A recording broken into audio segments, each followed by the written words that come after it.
I'm nervous. What I have to talk about is a big deal. It's serious. I don't like being serious.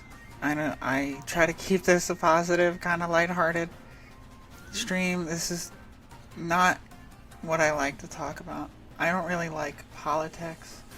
I never in my life really thought that I would be the one that had to have this conversation.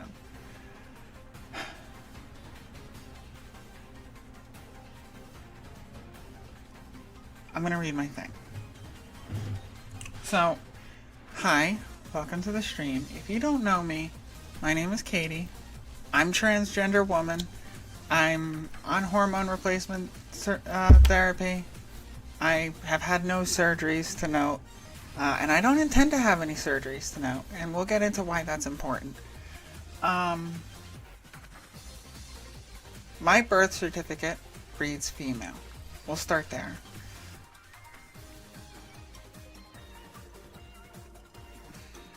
There's a lot I need to say, and it's hard for me to keep this all in track. There's a lot in my head. So, what's going on is I live in Tennessee.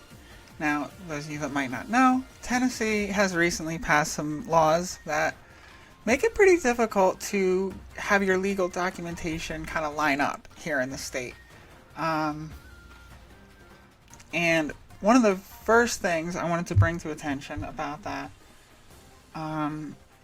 I'm just going to tell my story first of what happened.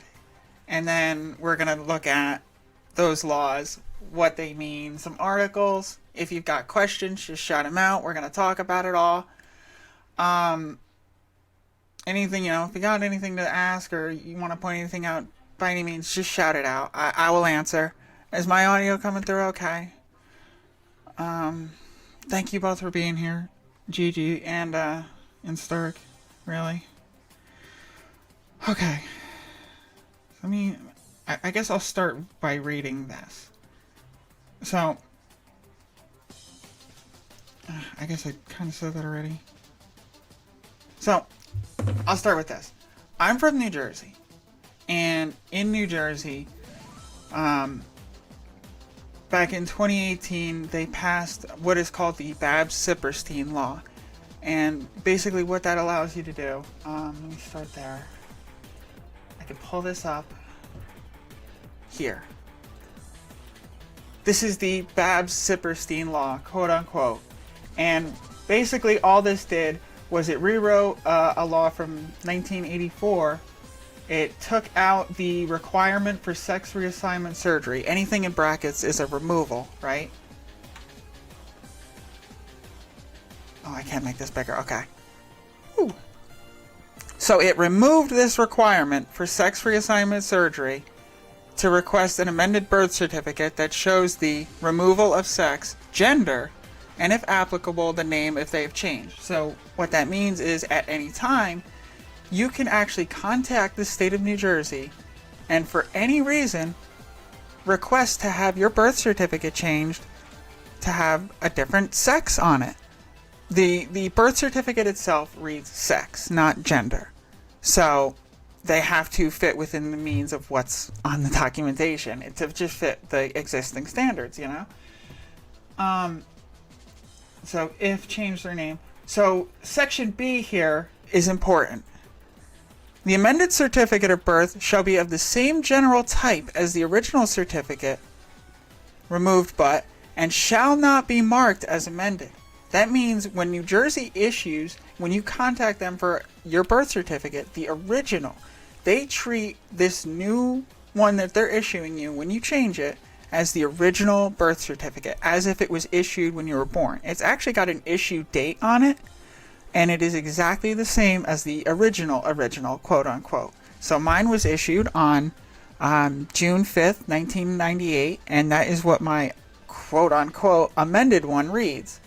I can actually pull that up right here. Here is my birth certificate from the state of New Jersey. May 29th, 1998 is my actual birthday. These are issued a few days later, but that's not in the picture. My legal sex, according to the state of New Jersey and the federal government, is female.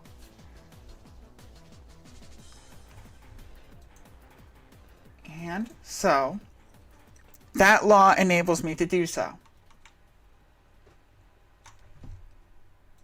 Is everybody with me so far?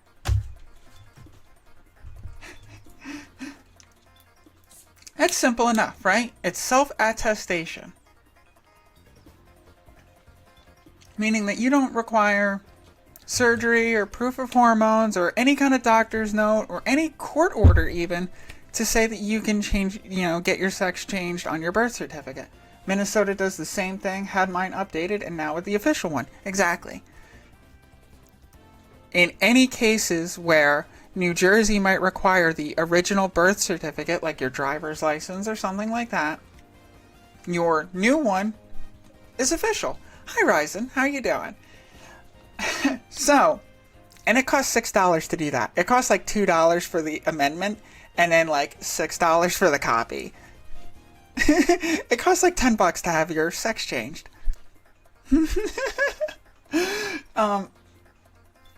Moving forward from that. So I'm living in Tennessee right now. The state of Tennessee has their original law, which was passed back in like 1977. I don't have exactly in front of me because it's hard to find exactly where it's said. But theirs was the same. Theirs has sex reassignment surgery as a requirement for changing your birth certificate, but actually when they passed Senate Bill 1440, which we're going to pull up in a second, they decided to codify sex into law as their anatomy and genetics existing at the time of birth, and evidence of the person's biological sex, right? A person's biological sex. A government-issued identification document that accurately reflects a person's sex listed on the original birth certificate. Now, you're with me now. The New Jersey Babs-Sipperstein law, the same general type as the original certificate of birth, and shall not be marked as amended. It's not treated as an amendment. It's a replacement. It's a reissue. Right? It's a correction, actually, is how they treat it. They treat it as a correction because you can actually find out that your biological sex is different than what you thought it was by a genetic test. You can get a karyotype and find out that your biological sex, quote unquote, as determined by your chromosomes or whatever, might actually be different than what actually presented in your pants. And so when the doctor looks at you, they make a call. And sometimes they're wrong.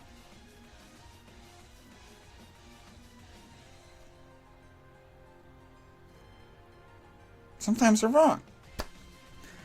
And in some cases, there was no legal language that allowed them to identify you properly in cases of intersex.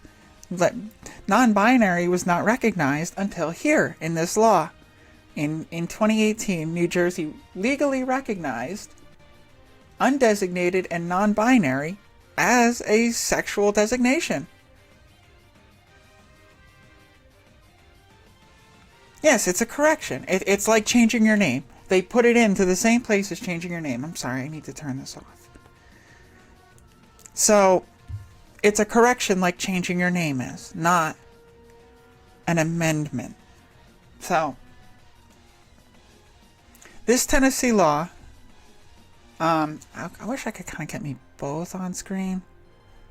I'll kind of just make myself tiny. I'll get this copy. Sorry, I gotta do a couple things live. Cam, rename Cam 2. Yeah. Move that down one, and I'll make this tinier. So I'll put Cam 1 over, and we'll mute me. Okay, I'm sorry. We're doing a few things live. I still want to be on screen so you can see me when I'm talking about this. I'll just be very tiny, and I'll be down here.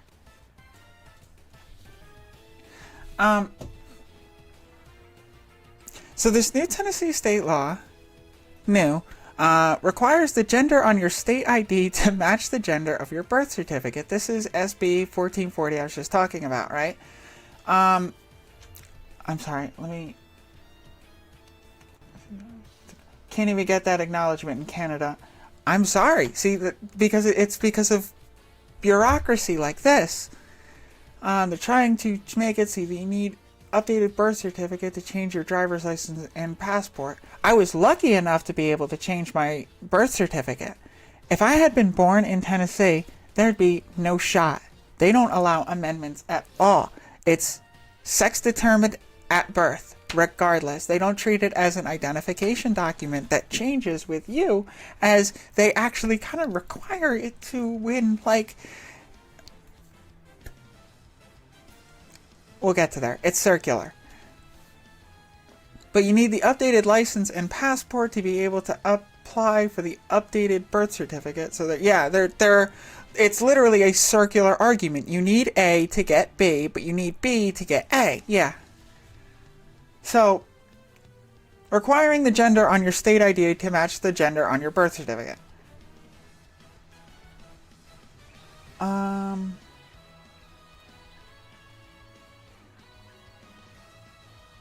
What's going to happen for people who have already changed their documentation and they need to go renew it? Well, I found out this week. I found out what happens when you've updated your birth certificate in the state of New Jersey and then you try to renew your driver's license in Tennessee. You get detained by the police and you get trespassed from the DMV.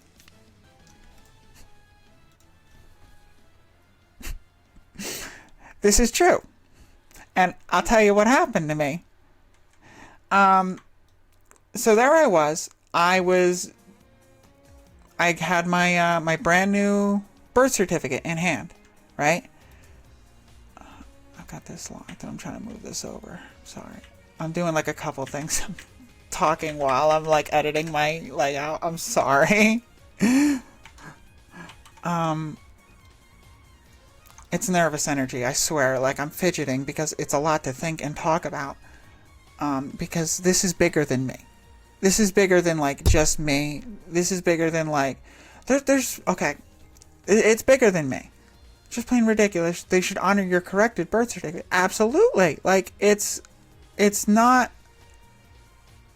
I'm not doing anything illegal. And the thing is they were trying to say that my birth certificate was a non-original amendment, and I'm holding it up in the officer's face at the DMV, and I'm saying, like, look at this. It does not say amendment. This is treated as the original. If we were standing in the state of New Jersey, they would look at this and say, yes, this is an original. We treat this like the original document. And they don't understand the law in New Jersey, so they don't even understand the law locally. Because they're trying to grill me. They were trying to grill me for proof of a sex reassignment surgery, when that's not even a requirement for the driver's license part of this. The requirement, when they're trying to ask me for proof of like my reassignment surgery, they're supposed to do that for an amendment to the birth certificate based on the outdated law, which is no longer even active because they don't amend the birth certificate in the first place. So they're asking me for proof of a reassignment surgery for the wrong documentation, and not even like they would have to ask it, but they actually asked me for this at the driver's license center when I was trying to get my driver's license changed. They asked me several times about my genitalia. And to violate my HIPAA privacy and reveal my medical history is kind of strange, isn't it? For a driver's license. The cruelty is the point. It is. It's the original because it's not changing the original. It's correcting info that was recorded wrong. Exactly. Because sex as a characteristic is not entirely what your body is. Gender is just a presentation. Sex, I am female in my brain. All right? That's biological.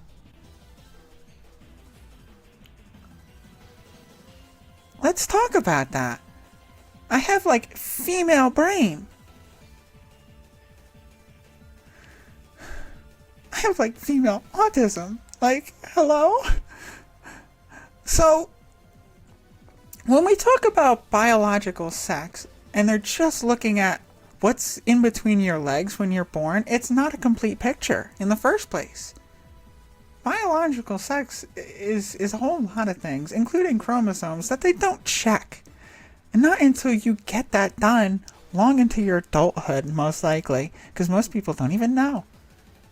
A lot of intersex people will live their entire lives without ever getting a blood test done and finding out, because you can live a completely normal life. You can be fertile in intersex. You can have three chromosomes on the last pair. Waiting 15 years to start HRT. That's what they want. They want you to wait forever in suffering, and so you get tired of it and you give up anyway. That's what they want from you. They want you to give up. So what happened is, I was at the driver's license center trying to get my thing reinstated, right? My new driver's license. And they denied me. And I asked them, well, why? Like, why can't we, the first thing was, we can't update this. I said, why not? It's my birth certificate. My sex is legally changed. And after I told her to bring it up with her supervisor, she went onto the back, and then she started making copies and making some phone calls. So I figure there was like, hey, maybe they just gotta, bring it up a little bit. This computer system, they gotta bring it through the manager or something like that, It turns out they had forwarded my information to the legal team for the Tennessee Department of Homeland Security over in Nashville, right? So there's a legal team out there who looked at all my paperwork, right? Lawyers for the state. I'm sorry, I'm still putting a clear coat on my nails, and I haven't quite finished it. And so this legal team looked at all my paperwork, looked at my birth certificate from New Jersey, understood that a court order has to be issued, right? For them to change my birth certificate from whatever to female, when I self-attest to it, there's a court order. They sign and seal my old one. My old certificate is sealed, and you need to get a court order, a subpoena, to even access that. Like, I have to sign off on anybody trying to access that. If you try to ask for the original, the state will issue what I have that says female.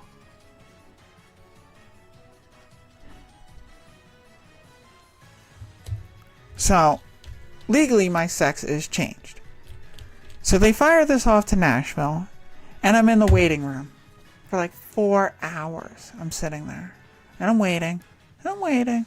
And the lady up front only really knows me by one name. She knows me by my legal name, Katie. She's calling me up. She's addressing me as female the entire time. Yeah, I don't blame the clerk. I really don't. I know she's just doing her job.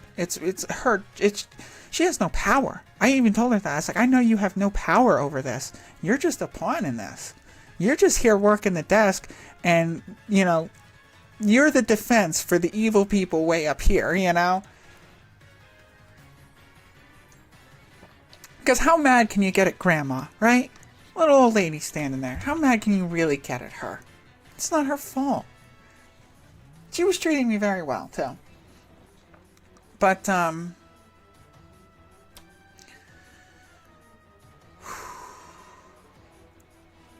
after sitting for a few hours, they called me up and said, we can change your name on this, but we can't change your sex marker. And I said, why not? My birth certificate says this. You can't issue me a state ID based on, State Bill 1440 that y'all wrote. You can't write me an ID that doesn't match my birth certificate. And so there was some kind of back and forth on that.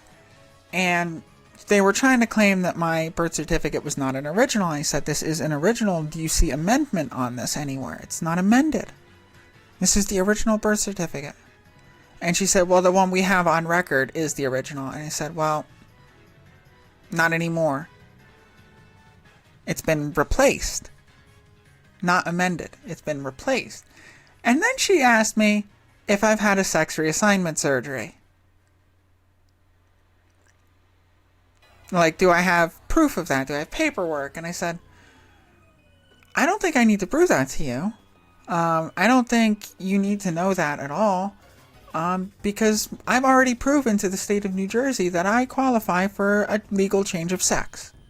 I've already proven to New Jersey that I'm legally female, enough to be put on my birth certificate. Exactly. It's none of her business. It's none of the state's business whatsoever what my medical history is. My biology, my medical history, any surgeries or treatment I may receive is between me and my doctor. And I don't really want to reveal that. I didn't really reveal to her one way or another what I did. I told her I've got paperwork, I've got doctors, and I've already proven it to the state of New Jersey. They really did want to look in my pants. They really did want to look in my pants. And so we had some argument over it. And she said, like, you're going to have to leave. And I said, leave? I'm not leaving. Like, I'm going to stay right here until you print my ID, which, like, you're legally obliged to do because I've done nothing wrong. And it needs to say what's legally on my birth certificate by the state law. And she said, no. She said, get out. And I'm like, okay. I sat my ass up on the desk. I basically hopped my ass up and I sat on the desk. I said, I'm not leaving. I'm going to sit right here until y'all figure out what the hell you're doing because it's wrong.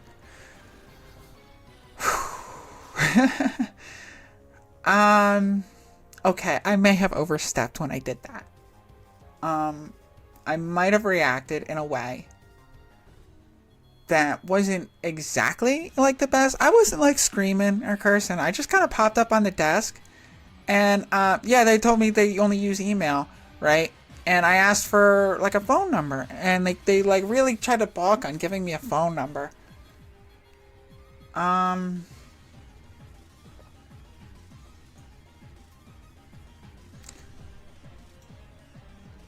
Peaceful protests and sit-ins are legit. Exactly what I thought. I said, I'm going to sit right here and interrupt the flow of the DMV until you guys, like, realize that you're violating my rights. So I sat there. I kept talking. I was recording.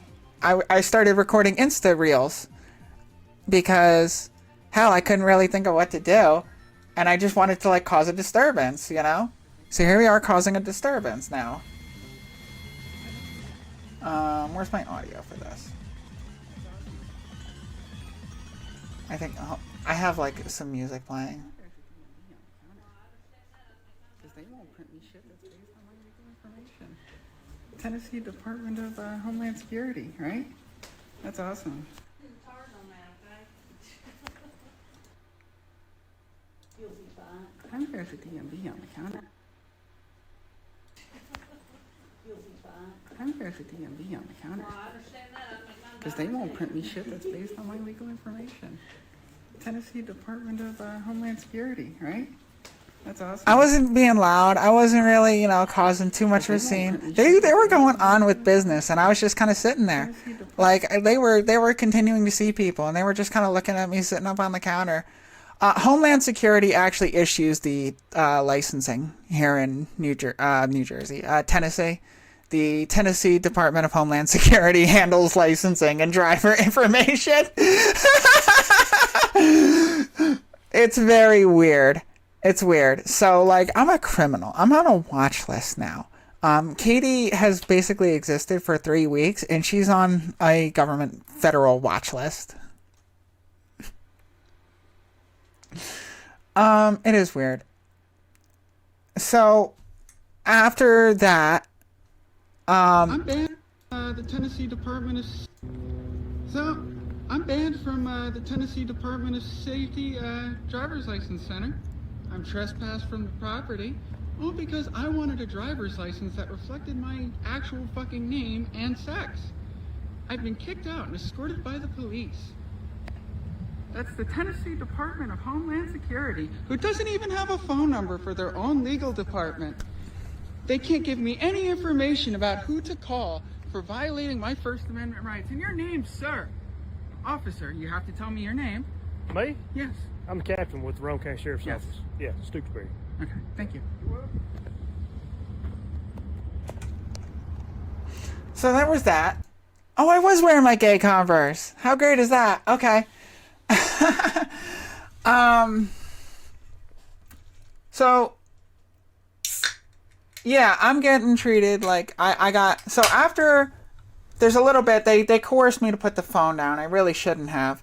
But after I recorded video A here, Stooksbury came in from the back. He was hollering at me to get off the desk. I hopped off the desk, you know? As soon as he said, get off the desk. Fine, I got off the desk. But I started to make my case that, hey, look, my sex is legally female. I have a court order and all the proof I need, to have my driver's license changed. And you guys are refusing to print me a driver's license. He didn't want to hear it at all. As a matter of fact, he could not get he, him pronouns out of his mouth when he was referring to me. Despite me literally holding up my birth certificate in his face like, I'm a girl, dude. I'm a girl. Hello. And so I was escorted off the premises and I was trespassed from a government building.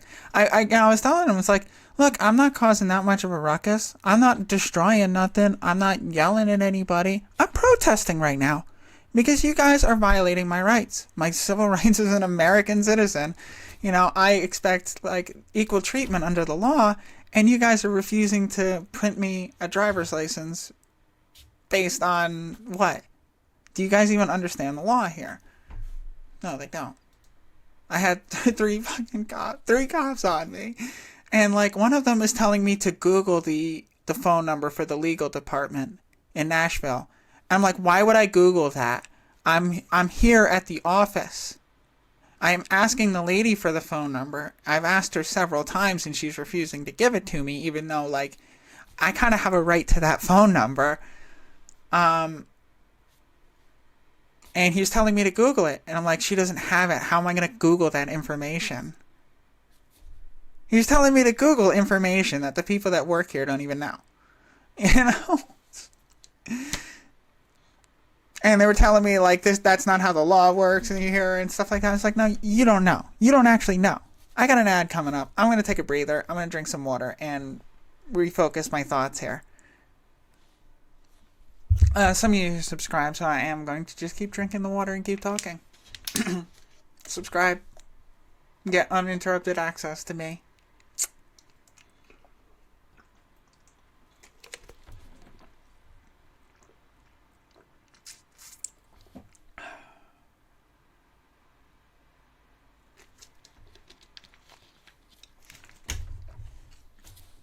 So I kind of knew going in that it was going to be like this, I had a pretty good feeling that it wasn't going to be easy. I didn't expect...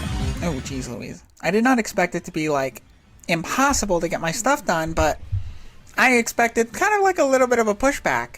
But I didn't expect it to go that big. To the point where even, like, the officers were asking me, like, about my sex change. Like, no, you don't ask people that. You don't ask somebody about their medical history or what kind of surgeries they've had for any reason. That's like, and other than like maybe I would disclose it if I really, really wanted my Tennessee birth certificate changed, but you can't even do that now. It's not even the law anymore.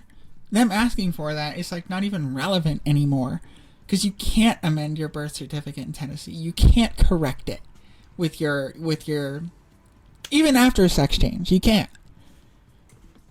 They no longer allow amendments in any fashion.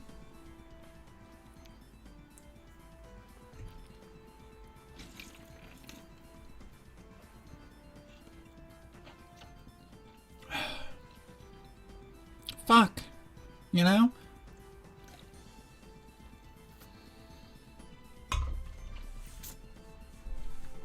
Anything I say here will be on YouTube anyway, so there's really no interruption.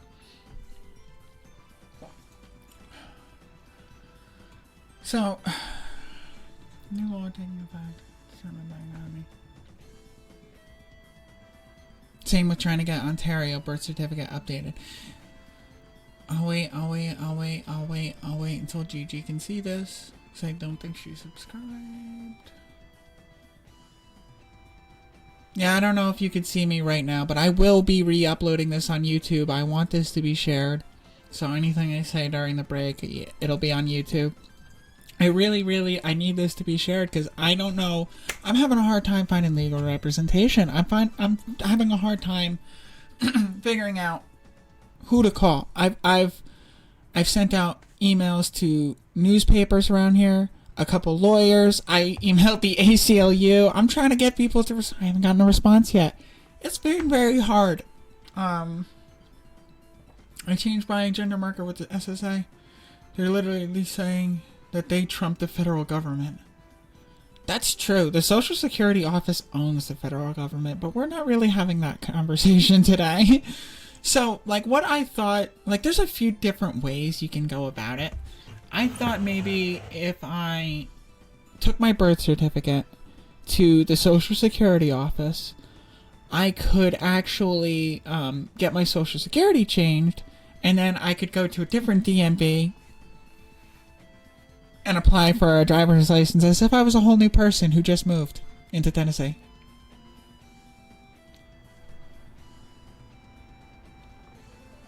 Because think about it this way. If there's no old one on record, how the fuck are they gonna know what my original birth certificate was?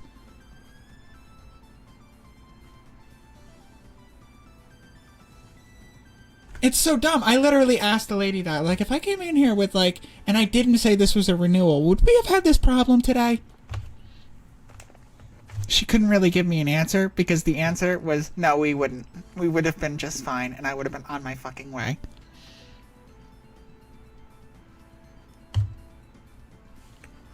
But no. They decided to fucking harass me and not understand the law, violate my HIPAA fucking privacy rights, and, like, my First Amendment rights, my 14th Amendment rights, violating the hell out of the 64 Civil Rights Act, and all sorts of crazy shit that I didn't ever think was going to happen to just a girl. I'm just a girl. I'm just a normal girl. I just want to play video games. Or maybe, like, you know, work at GameStop, or, like, you know, there's a card shop at the mall, and I really want to apply to work there. But I don't want to apply to work there with a goddamn driver's license that says male if I'm going to be wearing skirts in the office. You know? Because the last place I worked at discriminated against me heavily.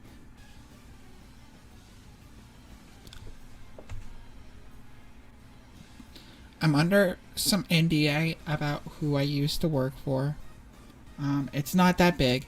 It's not that big of a deal. The company has a lot of money, though. And if they could sue me, they could sue the shit out of me. And I would have no recourse. No recourse.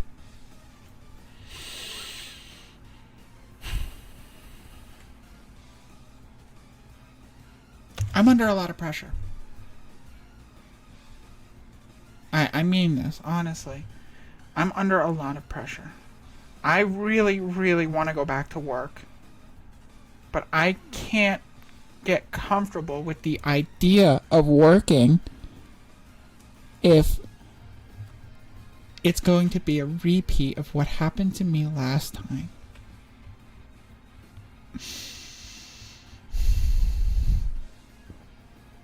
Because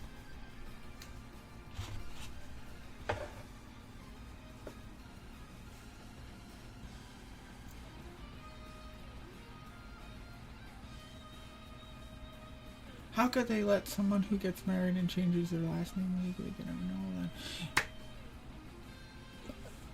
Yeah, like, you don't even need to change your birth certificate for that. You know, legal name change is good enough. My legal name change was good enough for changing the name, but I didn't want them to list me as the wrong thing. I didn't want them to list me as the wrong sex on anything in this state. I don't want my new name to be associated with a person who is dead.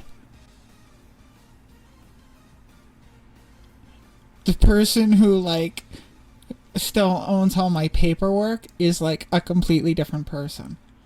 They're I don't even remember who that person was anymore.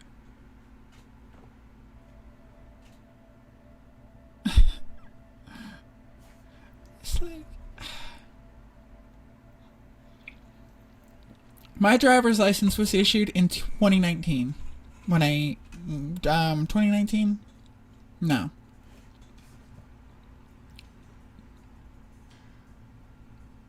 2021.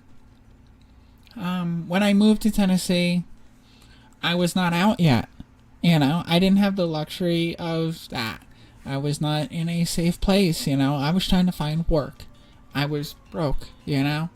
I moved to Tennessee because there was an opportunity down here to make some money for a company. So I moved from New Jersey down here because I had just graduated from school. And I spent the entire summer of 2020 not utilizing my degree. I was doing deck work, like working, like contracting, tiling bathrooms and building decks. Yeah, boy stuff. Because that's all that there was available to me. Because COVID. There was nobody hiring in 2020. You were all there, right? So I moved to Tennessee as before, you know. And I took the opportunity that I had. And it was okay for a while. And I worked there for 3 years. In my last year working there, there was a big opportunity with potential for a financial windfall for my family. Hard to say this around some of the legal stuff that I can talk about. I can't publicize too much, but it was going to be very good for my family. It was something that was promised to me right around the time I started working there in 2021, at the start of the year. With a contingency that I worked there for about 5 years, and it would be great. And it was pretty decent. Until this year, 2023, I couldn't stay in anymore. I came out, you know, and I started my transition early in 2023. I started going by a different name, wearing different clothes, presenting completely differently. It was kind of like an overnight thing, but it wasn't really for me. It took a lot of time to get there. I lived a really repressed life. I was sad. And it doesn't hurt that much to bring up this now, but it was sad. The life I was living before. It was almost hateful. And I kind of saw how the people around me would talk about who I was hiding inside, and it hurt, and it hurt more and more. And a lot of things happened in 2023 in Tennessee, particularly. I'm not going to go into what happened exactly. If you're local here, or if you were reading the news in 2023, you know what happened around March. The resulting impact of that event has basically gotten people in Tennessee, transgender people in Tennessee, treated like domestic terrorists. They treat us as if we are going to do harm, like we are not safe to have in public. So we talked about the term and the time of birth. So there is a stigma where people like me are unwell, you know, like we're dangerous. Dangerous? I can't even, like, I'm not even legally allowed to drive. What danger do I present? I'm hungry. I'm too fucking hungry to go do anything worse. I got like food problems and like student loans coming and all this sorts of stuff, and like I have no means to support any of that right now. I had a pretty nice job, and when I started my transition, the treatment turned overnight. People turned on me overnight. My own management, like the guy who signed my checks, right? Some of the worst treatment I've ever gotten in my life, even considering everything I've had like this week.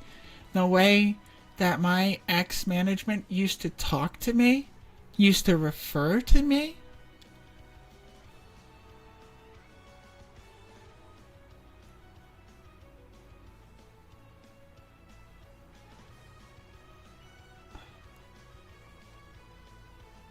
It's not a lot of stuff that, like, sometimes I still think about, and, like, and you sign my paychecks. What can you do?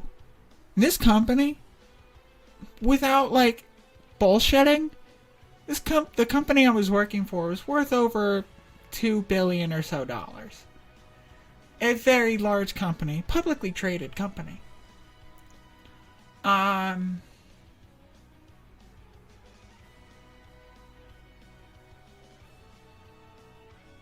And my management treated me like shit. As soon as he found a reason, something that offended me really, some way he could really hurt me, he leaned into it. And so that's the treatment in the workplace for a transgender person. If somebody knows and they're not a good person, they will hurt you with it. They will. There are hurtful people everywhere, especially in Tennessee, where people don't really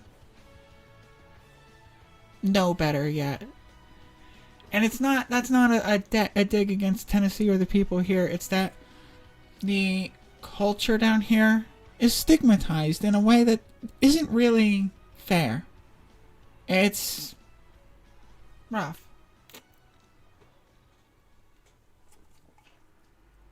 So, I'm going to talk a little bit more about this law. And one thing, for someone who's trans, having the wrong marker on their identification can mean they can end up wrongly detained. It can mean that in a criminal justice system, they are wrongly prosecuted, or it can mean that their marriage license might not match as it actually should.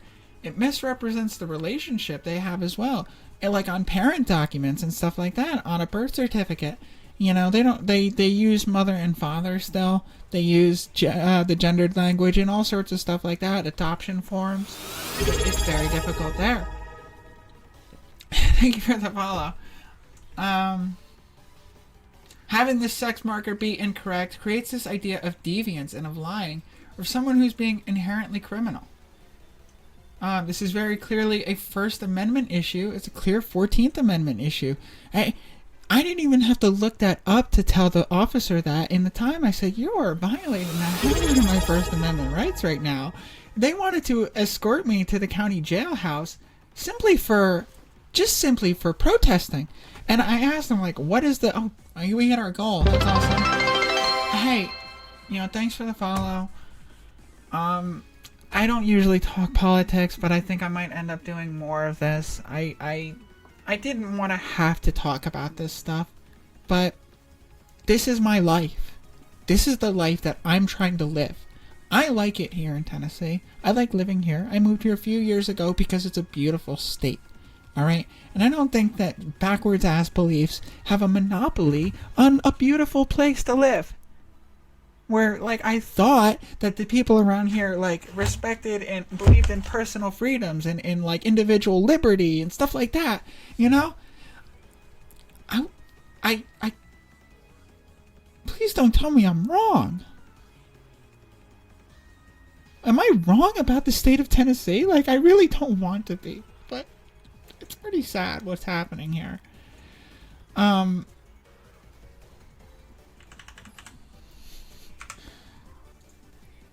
So,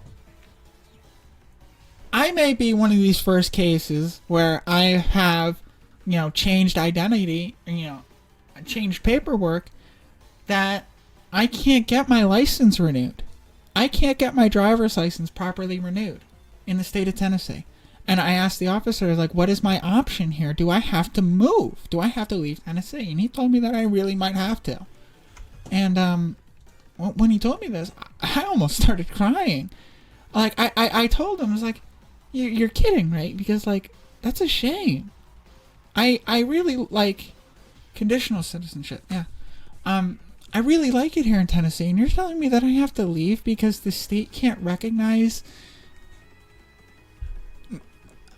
a person just trying to do things properly? Like, I'm trying to do everything by the law, the way that the state required me to do it, to the best of my ability.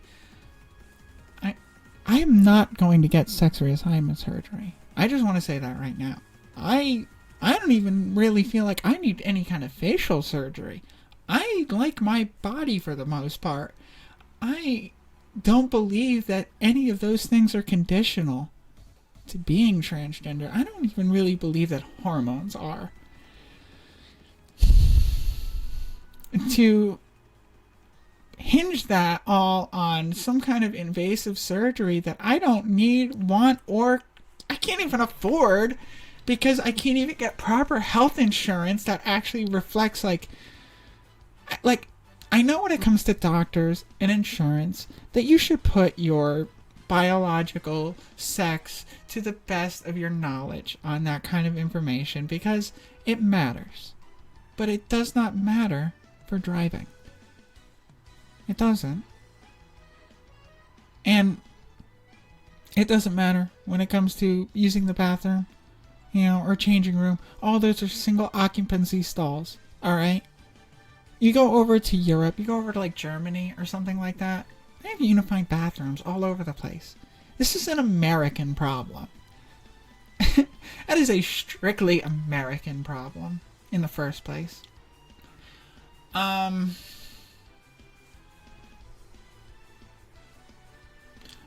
that's why I have to fight for this here, because if people like me don't fight for this now, we will be like that, where you will literally not be able to even get care, or you'll be put on some dumbass list for 15 years. I'm so fucking sorry, by the way. Like,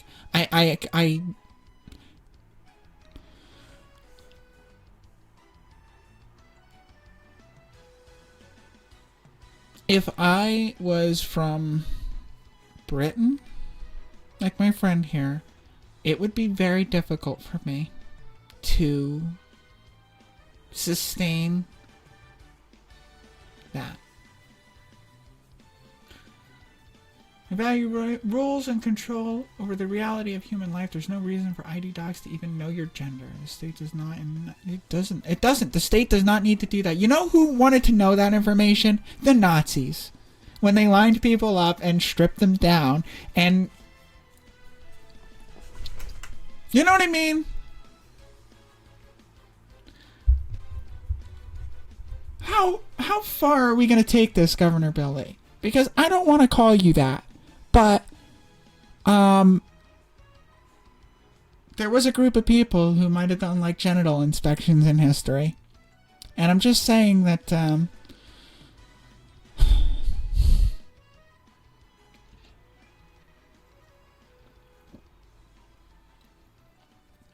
private clinics are saying you're too complex. What's too complex? Then I might know my brain's sex more than you? The right doesn't hate the Taliban. The right does not hate the Taliban. They don't. They don't. They don't. They see that as a one struggle issue. They really do. Right-wingers on a far enough scale, they support Sharia law. They do.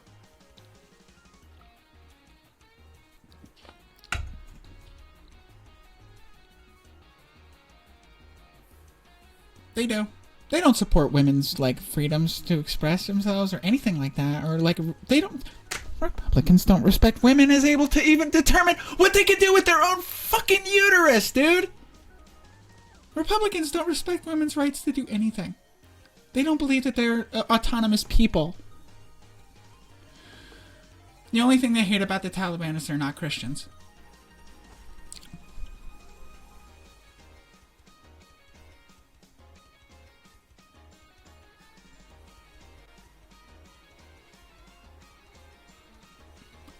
I'll stop you guys when there's a lie and all that. And so, next. What's the next thing? We talked about this.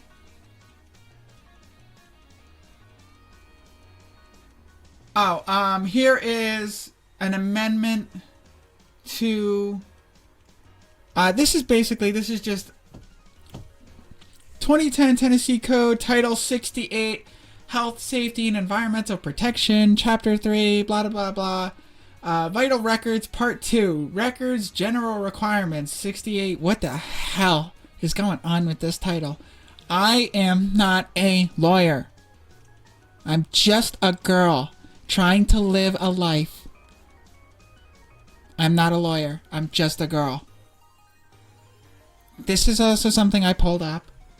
And this is just very basically about amending birth certificates. The sex of an individual shall not be changed on original birth certificate as a result of sex change surgery. There's a very single clause here. It gives really no other information by which the sex on your birth certificate might be changed. It just says that you can't change it by sex change surgery. My birth certificate was not issued by the state of Tennessee. My birth certificate, for those who have not seen it yet, what does it say?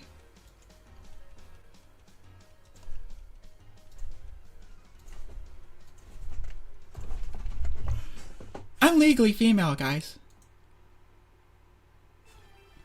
You have a great day, Sarah. You keep going. You fight. Fight for this. Remember this. Think about this today. And think about how states all over the country are trying to do this too. They're trying to just completely strip you of your right to have an ID that actually reflects who you are. They want you discriminated against. That actually is perfect. That helps me segue into what I was going to say next. So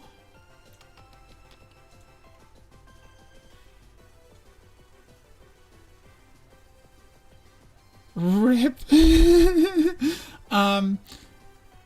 Here's another bit. This is the New Jersey Revised Statute, Title 26, Health and Vital Statistics, 26, whatever the hell. I don't, This is just it kind of defines the self-attestation requirements for getting a new birth certificate with your new sex on it.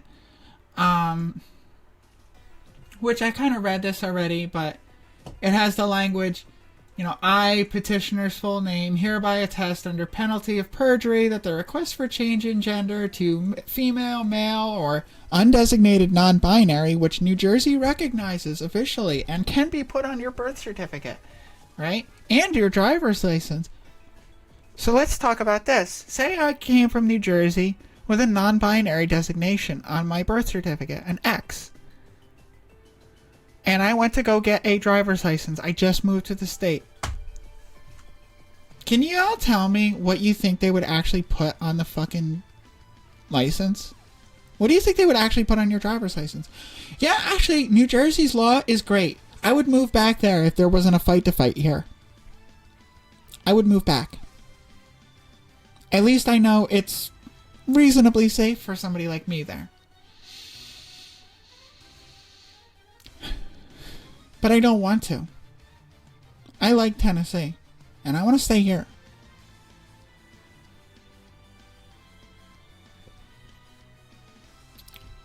And so,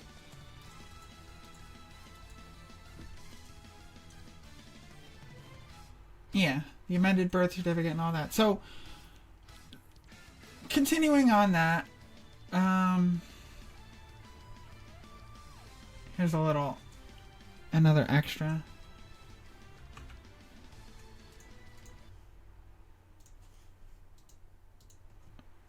This is gonna get heard. My legal name is. So basically, it's that simple. New Jersey issued me an original birth certificate with my legal name is Katie. My legal sex is female. It's an original. It's not an amendment. You're right, Joe. There is no Absolutely. other original. I'm not the one that needs to change. I I'm not have going anywhere. a Tennessee birth needs to move. certificate that lists me as female, and the state of Tennessee is refusing to print me a driver's license with my original legal information on my New Jersey birth certificate. They're straight up refusing me my privileges to drive, to open a bank account, to have a PayPal account, or anything like that. I am completely disallowed from being a person in the state of Tennessee. Isn't that very cool? That I'm literally not allowed to have a driver's license that has my actual information on it? That's wild. They're refusing, straight up refusing. They'll change my name on my license, but they will not change my birth certificate. I should have just gone in as if it was a different person. I think maybe at the next place, I will just do that. I'll walk in like, hi, I'm just getting my license. I never had my license before. Maybe that's what I'll do instead. I don't know. Cheers.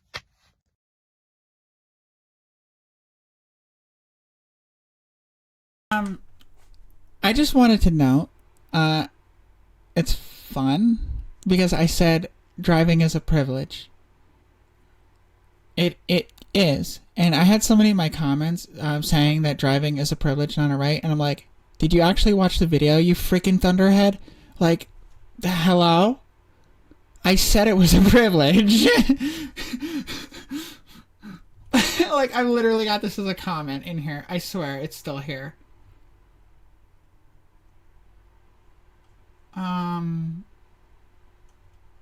It's a privilege, not a right to drive.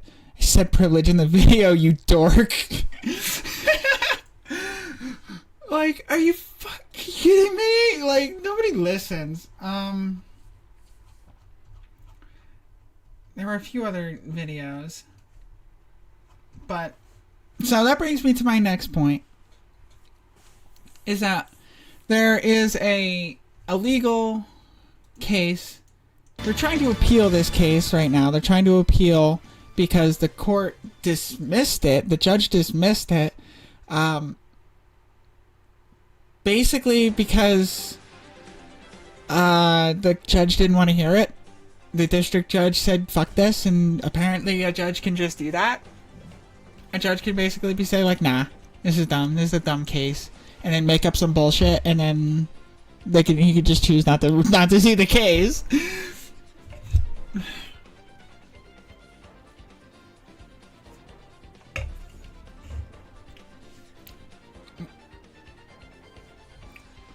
What lady said is right, you know. I'm gonna post this just so it pops back up on screen.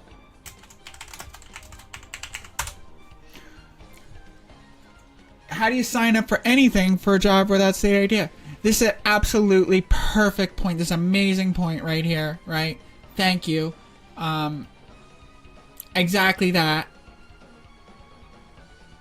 McMuffin. Most jobs in the state of Tennessee require you to have a valid in-state driver's license. They require you to have reliable transportation.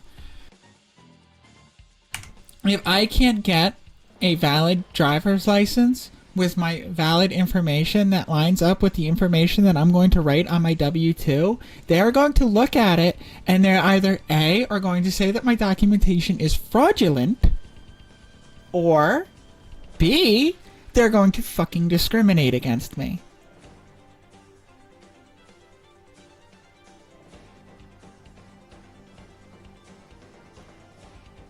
I'm waiting out the ad break so I can repeat this point.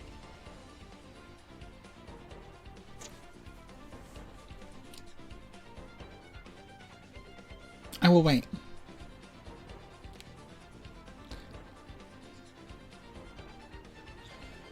So, yes, it's not even about driving. It's about my ability to get a job, to work. Because of this.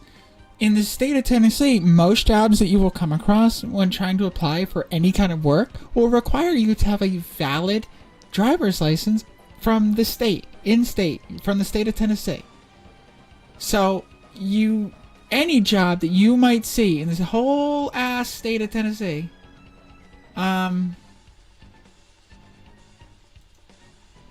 yeah, Completely unable. Hey, that's funny that this, what is this, like auto modding? Why is this red? That's sad. I have a Ko-fi link. The bot is not working, so I'm just going to send it. That's my Ko-fi link.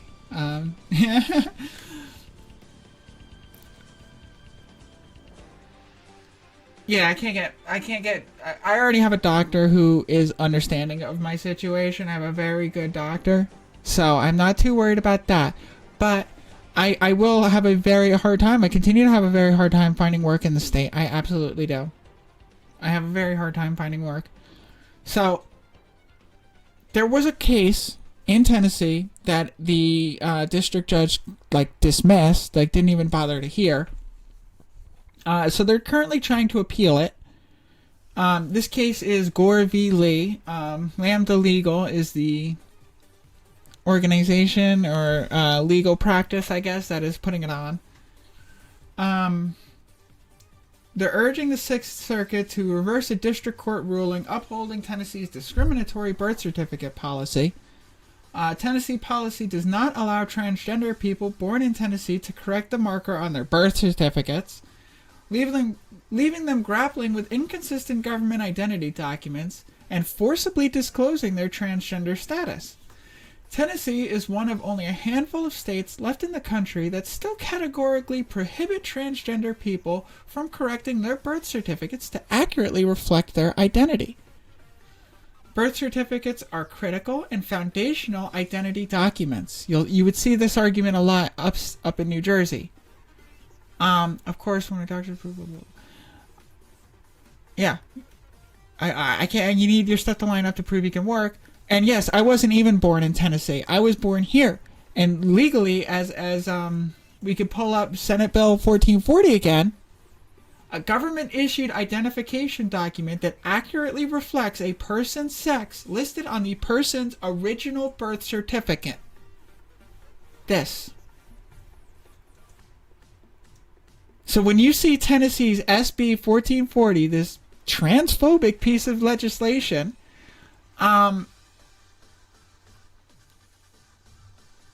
remember that by that bill's own definition, they need to print me a female driver's license. By the state's own definitions of, like, what sex is.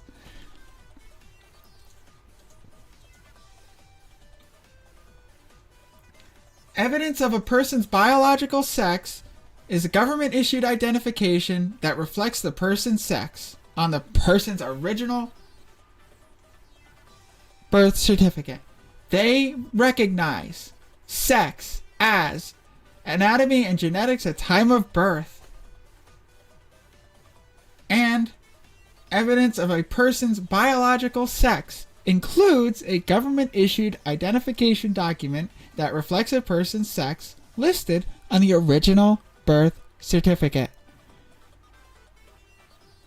Yes, the word original is meaningless. That's exactly what I'm trying to stress here right now. The word original is meaningless.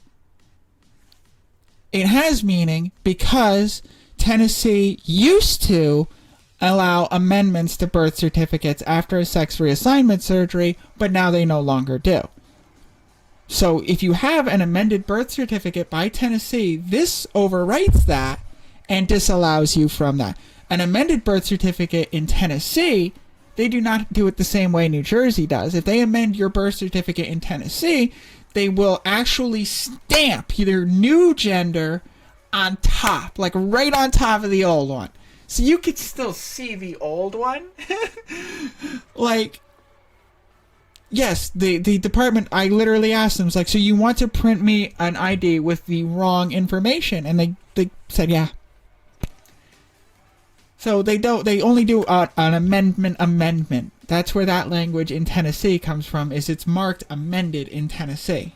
So that's why original birth certificate in this bill in Tennessee. But if you come over to the New Jersey, the amended certificate shall be of the same type as the original certificate and shall not be marked as amended. So it counts as an original as far as New Jersey is concerned. And because it is a New Jersey document, they get to say what it is. And Tennessee needs to respect that. But, continuing, I believe that my case should expand for people born in Tennessee. They should have the access to change their shit. My argument is not just about me. It's about these people, too.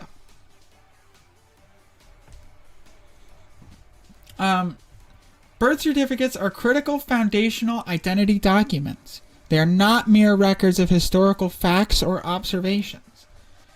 However, after more than 3 years of waiting, the district court treated birth certificates as if they were not identity documents and dismissed the plaintiff's complaint.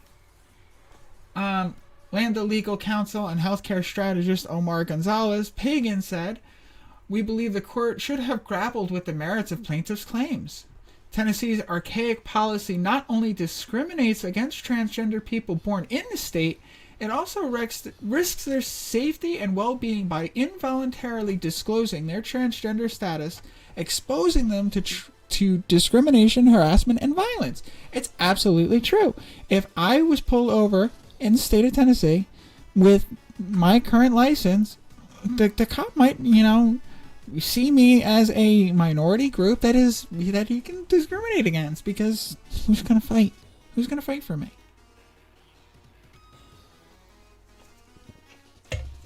I try to go to a bar. Imagine I went to a bar and I ordered a drink and I had to turn over my license, and my bartender might be somebody who was less than kind.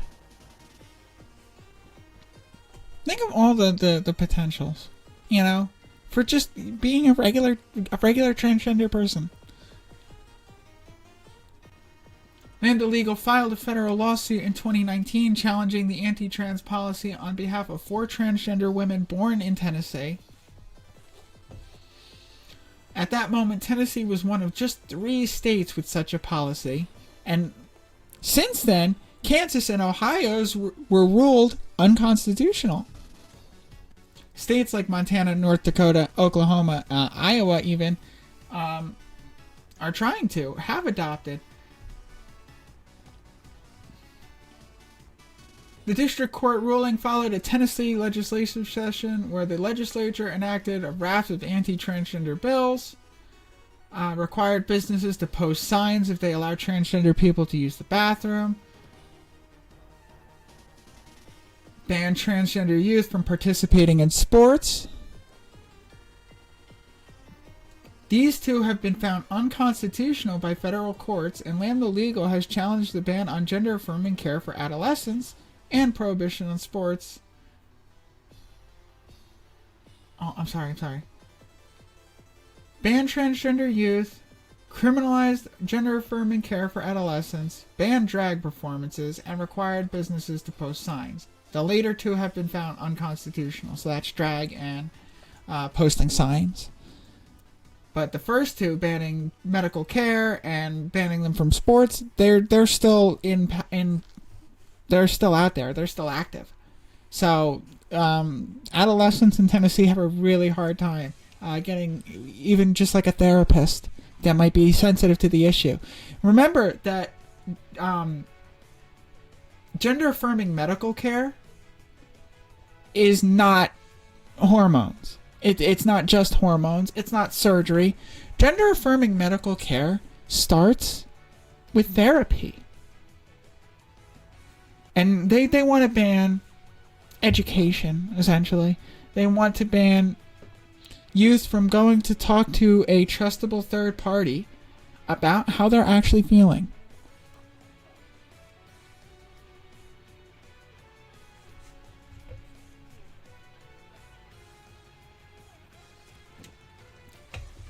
In the lawsuit, Gore v. Lee, Lambda Legal argued that denying transgender people born in Tennessee the ability to obtain accurate birth certificates violates the equal protection and due process clauses of the 14th Amendment. The lawsuit also argued that forcing transgender people through their birth certificates to identify with a sex that is not who they are violates their free speech rights under the First Amendment. Now, remember, my birth certificate says female, and they were trying to force me to have a license printed with male on it. My stuff is already changed. That is a violation of my free speech rights under the First Amendment. That is compelled speech. That's a violation of my rights. And it's a violation of Senate Bill 1440.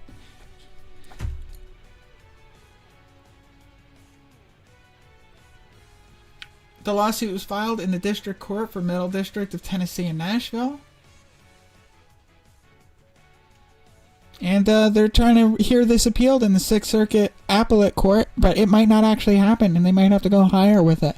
And I'm trying very hard to get in contact with these people. If anybody knows how I can get in contact with these people, I've been trying to send emails to them. Somebody needs to check their stuff, because I really, really, really think they could use my help.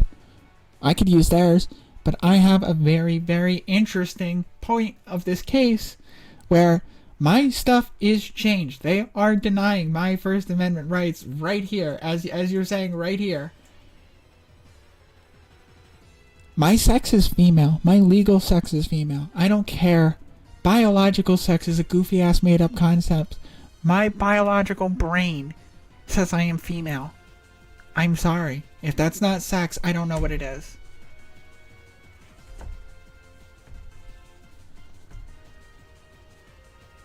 According to a 2015 U.S. Transgender survey, almost 1/3 of transgender people who showed an identity document with a name or marker that conflicted with their perceived gender were harassed, denied benefits or services, discriminated against, or assaulted.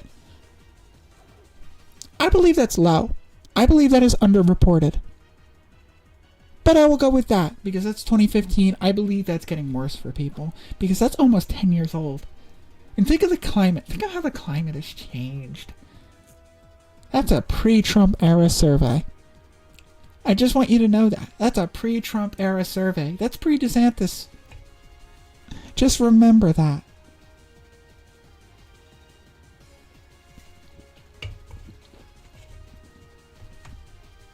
So, they've had setbacks with this case. Trump appointed district judge, by the way. Trump appointed District Judge Eli Richardson of the U.S. District Court in Nashville. Wrote a very hefty, very heavy opinion on this.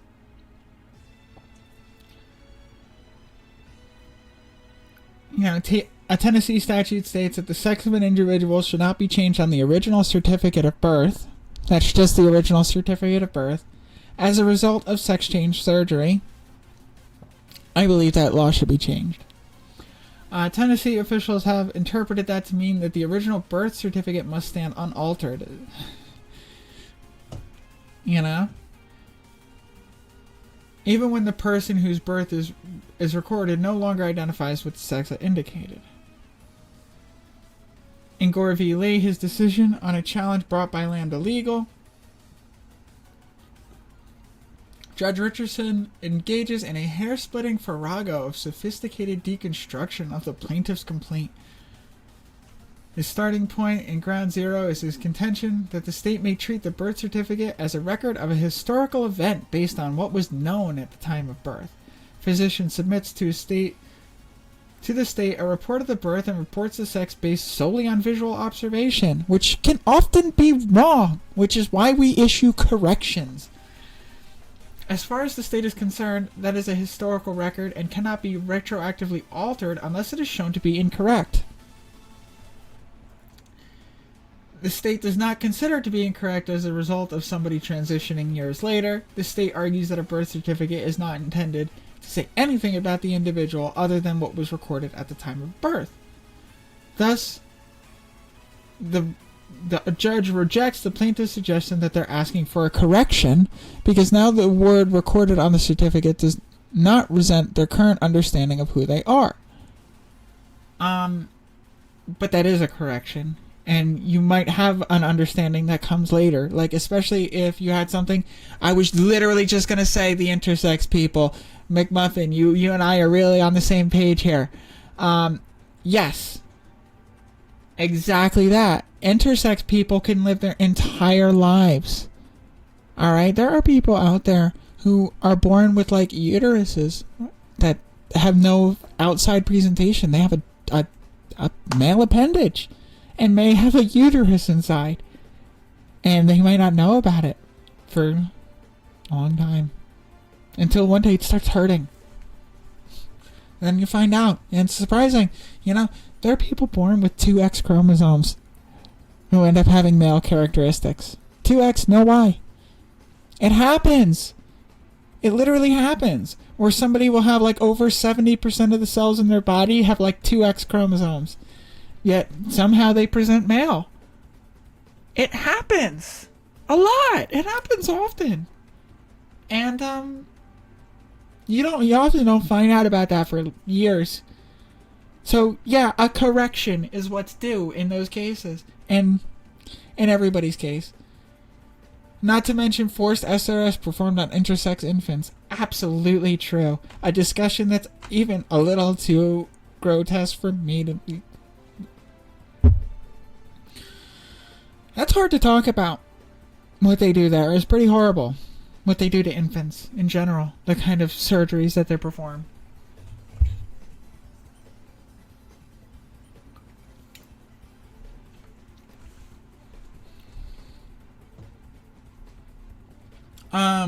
Plaintiffs argue that having a certificate that doesn't reflect a person's current name and sexual designation can be problematic. For one thing, it outs the individual as transgender. If the certificate says male and the person says female or is non-binary, and many other agencies have managed to adjust to the situation, although not always without a struggle. Even in Tennessee today, a transgender person can get a new driver's license consistent with their gender identity. A transgender person can get a new passport from the State Department. And although it is a continuing struggle, some people have succeeded in getting new diplomas. No, this is not true. A transgender person can no longer get a driver's license consistent with their gender identity in the state of Tennessee. This is no longer true. When is this dated? This is old. This is only 6 months old. This is only 6 months old. But no, a transgender person cannot get a driver's license consistent with their gender identity. Because of Senate Bill 1440, the ID must match their birth certificate. Which I just don't think is legitimate. Because if a birth certificate is, as Tennessee defines it, a record of a historical event, then you should be able to get your driver's license changed because that's a living document with you today. And they should know that people change. Things get discovered. And if one is a historical document, then the other one has to be living.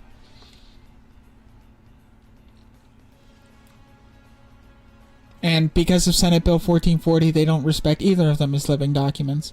They believe that your driver's license is basically as a historical record of when you first got your driver's license. That's actually a great way to put this. They treat the driver's license the same way they're treating birth certificates, as a historical record of the first time you got your driver's license. Ha! They're not treating the driver's license as a living document, as a living identification document.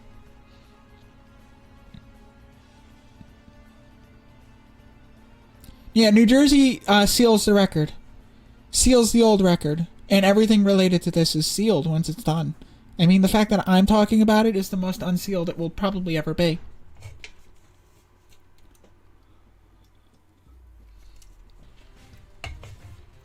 For another thing, the very existence of the birth certificate is a psychological speed bump in the transitioning process. Change is part of the ratification by the government recognizing the gender identity, characterized by the plaintiff, in this case, as the true sex of the individual. Change is part of the ratification by the government recognizing. The wording on this article is a little strange.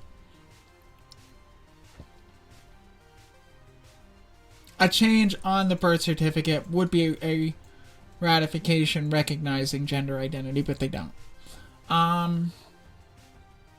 Inconsistencies. Notes that plaintiffs acknowledge sex and gender identity as distinct concepts. They are, but I fully believe, biological sex is not like chromosomal or like what's in your pants. It's in your brain too. It's hormonal. There's a lot of things. All right, and it's way more of a spectrum than people are going to define it as. I believe it starts here, not here.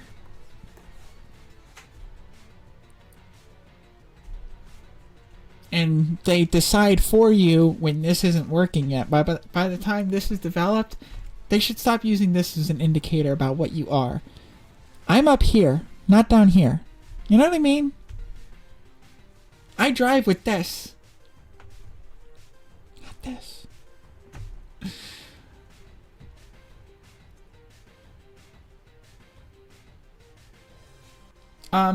They argue that the judge tried to rule or claims that sex in the Title 7 of the Civil Rights Act 64 means biological sex, right? And that they're not being discriminated against based on the Civil Rights Act because it's about gender, right? Well, the argument is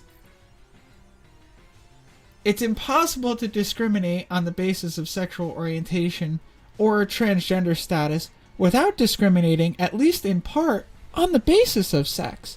Because the biological sex of the individual is a necessary component of analyzing the question of discrimination because of sexual orientation or transgender status. Like, if you're discriminating on somebody based on them being transgender, it is based on their sex because their presented gender or sex identity is not what you perceive them to be. That's discrimination based on sex. It is. Well, even though like it's not really like we're not talking about sex technically, it still is.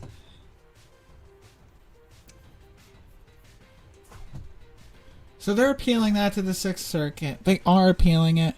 It's still open. I really, really, really, really want these people to get back to me on my email. I would really appreciate it. If they're seeing this, if anybody's seeing this, if anybody is a good lawyer, knows a good lawyer, or just knows like some civil rights organizations that would like to talk to me, because I would like to talk. Really, I would. I have a lot to say about this. Bab Sipperstein.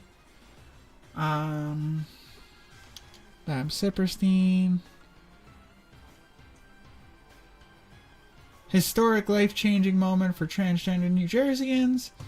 New Jersey has always been a leader for equality. This law moves us one step further in bringing dignity, respect, and affirmation to every transgender person in our state. I'm grateful to Governor Murphy, who I didn't even vote for, to be honest. I was always rather apolitical, and I never really had faith in anybody. But I have to give credit to Governor Murphy for actually doing some good stuff. Like, this right here is good stuff. Because the way New Jersey decided to do all this defeats Tennessee. It really does. This was signed back in 2018. Allows non-binary. New Jersey joins 15 other states, Puerto Rico, and Washington, D.C. in expanding dignity and equality to transgender people by removing proof of surgery requirements, and becomes the fourth to have a non-binary designation.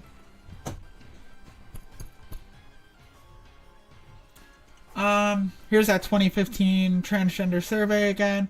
1/3 of transgender people who have shown IDs that do not match their presentation had negative experiences, including verbal harassment, denial of service, being asked to leave, being assaulted.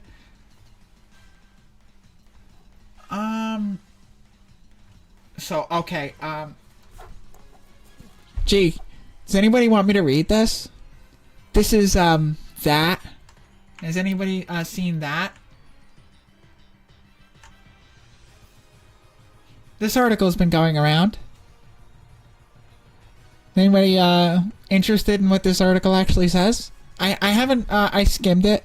I know there's a lot of people talking about this Pamela Paul article. This came out the other day. This might be sensitive content. Not exactly sure what this has to say. I really don't know. I know a lot of people are reacting to this. I don't really know what this says yet. I know it's a lot about detransitioners, and I have some things to say about that. I remember last year when they were running around Chloe Cole. And all of that was based on discredited info, nonsense, and shit that didn't even really line up to anything, based on crap information, you know? So if this is like the Chloe Cole thing, we'll read that. We'll do this too. But as my segue into that, I wanted to talk about what's going on in Georgia. This is brand new. What's the date on this? This is recent, very super recent. Is this dated anywhere? God, above. Why don't they put dates in the bills? This is what Georgia is calling the Women's Bill of Rights. Now, if you thought that Senate Bill 1440 in Tennessee was crazy, get ready for this. I'm just going to preface this and say this does nothing for women. And like, I can't wait for the brigade to hit me with this, because like, ooh, what would I know about women, you know, whatever. The fact that this does nothing for women at all.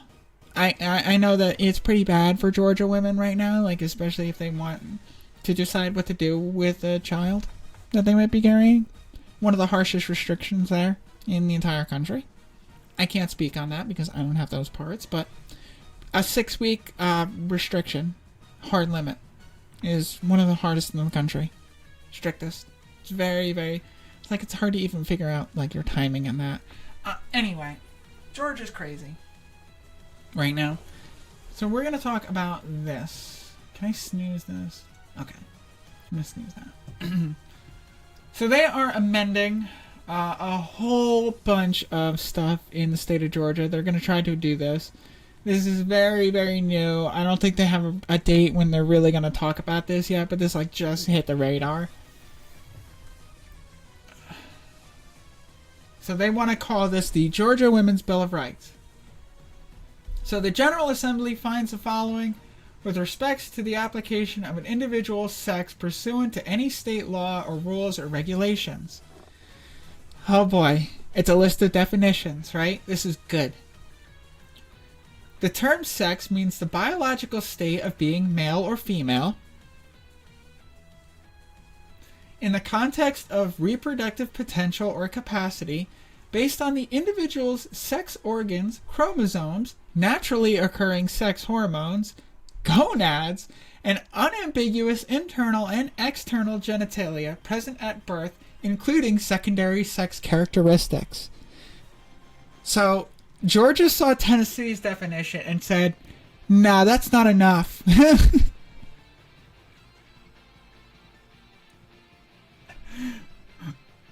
They really wanted to define biological sex here. This is something they're really trying to do, but here's the problem right away, is that they are not defining gender.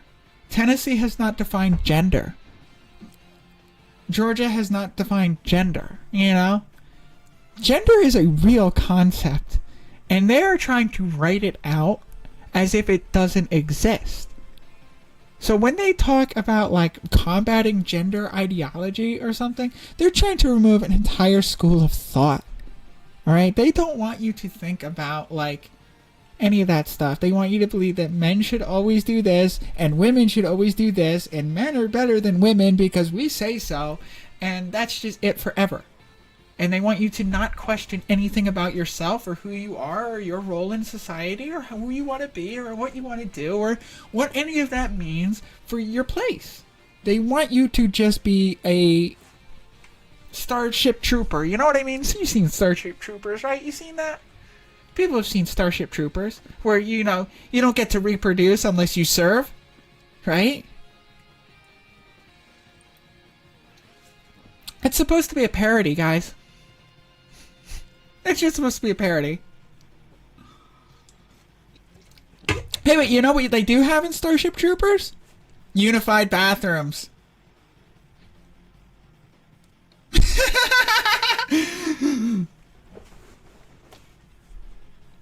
You can't vote unless you serve, and you can't reproduce. There's a few things that you get treated as an entirely different class of citizen if you don't serve in Starship Troopers. There's a lot of rights that you lose. They're not rights, they're privileges in Starship Troopers because it's a fascist caste-based society.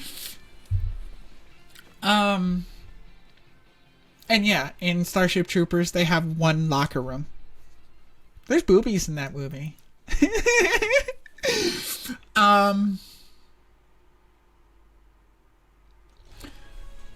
Continuing.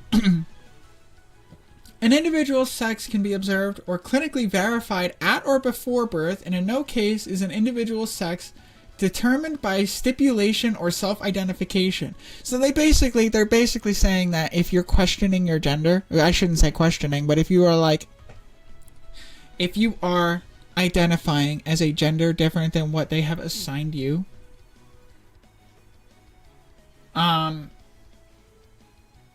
they call that stipulation. Like you don't know, you don't know what your identity is. Stipulation or self-identification. They're discrediting self-identification. They are removing your autonomy out of the situation here. Right? Point by point. Let's continue. I'm going to snooze this out again because I want to talk about this that badly. The term female means an individual who has had, will have, or would have, but for developmental or genetic anomaly or historical accident, the reproductive system that at some point produces, transports, and utilizes eggs for fertilization. So this right here, in the Women's Bill of Rights of Georgia, the term female is boiled down to vagina haver. You all are seeing this? Female is boiled down to, well, you might have a structure that makes eggs or a uterus or something like that. That's all a female is. Okay? Who may, or so an intersex person who is not recognized by this so far, if they were born with both, just remember from here on in, try to picture a person who was born with both and how they might navigate this. Oh, okay, so I'm female. The term male means an individual who has had, will have, or would have, but for a developmental or genetic anomaly or historical accident, the reproductive system that at some point produces, transports, or utilizes sperm for fertilization.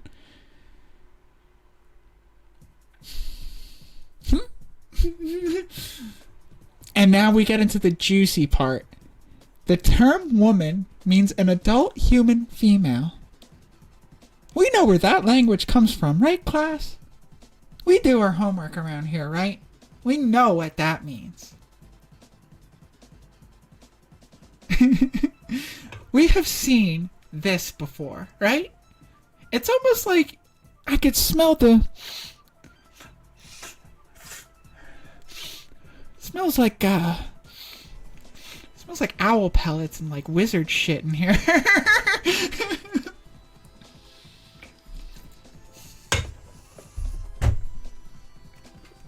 That's as far as I'm going on that. Yo, Meowster, hi, how you doing? Yo, I'm glad you dropped by. This will all be on YouTube. There's a lot that I will recap as I continue this. I don't want to talk on this too much longer, but there is some reading I'm going to do here.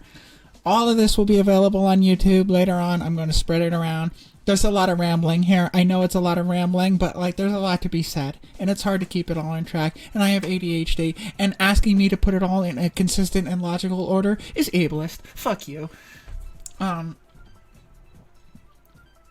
Yeah, thank you, Gigi. Oh my god, I love her so much. Isn't she great?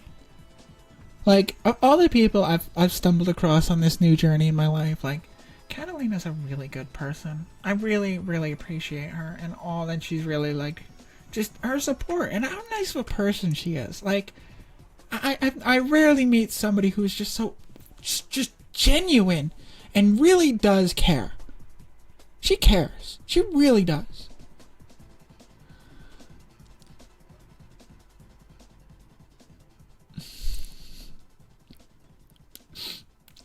Okay, so to get the rest of these definitions here, we all see this, right? Girl means minor human female. Man means adult human male. Like, what is it? What is, like, really? They really, like, decided to codify this. They're gonna try to codify this. Mother means parent of female sex. Father means parent of male sex. Just in your mind, class, remember what my birth certificate says. Another reminder, what my birth certificate says. My original birth certificate. Just remember that.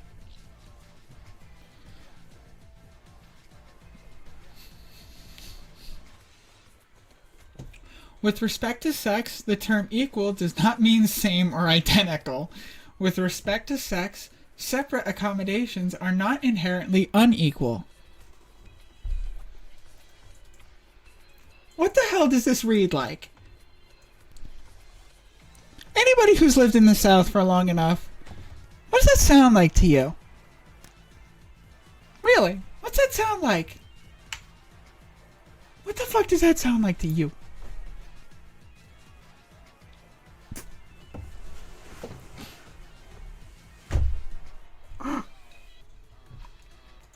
Sit with this for a quick second. Separate accommodations are not inherently unequal.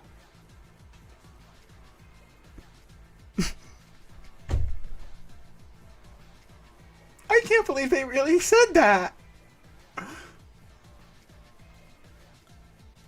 It's like it's like some places in America we really have not learned. This is right now this is a House bill that is introduced into the Georgia House right now.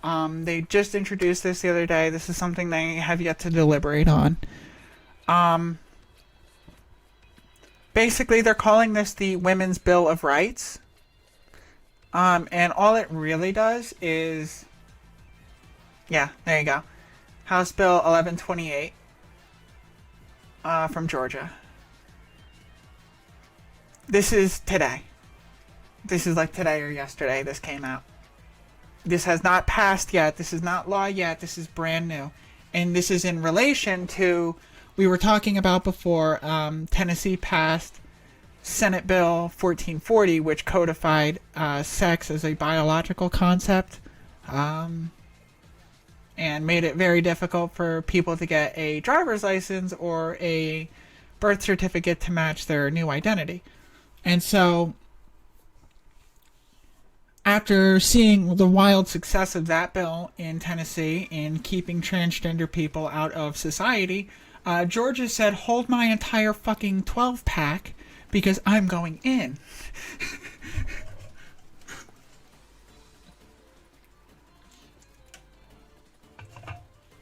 Georgia decided to go in. This is just page 2. This is like a 12-page document. So they really did say separate but equal here. An individual born with a medically verifiable diagnosis of disorder or differences in development shall be provided any legal protections and accommodations afforded under the Federal Americans with Disabilities Act of 1990 and any applicable state laws. So they still can't get recognition on any of their shit. The law will treat them as male or female regardless of what they look like or how they feel about it. How they feel. I'm trying to like fix my language because it's not how they feel about it, alright? I trust people to know who they are. I trust myself to know who I am. I don't need this state to nanny me and tell me what I am. I know who I am. I've known who I am for most of my life. Since maybe I was about 8 years old. And probably before then, I just didn't really know it. By the time I was 10, I fucking knew exactly what I was and what I wanted to be called. I have known that I was Katie for longer than I was the other one. I'm sorry. And I had to wait until I was 25. And I waited because it wasn't safe. I didn't have the ability. I was desperately clinging on to a life that I knew I would lose the moment I revealed. And I did. I lost everything. Just about. Other than my wife. The support there. I lost everything there is. You know, my job, my respect. I can't even get emails back from people I used to talk to all the time. I've lost so many friends. I talk to nobody now. You know? I've lost my ability to drive and feel safe. I've lost my ability to get a drink at a restaurant. You know? I've lost even like fun things. I can't even go go-karting. Because I can't get ID that matches who I am. They would look at the picture and say, that's not you. My picture doesn't match me. So I'm depersoned. I'm not able to go out and work or get a job, or getting health insurance is very difficult. Alright? So let's read this next part. This next part is Georgia trying to give itself the absolute right to arbitration, to be like the arbiter of sex. I have an ad coming up in a minute, so I'm going to just talk until I hit the ad, and then I'm going to take a short BRB because I really, really have to pee. And can I tell you guys something? I sit. Even when I'm home, I sit. Even when I'm home. Because it's not a performance. It's not. Nothing about this is a performance. This is who I fucking am. I'm a girl. And because I was born with some set of parts, and some dumbass doctor looked at those parts and said one thing, does not mean a forever fact. They don't know what's in my brain. Nobody has ever checked it. And you know what? Hands off. It's my fucking brain. I know what it's doing. It's more comfy to sit. I'll BRB.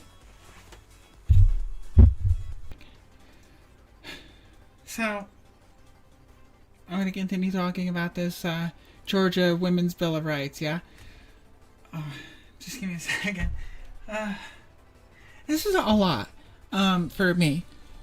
Because I don't normally talk about like stuff like this. I'm not actually very familiar with the law. I only really tried to prepare myself for this, like the relevant stuff when I was going to get my driver's license. I kind of thought that I had it figured out because when you get your stuff changed in New Jersey, it comes with a court order. And, you know, the Tennessee law said, you know, it's got to match your birth certificate. And that's what I had, you know. And I'm heartbroken. Thank you, Catalina. That means a lot to me. Should I not say your name? I'm sorry. I don't know what to do. I'm sorry. It's really stressful. Trying to put this all together, and I'm trying to find help. I'm really, like, I need help. I can't do this alone. Thank you. Really. Thank you. 'Cause I don't want to leave the state of Tennessee. I really do like it here, and if I just leave, like people are telling me to just leave, then the state is going to continue to do this to people. Then the state has won. You know, if I leave, the state has won. And that's wrong. Because the state is wrong. This is not right. You know?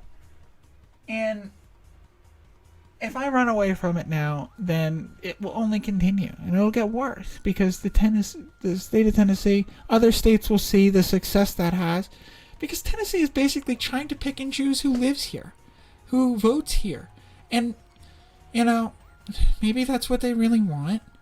And if they really want to make a state where people, you know, where like all the fucking bigots of the world want to live, it would be a real shame to do that to Dolly Parton's state.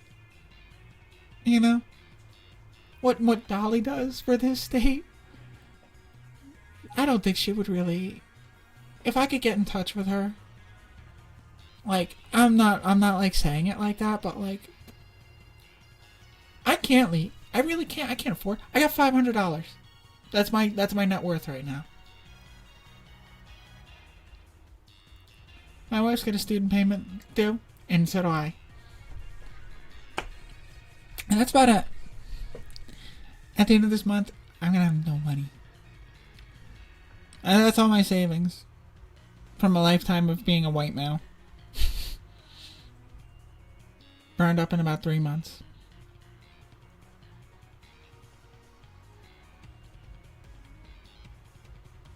And I try to live conservatively too. I really do. Like, I eat tuna and pasta and maybe ground beef like twice a week. But it's getting pricier. You don't eat out a lot, you know.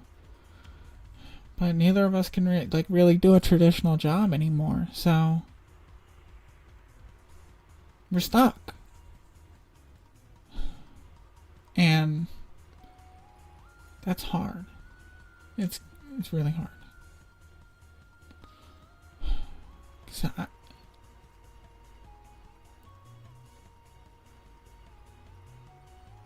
getting started in New Jersey would take more than I have, you know?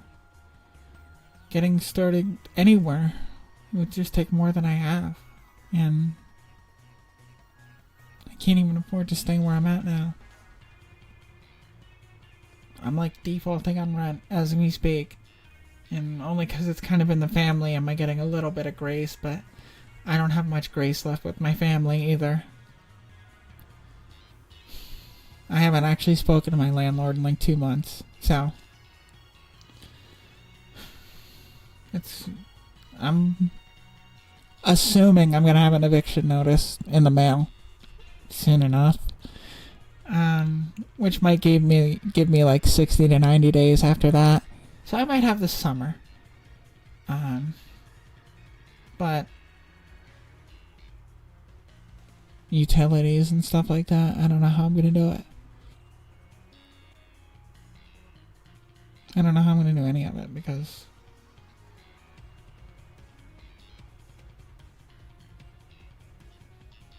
I can't even drive. I can't even get my driver's license. What am I going to do? Go start driving and then get pulled over and then get like a $500, like $2,000 ticket for driving with like fraudulent information or bad license or whatever the fuck. What do you do? The whole, I'm screwed. Really screwed. Yeah.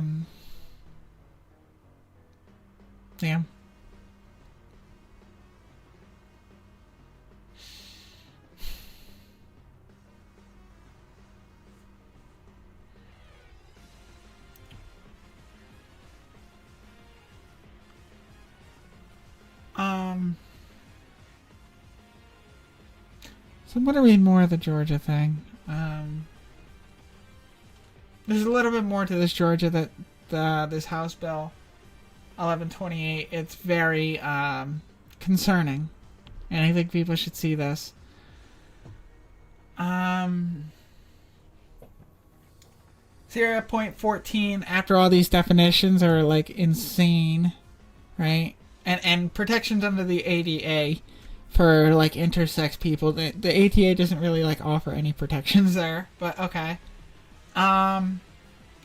Laws, rules, and regulations that distinguish between sexes are subject to intermediate constitutional scrutiny. Intermediate constitutional scrutiny forbids unfair discrimination against similarly situated male and female individuals, but allows the law to distinguish between sexes where such distinctions are substantially related to important governmental objections. Does anybody understand what that means?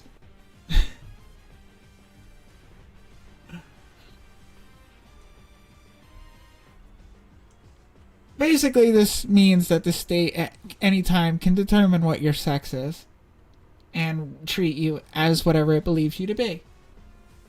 Whenever it matters to the government.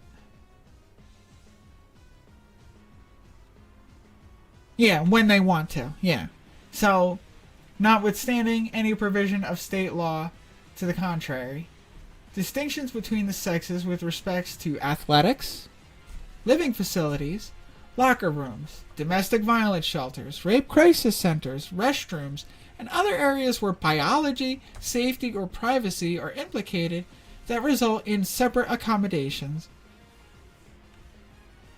are substantially related to important governmental objections of protecting the health, safety, and privacy of individuals in such circumstances. So, basically, if you're a transgender woman who has been raped, let's say, sexually assaulted, they will put you in the male center because regardless of what your paperwork might say, the state thinks you're male. And so you get put in with the same type of people that would have assaulted you in the first place. So it's not protecting you. The transgender woman, it's not. It's protecting, it's protecting the women. It's like, well, okay. What about the trans mask who gets put in the, who gets wrongly identified? Exactly. Like if I went into a men's restroom, I would get violenced. I would. I think I would. You should have seen some of the people I ran into at the craft fair, where I was this weekend. I thought I was going to get hate crimes at my own table. Craft fair didn't,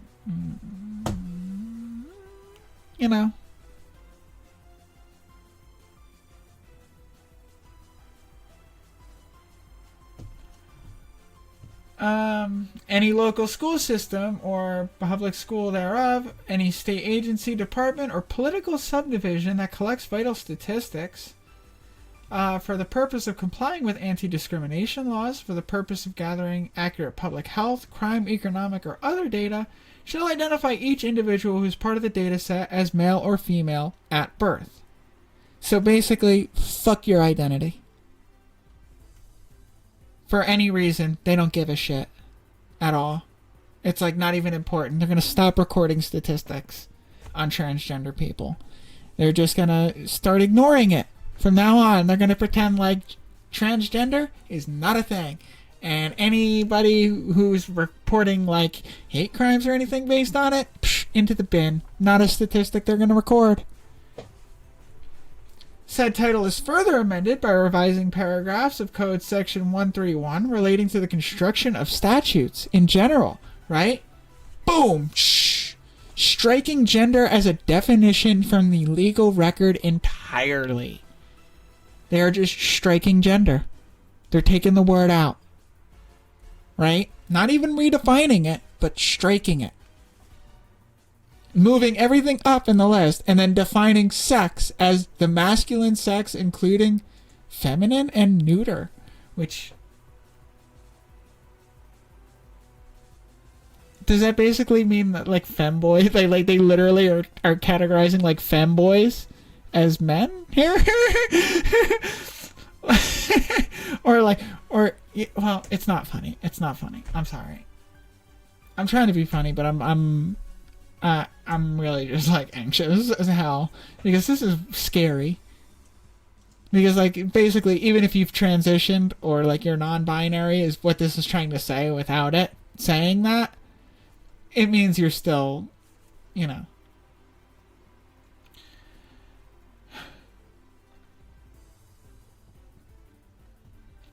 And here, just in other bills, they start anywhere that gender is marked in just any related reason. Not for any reason whatsoever. If gender was in the law, they replace it with sex starting now. So this is about adoption.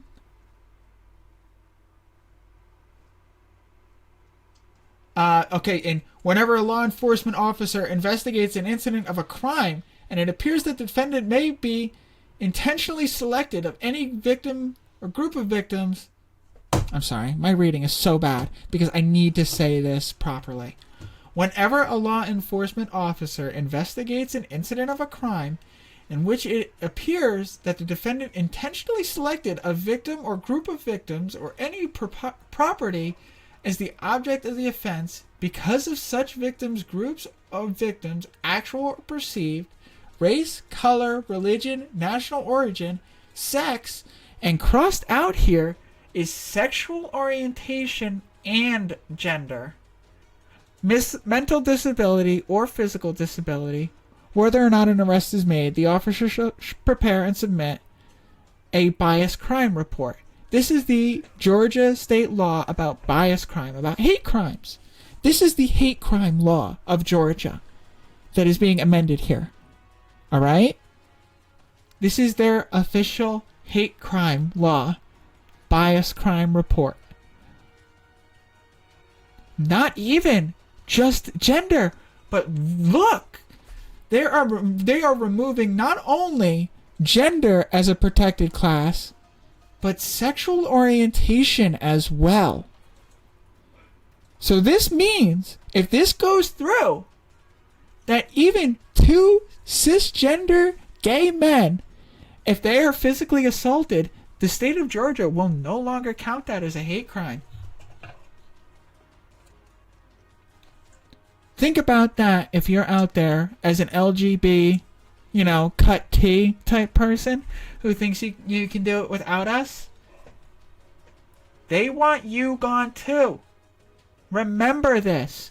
It is not just the transgender friends that are going to be hate crimed when hate crime laws stop protecting them. Okay? I need you to pay attention now. When we say that sexual orientation, just a regular, gay, straight, bisexual, lesbian, all you friends, if you don't help us trans folk now, we aren't going to be here to help you then. I'm so serious right now. And not because we don't want to be.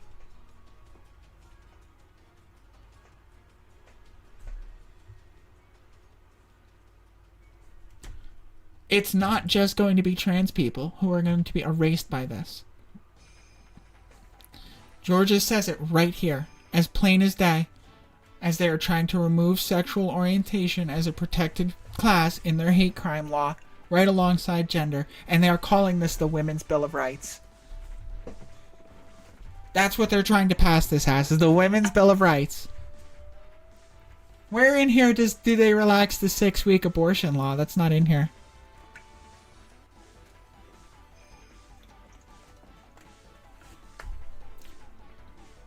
State still determines, anything a woman can do with her body, basically. Where are women's rights actually, expanded in this entire document? I haven't found it yet.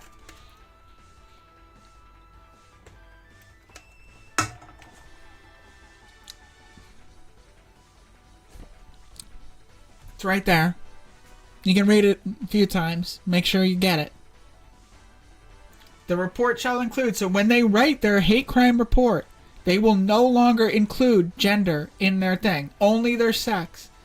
It used to be sex and gender, so they would record both, which is fair. Because it matters when you're discriminating against a transgender person, you're discriminating on them on the basis of their sex, and so these things matter. And so, to remove the gender part of this is to erase us. That's everything else they record. They don't record sexual orientation in here, by the way. Religious symbols. Symbols, right? That's about symbols.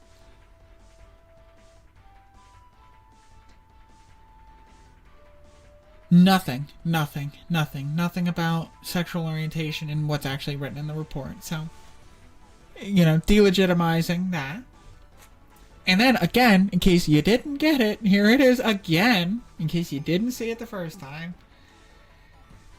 removing sexual orientation and gender. Yeah, Georgia really is in a hold my beer case to the bottom right now. Like they're racing to the bottom. Title 20 of Official Code of Georgia annotated, amended by replacing gender with sex, wherever the former appears, relating to gender discrimination. Authorize separate gender teams, equal athletic opportunity, physical education classes, employee designation, monitor compliance, grievance procedures, and reporting requirements. So basically, anywhere that you've seen gender as a term when it comes to like sports, classes, schools, anything, if it says female, it now means sex. So like they will not respect anybody's gender identity on the basis of fucking anything. This is to protect women, after all, right?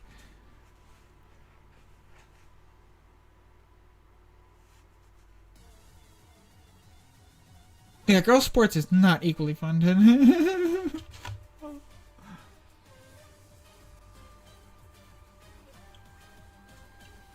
So, female identifying people in their gender barred from this if their sex as determined by the state of Georgia, the ultimate arbiter of what your sex is, because they know, they can always tell after all. Now the state is allowed to hate crime you.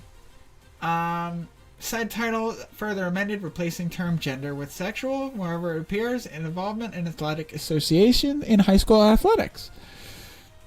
Once again, right? Title 40, official code, relating to applications, fees, and provisions for voluntary participation in various programs. Georgia Revised Uniform Anatomical Gift Act, including the name, license number, date of birth, removing gender, sex, and most recent address of any person eligible. Gender information removed. Sexual category information of either male or female.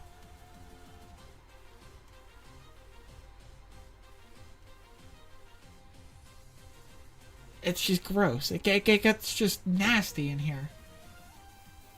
This is about the organ donor registry, you know? But I guess in maybe a little bit in the organ donor thing, it's kind of like... It's weird. I don't know. But then again, like, my organs are full of estrogen. So, like, I wouldn't want, like, a regular dude getting my liver. I don't think a regular dude should want my liver. I don't think a male should want my liver. It's full of estrogen. I'm just saying. Like, does it really matter if a liver from, like, a trans femme goes to a cisgendered woman? Does it really matter? Like, they want to, like, separate, like, yeah, I'd have some organs I'd donate. Yeah, you know, where do I get on the list for other ones, yeah? You know, so many, you know, trans masks, just throw them in the garbage after all. Like, why isn't there a program for that? That's just...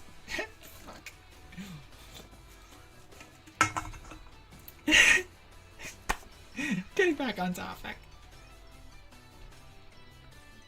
Removing gender.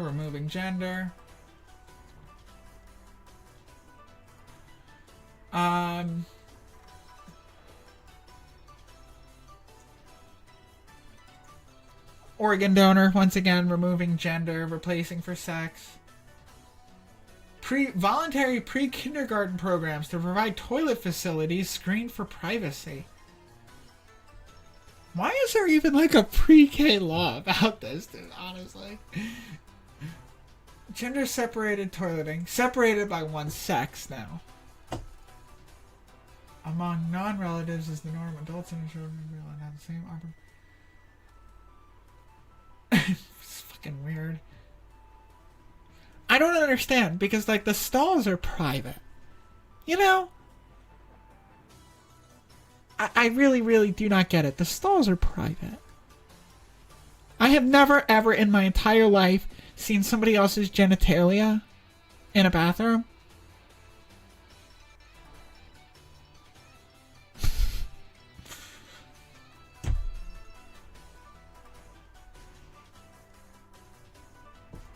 You know, and just more of that. Family violence. You know? Controlled substance prescription compliance. Minority and women participation. Master jury list. Driver's license information. Registered voters. You know? Random list of persons to comprise veneer. Definitions. Court reporting. Employee eligibility. Applicability. Rules. Look at this. You know, this is great right here. Replacing gender with sex when it appears in relation to verification of new employee eligibility. This is the state giving employers the right to discriminate you based on your gender.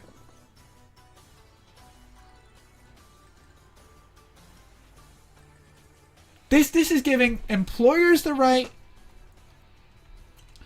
The one about registered voters. Related to statewide master jury list, their driver's license information, list of registered voters, and list of random people. Whatever the hell that means.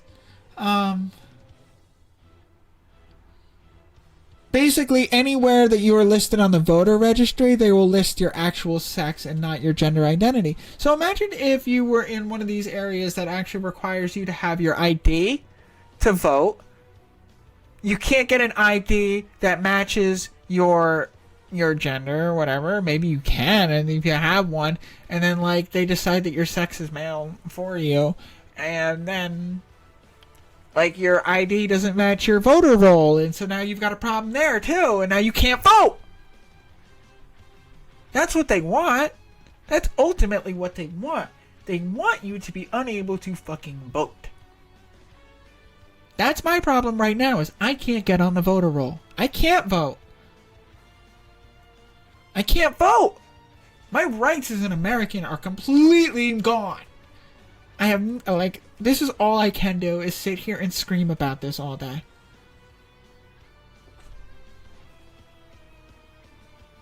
That's it. Like, I can't vote about it.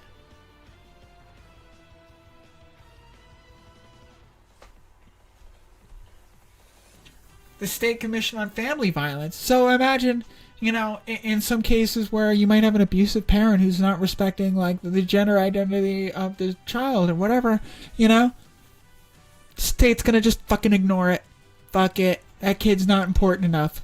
Their identity is not important enough for the state of state of Georgia to recognize that as something that family violence can even happen about. Think about that for a little while. Think about how much family violence you might have encountered in your life if you're like me.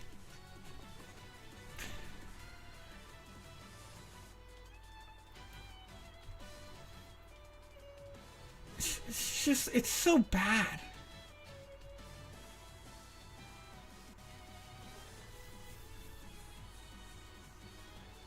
Related to coverage for the treatment of the morbidly obese patients, like, it's literally everywhere. Anywhere gender it showed up, anywhere in the entirety of the state's legislature, they had to change it to sex, which means changing like a lot of stuff, even where it's like ridiculous. So transgender people are going to lose their rights in a lot of places in Georgia, all over the place, where they're just not even going to be treated properly in a medical setting. That's wrong. There's some wrong stuff in here.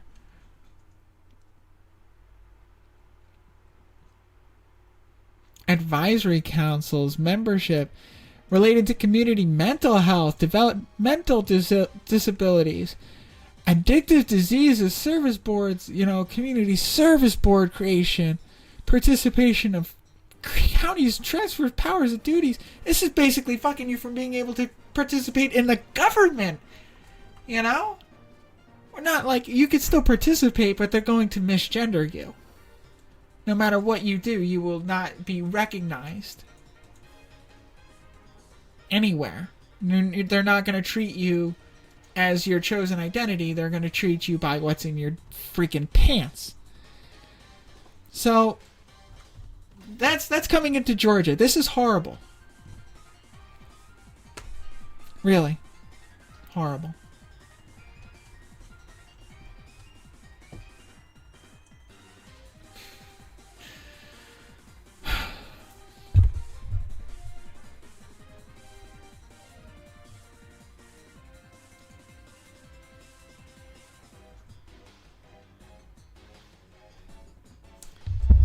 That is absolutely true. That's absolutely true. That means that no matter what you're trying to do in society, this is not just about your driver's license or like getting a drink at a bar or anything like that. It is not about your driver's license, your ability to drive.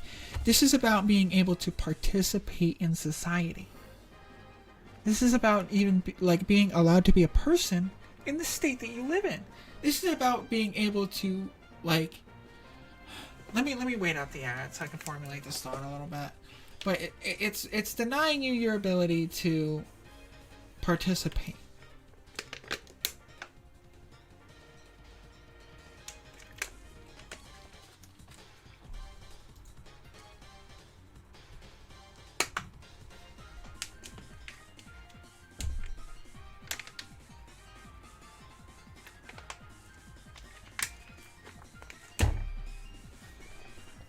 So, what McMuffin said here, more importantly, you're going to be open to discrimination at every level in society. I'm going to post it again just so the chat can see it. That's what we're talking about. This.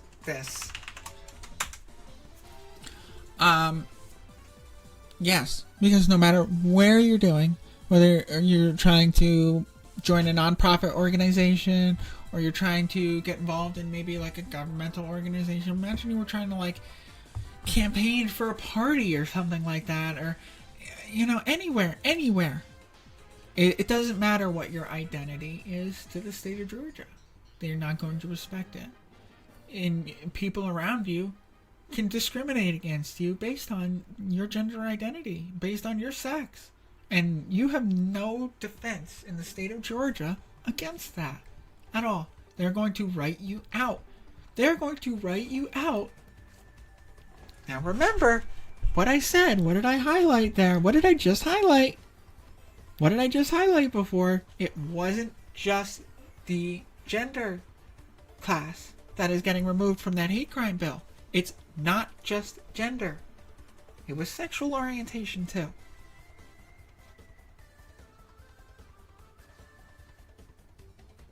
Think of how far we've come in this country. And the state of Georgia wants to decriminalize hate crime against you based on your sexual orientation. Not just your gender identity. They will allow you to be discriminated against based on your sexual orientation. Like if you're gay, you're straight, you're lesbian, bisexual, pansexual, demi, any of that stuff. Ace gang, rise up. In the state of Georgia, if that passes, you will have no protection. Somebody could deny you a job because you're gay. Please remember that and fight that. If you are in Georgia, call somebody. Fight that. That's real. That's absolutely real. I wish this was parody. I wish I could be making this stuff up and we were going to start laughing soon. But what I'm dealing with in Tennessee is one thing. What's passing in Georgia is like the extreme... They saw the success of what's going on in Tennessee and decided that they could take it to the absolute extreme. And Iowa's doing it too. And it's happening all over the country. And if this continues to be accepted, pretty soon it's going to look like a lot more states than that. And eventually it's going to be unsafe for transgender people to live in half this country. Easily.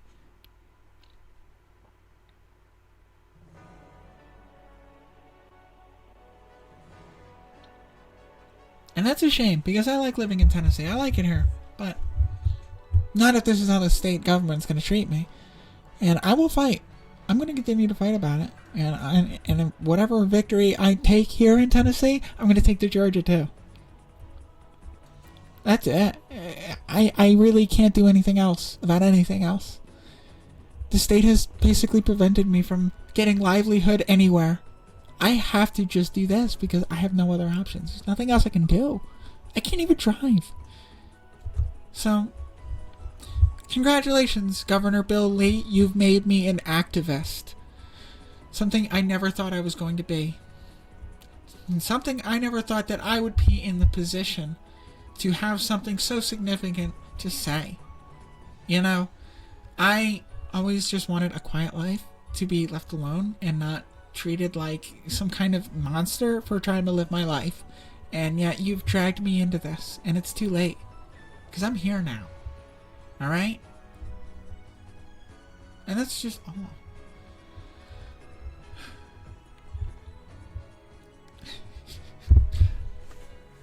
So, I just want to talk about one last thing. And it's this hot topic that's been on everybody's mind the past couple days. It's this little article put out by the New York Times. Last piece of thing we're going to talk about today. It's this piece by the New York Times.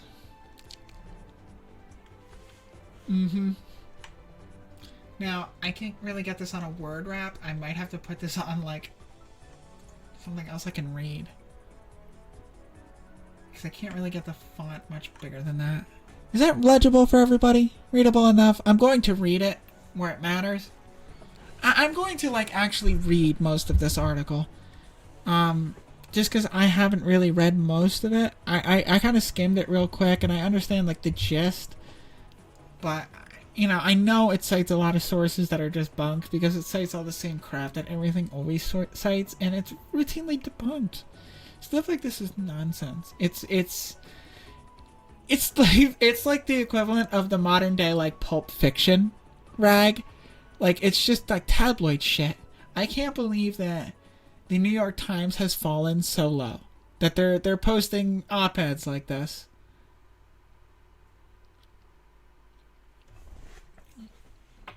We'll see you later, Muffin. You have a great day. Have a great, week if we don't see you much. Remember this. I'll be posting the link to this on YouTube later. Or this on YouTube later, and I'll link it on all my socials. It'll be around. I'm going to be pushing this as, like, the comprehensive, hey, this is what's going on. So, I guess we will just read it. So this is by Pamela Paul, opinion columnist. Grace Powell was 12 or 13 when she discovered she could be a boy. Growing up, she was in a relatively conservative community in Grand Rapids, Michigan. Powell, like many teenagers, did not feel comfortable in her own skin. She was unpopular and frequently bullied. Puberty made everything worse.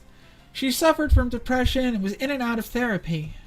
I felt so detached from my body. The way it was developing felt hostile to me. Powell told me, it was classic gender dysphoria, a feeling of discomfort with your sex. It's not a correct definition, but reading about transgender people online, Powell believed that the reason she didn't feel comfortable in her body is that she was in the wrong body.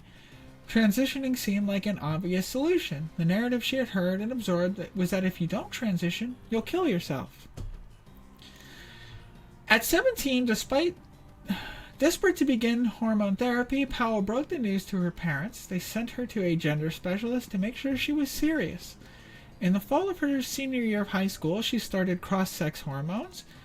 She had a double mastectomy in the summer before college, and then went off as a transgender man named Grayson to Sarah Lawrence College, where she was paired with a male roommate on the men's floor. At 5'3", she felt she came across as a very effeminate gay man.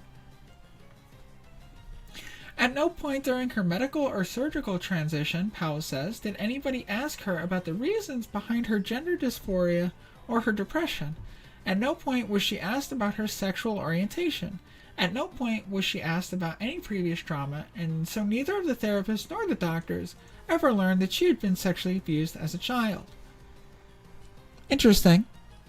I'm interjecting that I have a therapist that I talk to very regularly, and nothing like that really happened to me. There were things that happened to me, but not that significant.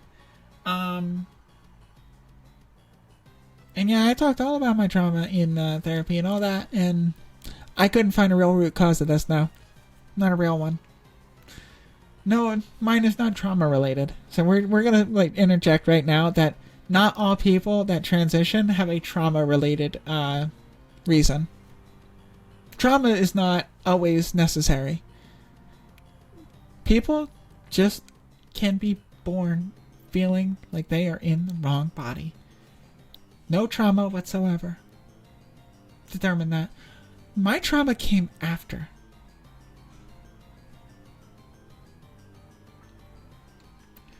I wish there had been more open conversations. Me too. Powell, now 23 and detransitioned, told me. But I was told that there is one cure and one thing to do if this is your problem, and this will help you. Okay, whoever really said that is not really that helpful, to be honest. Progressives often portray the heated debate over childhood transgender care as a clash between those who are trying to help growing numbers of children express what they believe their gender to be. Here's that believe phrasing. And conservative politicians who won't let kids be themselves. But right-wing demagogues are not the only ones who have inflamed this debate. Transgender activists have pushed their own ideological extremism, especially by pressing for a treatment orthodoxy that has faced increased scrutiny in recent years. Hey, where are you all finding treatment orthodoxy at? I have not found a consistent treatment in my travels.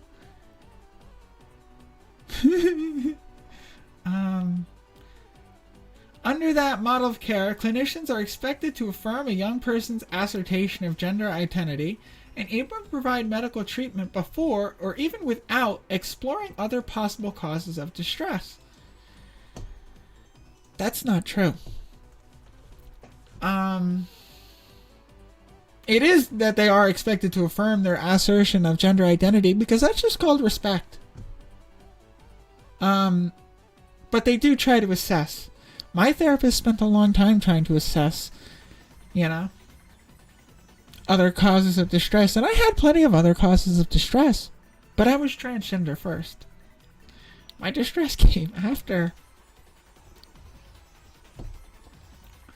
Many who think there need to be a more cautious approach, including well-meaning liberal parents, doctors, and people who have undergone gender transition and subsequently regretted their procedures, have been attacked as anti-trans and intimidated into silencing their concerns. There's legitimate things to say here. And here's one thing I will say. Procedures like sex reassignment surgery. Some of us don't want that. And some of us are being forced by the state to pursue that in order to be taken seriously and legitimately. Some of us don't want that at all. I think if there was anything that I would inevitably regret, it's chasing down that particular procedure in order to be taken seriously. That's permanent changes. They've been attacked and intimidated into silencing their concerns. Where? Because you were on the front page of the New York Times. I don't see you being silenced. You know who gets silenced? People like me, who are just trans and have no trauma. And while Donald Trump denounces left-wing gender insanity, see how they phrase and frame the argument in the first place? Catalina, we will see in a little bit. Absolutely check out the VOD. I'm not going to talk about this too much longer. I want to play Fortnite and have fun, but I have to talk about this. Bless you. Thank you for all of your support and helping me and talking to me and standing behind me. All of you people, thank you for standing behind me. And because last week I was going to give up streaming. I was going to quit. Because I wasn't feeling like I was heard, taken seriously, or, I just didn't really have anything to add. Well, here's my thing to add, alright? I didn't want to just talk about being trans all the time. I really did not. But I have to. I have to. I love you too. I will talk to you later. I need to talk to you later. I really love you. I really...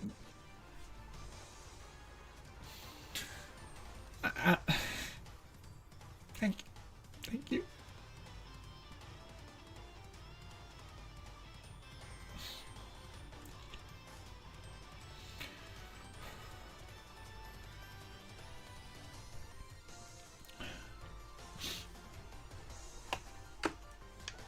This is just serious, guys. This is like bigger than me, bigger than everybody here. You know, this is like the entire future of this country, and my people, transgender people in America. It's only gonna get worse for us if we don't stand up and like start like paying attention to this stuff. You know.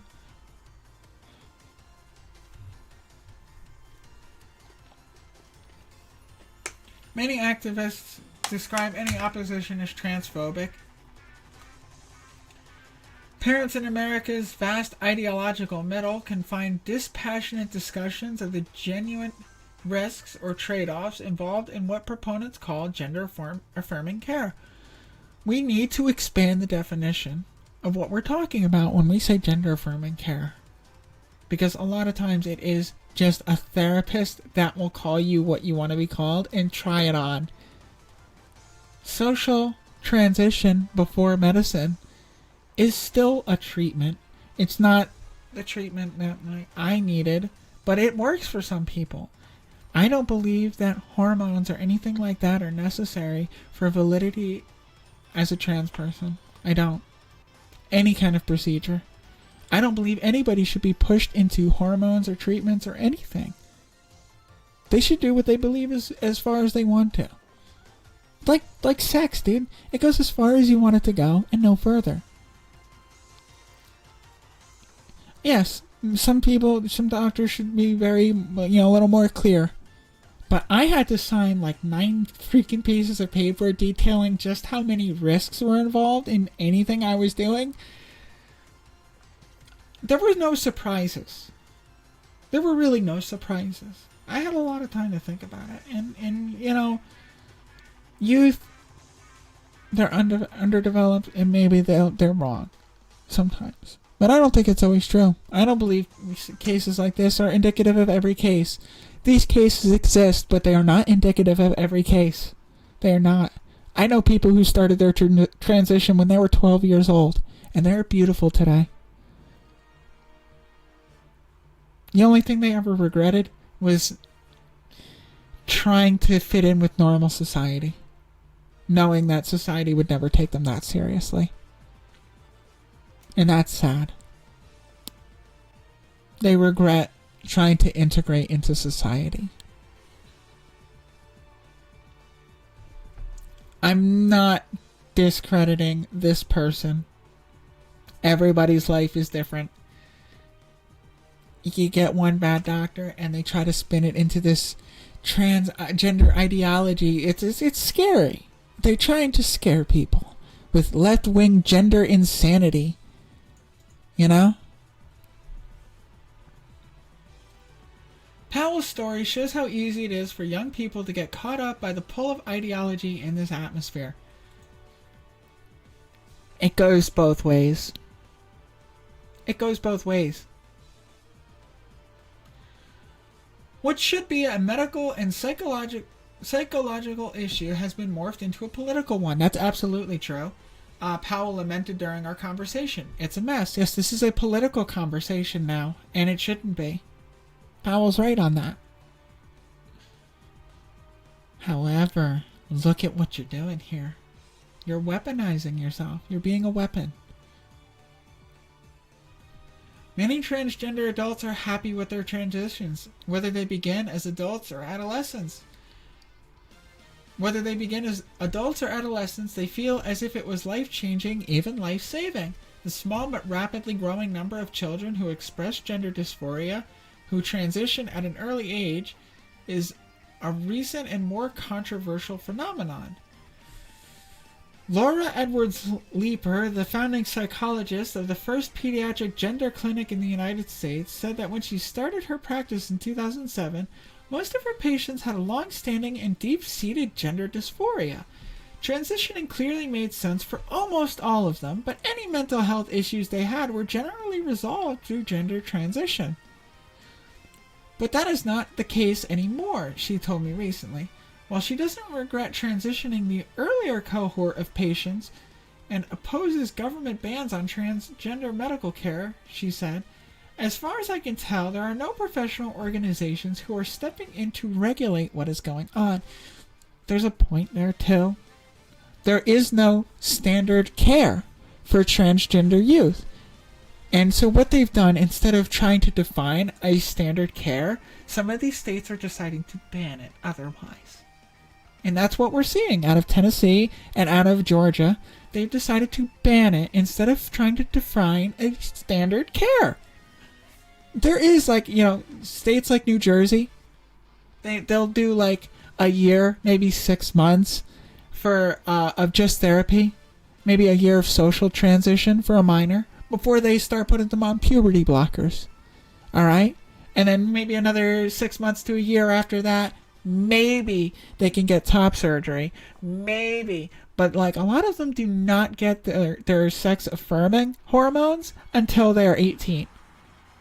There are cases where it happens younger. There are cases where it happens younger. I am not painting with a broad brush like the New York Times might.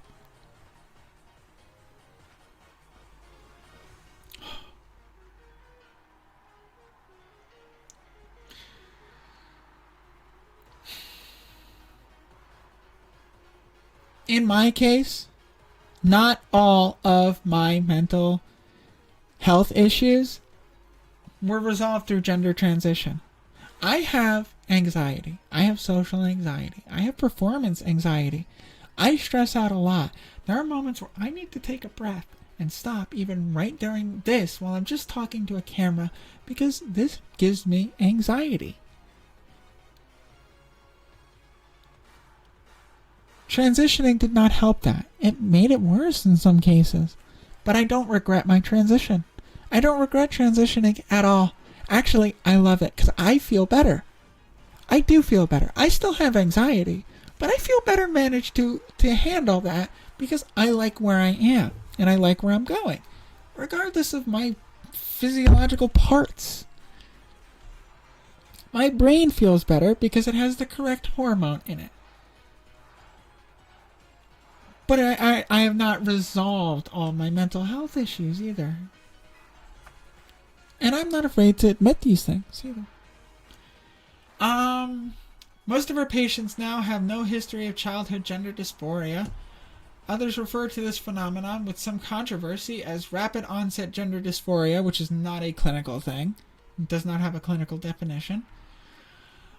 In which adolescents, particularly tween and teenage girls, express gender dysphoria despite never having done so when they were younger. That's like my parents saying there are no signs. Frequently, they have mental health issues unrelated to gender, while professional associations say that there's a lack of quality research on rapid onset gender dysphoria. Several researchers have documented the phenomenon, and many healthcare providers have seen evidence of it in their practices. Let me explain to y'all, real quick, what rapid onset gender dysphoria is. Let me, like Paul the Apostle, reveal to you the unknown God of rapid onset gender dysphoria. It used to be really harshly, discriminated against to talk about these things. And if you admitted that you were gender dysphoric, you had no therapist to go to. Your parents wouldn't take you seriously. The school didn't recognize it. Nobody publicly would recognize it. People would laugh at you and harass you and bully you and beat the shit out of you if you did not fit into their mold. And now, since some states actually have laws preventing discrimination based on gender, some of them do, some of them are trying to repeal it, but more adolescents feel comfortable coming out about their feelings. Even if they're not 100% like they need to transition, right? They might have some gender dysphoria that passes. Gender dysphoria is phasal. But being transgender is not. Being transgender is not phasal. But I have phases of dysphoria still, where some days I will wake up and I will feel like garbage. Absolute trash. And some days I will wake up and I will feel gorgeous. And I will be gender euphoric. Good feelings, right? Gender dysphoria is not a permanent feeling.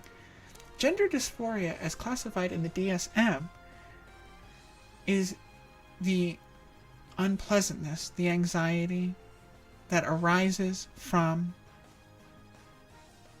the inconsistency between one's presentation and their gender identity. I can pull up the DSM, but it's basically that.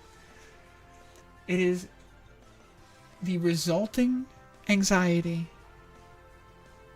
The anguish is the word, actually. It's the resulting anguish when one's presentation does not line up with their identity.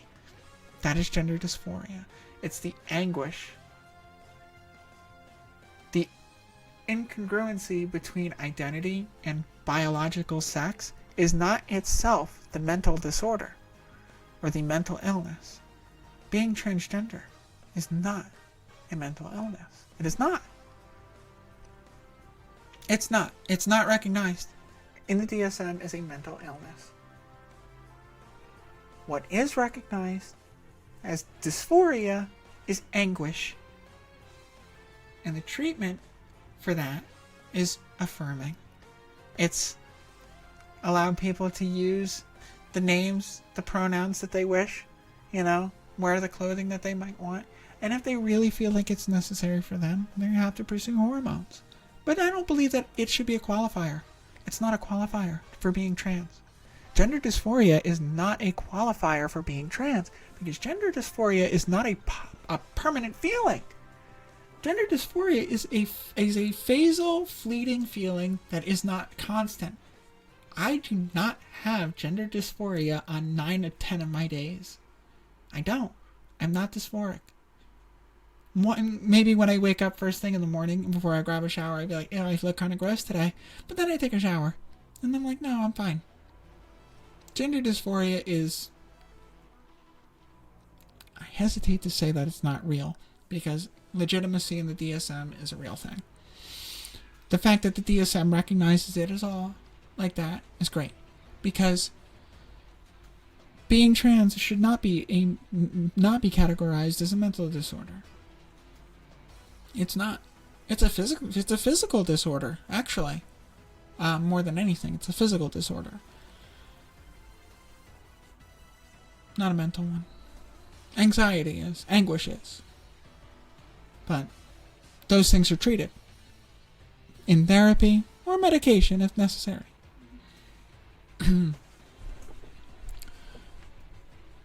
So rapid onset gender dysphoria, to bring the genie out of the bottle and explain it, is just the youth of our generation, my generation and that younger that of, realizing that society is moving our way and we have more freedom of expression than we did. And eventually it's going to be me and all the people younger than me, and I'm not going anywhere. And to tell you the truth, I don't intend to die anytime soon. I'm not suicidal for any reason. I want to go on record for that right now. I love my life. I would never cause harm to myself or anybody around me. I'm a pacifist. And I love every day. And I even love Powell here, who was at least brave enough to come and share her story, even if the people around her kind of led her down a path that was not correct for her. It happens. But that's why we should standardize the care and not leave it up to what one doctor might believe is correct over another. We should standardize care for transgender adolescents, not try to prevent them from getting the care altogether.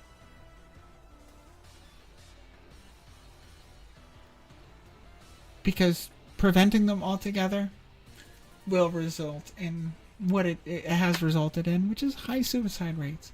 And I know that's what this article is saying, like everybody tries to scare you into. But look at the data. Go look at New Jersey's records. You're doing pretty well over there as far as the adolescent categories.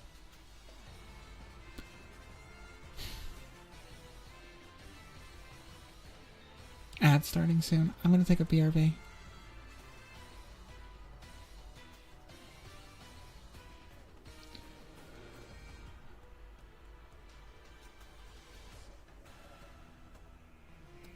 Rapid onset dysphoria is just society's acceptance and people coming out more often and questioning more about themselves. It's passing. Some people, for most people, it's passing. I don't expect more than 1% of the entire population of the world to be trans in reality, but I expect everybody at some point in their life to question their gender, to maybe be a little dysphoric about their presentation, to maybe think, dang, I don't really feel manly enough today. You know? That's dysphoria too. As a regular cis male, when you look in the mirror and you say, damn, my muscles are not big enough, I'm never gonna get any pussy. That's gender dysphoria.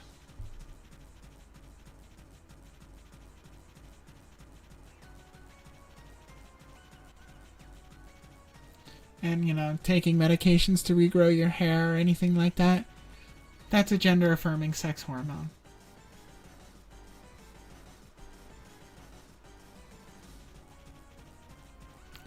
I'm going to take a BRB. We're back. So, there's plenty. I could keep going. I could keep going. For a while. I'm going to continue reading this article, just for the sake of the video. I know people are kind of petering out and losing some interest. I know, it's so enthralling hearing me talk about this shit, right? This is all what everybody wants to see today, is me bitch about how horrible the law in this country is getting. It's not my fault. I didn't want to talk about this. I didn't want to have to be this person and lecture people on just basic civil rights. I never thought I'd be this person. Alright? I'm sorry. I'm really sorry.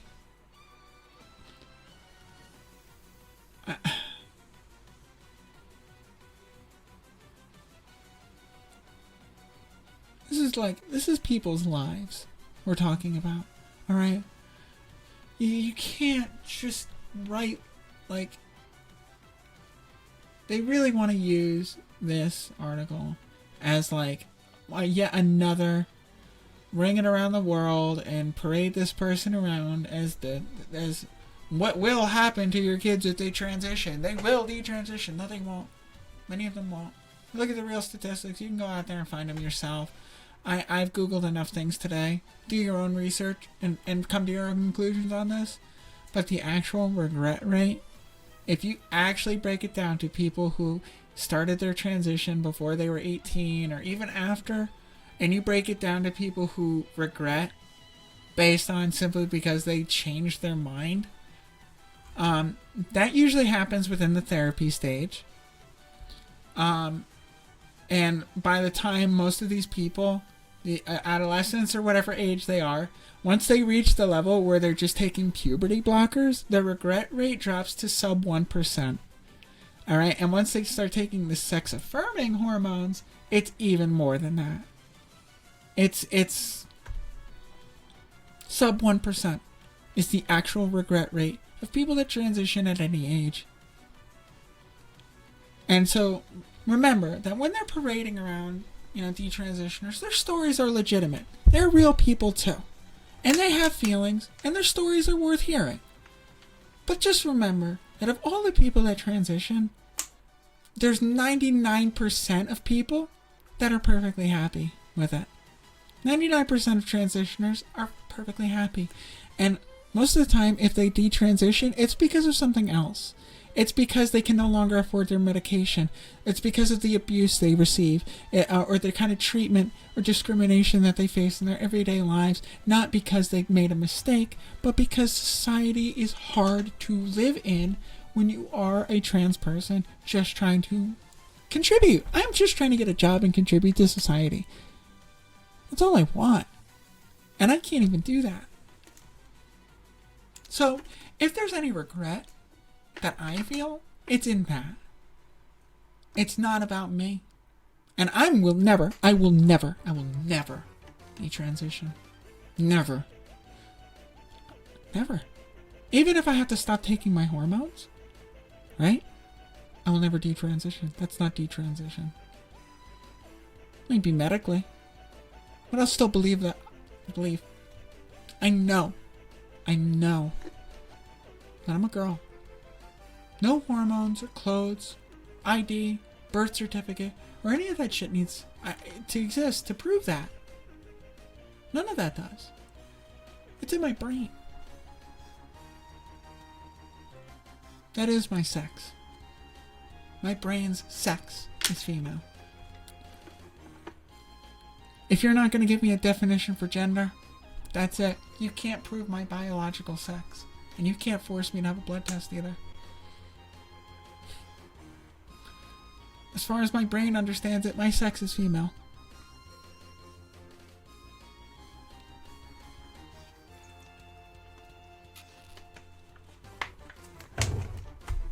And that's all that should matter.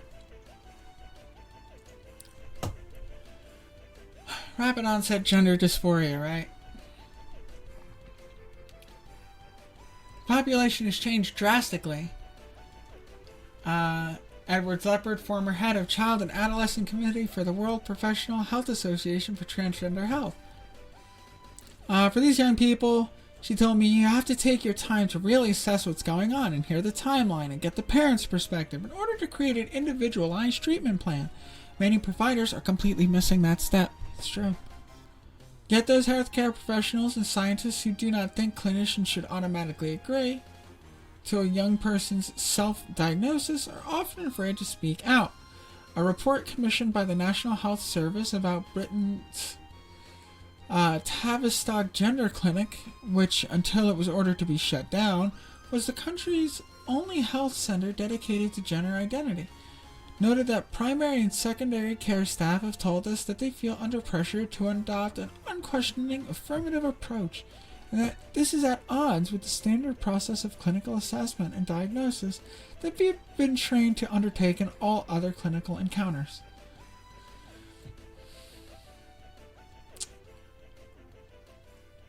Well, in this case, they are wrong. When it comes to identity, you have to believe the first party.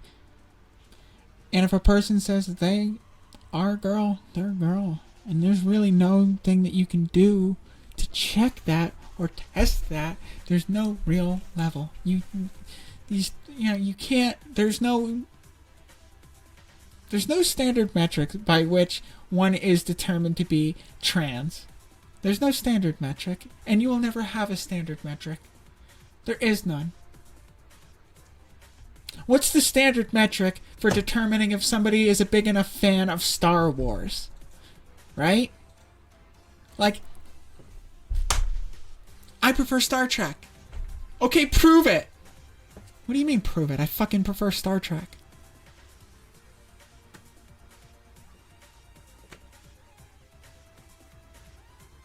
It's that simple. It's what I identify with. I identify with Star Trek. I identify as female. And that's it. You can't, like, convince me that I don't like Star Trek. And I prefer Kirk, but Picard is slappy. But to be honest, I like Deep Space 5 the best. I don't know how that comes across on mic. I don't check my shit. I don't care. And so this clinic was shut down, by the way, for its affirming views. Of the dozens of students she's trained as psychologist, Edward Sleeper said few still seem to be providing gender-related care. While her students have left the field for various reasons, some have told me that they didn't feel they should continue because of the pushback, the accusations of being transphobic, for being pro-assessment and wanting a more thorough process. Like, there's some things you can assess, but there's a certain point where, like, you really can't. You really can't, because we don't understand enough about the brain to really assess, like, 100% factually. We really don't.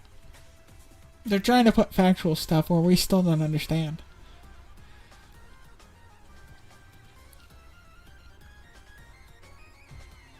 Licensed marriage and family therapist who's trained in gender-affirming care, treated multiple transgender patients.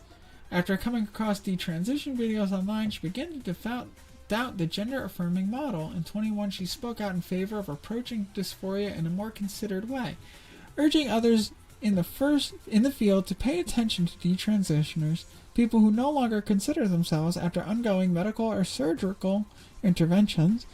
She has since been attacked by activists. Some threatened to send complaints to her licensing board, saying she was trying to make trans kids change their minds through conversion therapy.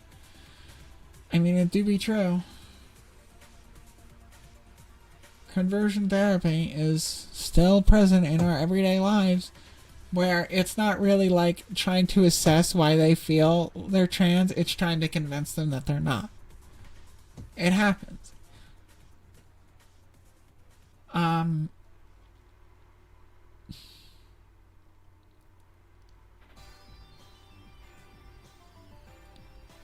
I don't know. Because you still have to trust somebody's first-party source on their identity. In April 22, the Oregon Board of Licensed Professional Counselors and Therapists told Wynn that she was under investigation, her case was dismissed, but Wynn no longer treats minors and practices only online. Many of her patients are worried parents of trans-identified children. I don't feel safe having a location where people can find me. Me neither, dude.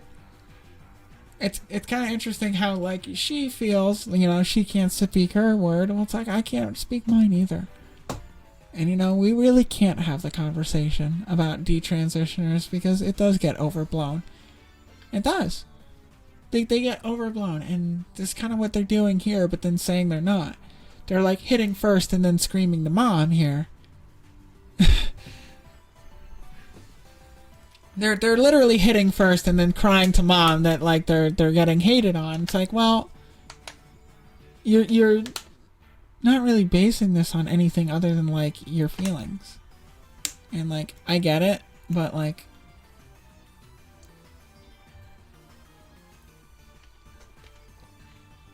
detransitioners say that the only conservative media outlets seem interested in telling their stories, which has left them open to attacks as hapless tools of the right.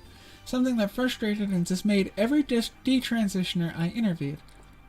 There are people who were once the trans-identified kids so many organizations say they're trying to protect, but when they change their minds, they say they feel abandoned. I can hear that. I really can. Because there is a lot of, like, gung-ho, like, total support within the community, and not a lot for the detransitioner. And so here's my open invitation. This show, what I want to do with this show, whatever this segment is have that discussion. If I can find somebody who wants to come right here and have a good faith argument about their life and why they chose to detransition and all that, come here and let's talk. Tell me about your journey and why you feel that, you know, you aren't trans, or you are, you know, you identify with what you are at birth. And that's great that you do. It's great that you went on the journey of self-discovery. The journey of self-discovery is so important. And even if you arrive right back at where you started, that's great. You went on the journey. You did it. Don't use it to attack my sisters and brothers. That's all. Go on your journey. And if it takes you right back to where you started, then you made it home. And that's all. Some of us are looking for the home to return to.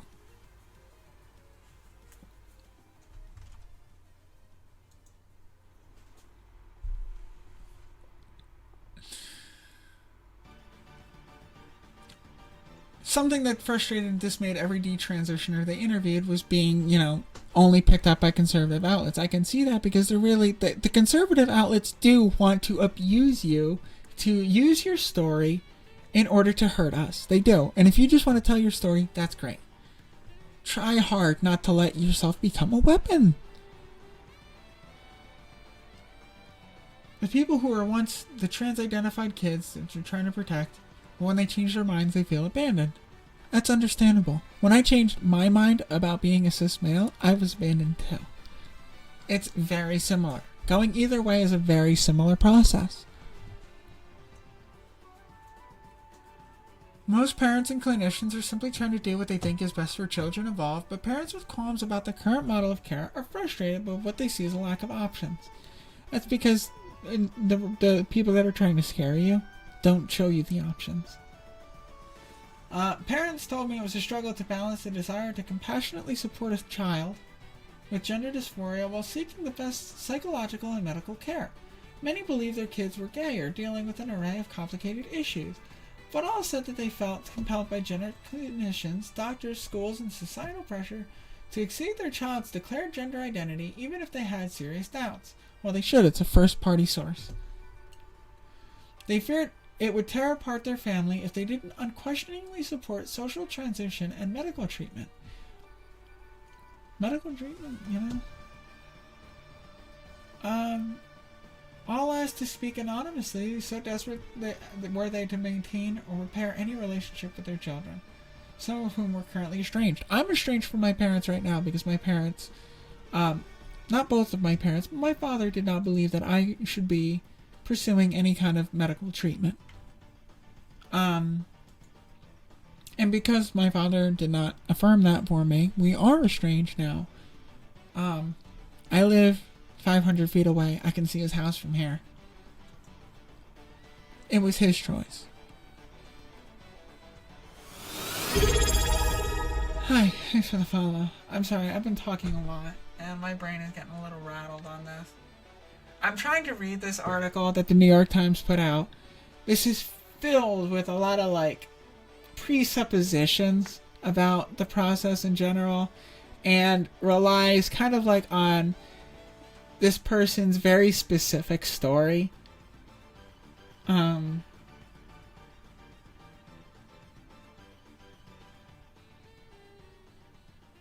may be many people out there who do feel pressured into going full on their transition, and I'm here to say that you do not need any kind of medical treatment to identify as trans, to identify as something different than what you were born. You do not need any medical treatment. Alright, I am not one of these, activists that this article is trying to scare people away from. I don't believe you need anything. I think you just need the resources to talk about it. And if you really feel like you want hormones, then it should be offered to you. And they shouldn't be restricted. And because you can reverse a lot of those effects. You go on reverse hormone therapy.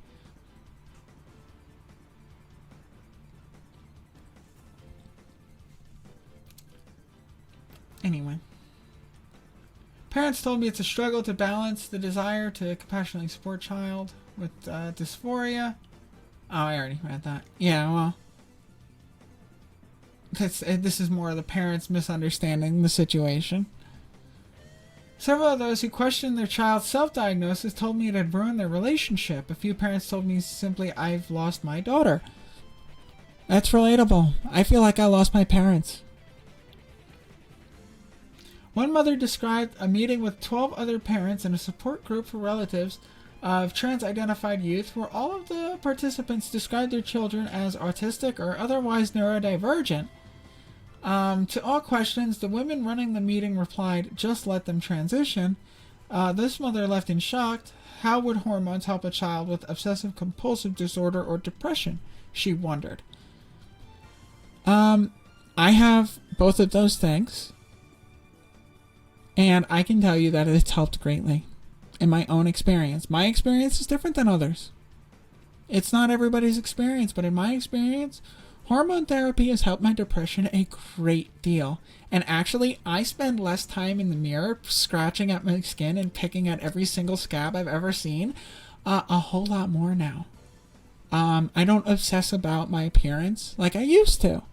My obsessive compulsive disorder would lead me into several hours in front of the mirror, until my skin was raw and I was actually doing more damage than good. So, that's how. I understand that not everybody has access to that information. I'm here to say that, yeah, Hormones can help. They may not help everybody. It may not help everybody. But it helped me. Just saying.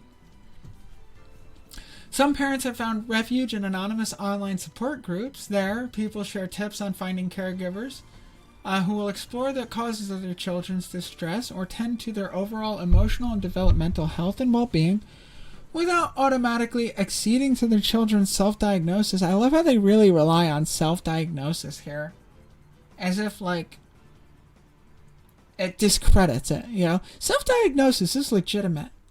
Alright? It's actually the first step in getting real diagnosis.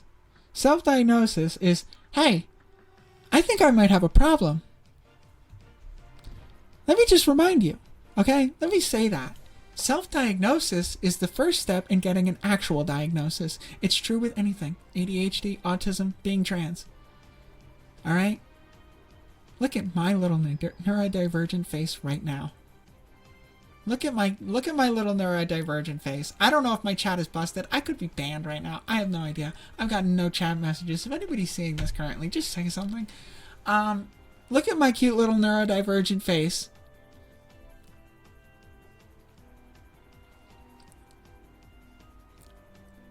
Self-diagnosis is the first step in receiving a legitimate diagnosis. And a legitimate diagnosis is not the only qualifier in being something, or feeling like you may be something, or anything. Feeling is important, alright? And your belief of what you are is important too. And don't let people try to delegitimize what your belief is in what you are, alright? People believe in some dude floating around in the sky watching you jerk your peanuts!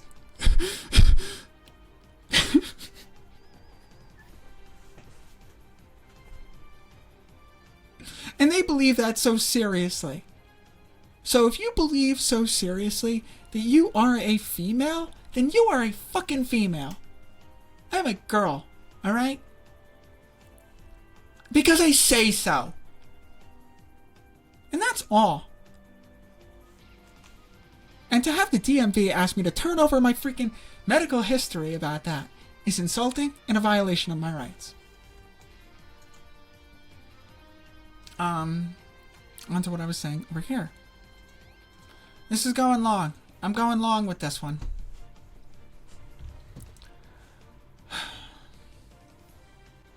So, respect what your child's self-diagnosis might be, even if they end up being wrong. Accept them in the moment, otherwise you're just going to hurt them. And you don't want to hurt them. You don't want to hurt your relationship. So what? Plenty of people think they're gay and might end up being straight later on. Hey, if you're like me, you might think you were straight and end up being a lesbian.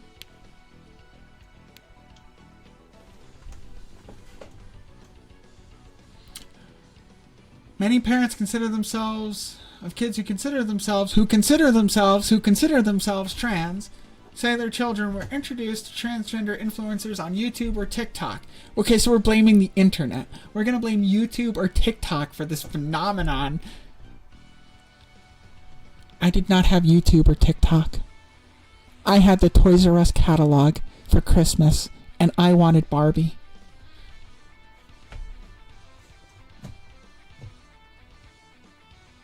A phenomenon intensified by the isolation of an online cocoon of COVID. This is nonsensical.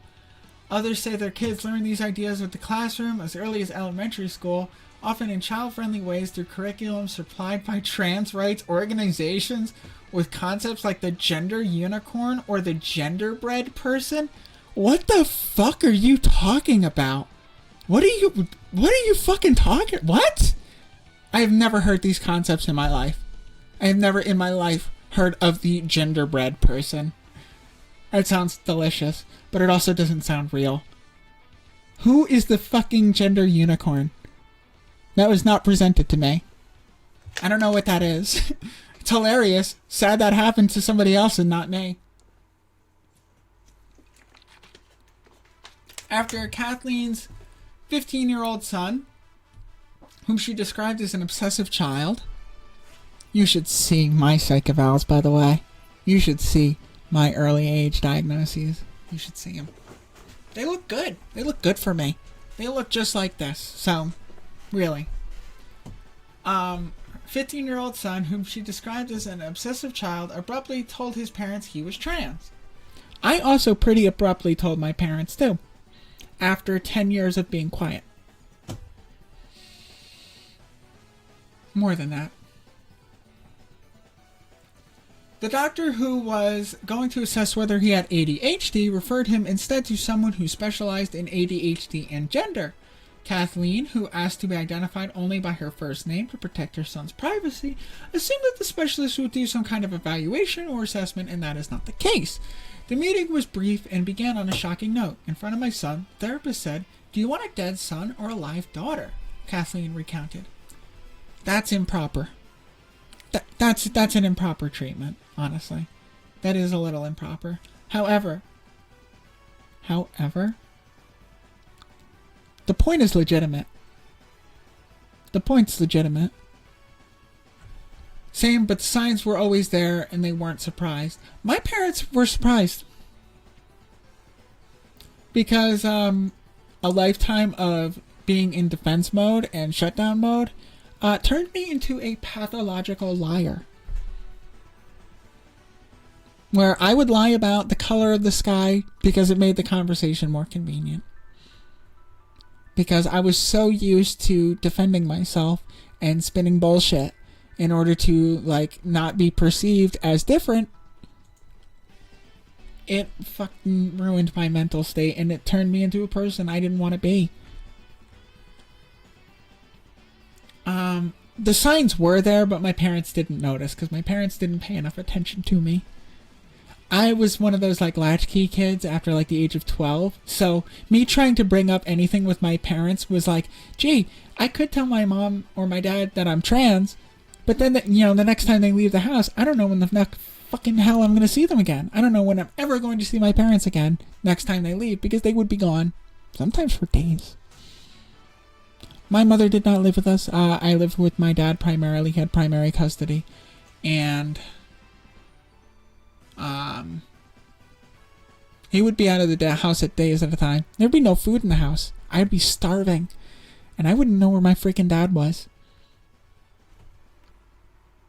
Several times in my life. I learned how to cook and clean and do all sorts of stuff. I was basically independent by 10. I fended for myself for the most part. And you know what I was believing before before I learned how to cook, before I learned how to clean, before I knew how to properly treat for wood varnished floors, I knew I was a girl. Long before I ever bought my first My Little Pony figurine, long before My Little Pony came out, I knew I was a girl. Long before Oberfell Hodge passed and overturned, the ban on gay marriage in this country, I knew what I was. I was a girl.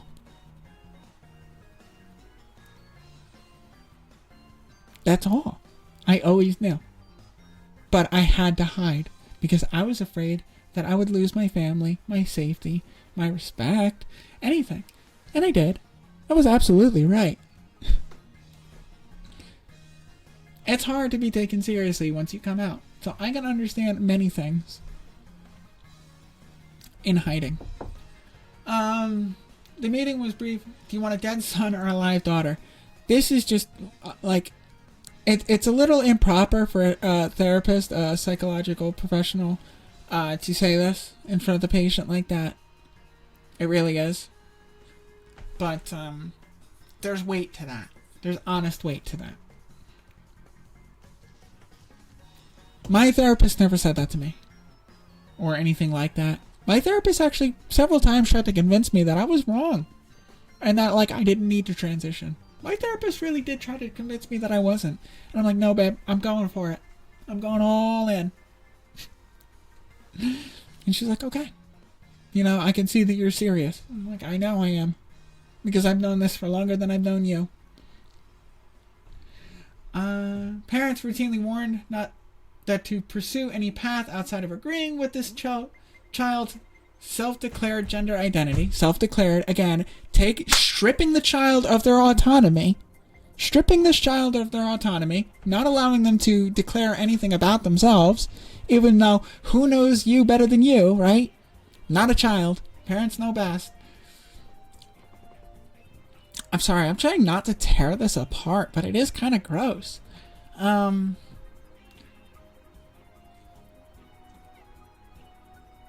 Warned that to pursue any path outside of agreeing with their identity is to put a gender dysphoric youth at risk for suicide. It is. Which feels to many like an emotional blackmail. It's the truth. You can look at the statistics in New Jersey versus Tennessee. And it's the truth. Proponents of the gender-affirming model have cited studies showing an association between the standard of care and a lower risk of suicide, because it's true. But those studies were found to have methodological flaws or have been deemed not entirely conclusive, as is everything that this is cited. So, touche. Is anything? A survey of studies on the psychological effects of cross-sex hormones published 3 years ago in the Journal of Endocrine Society, the professional organization for hormone specialists, found it could not draw any conclusions about death by suicide in a letter to the Wall Street Journal last year. In a letter to the Wall Street Journal last year, 21 experts from 9 countries said that the survey was one reason they believed there was no reliable evidence to suggest that hormonal transition is an effective suicide prevention measure. I don't believe it is. I will agree. Because I don't believe that hormonal transition is a necessary part of transition.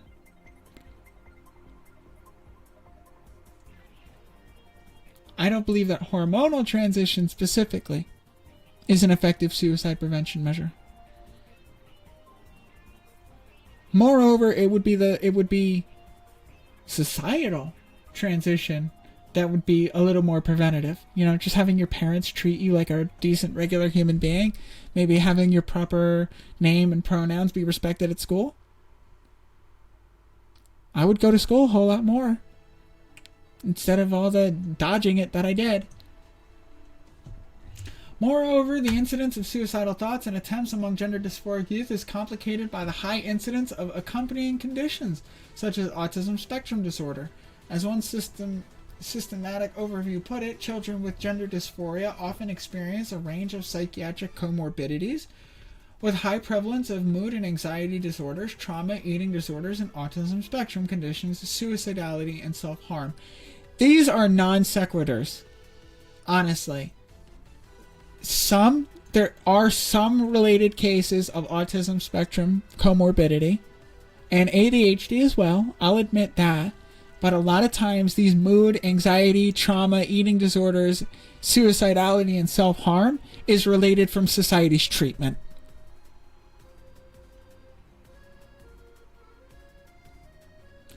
That's all related to how society treats us.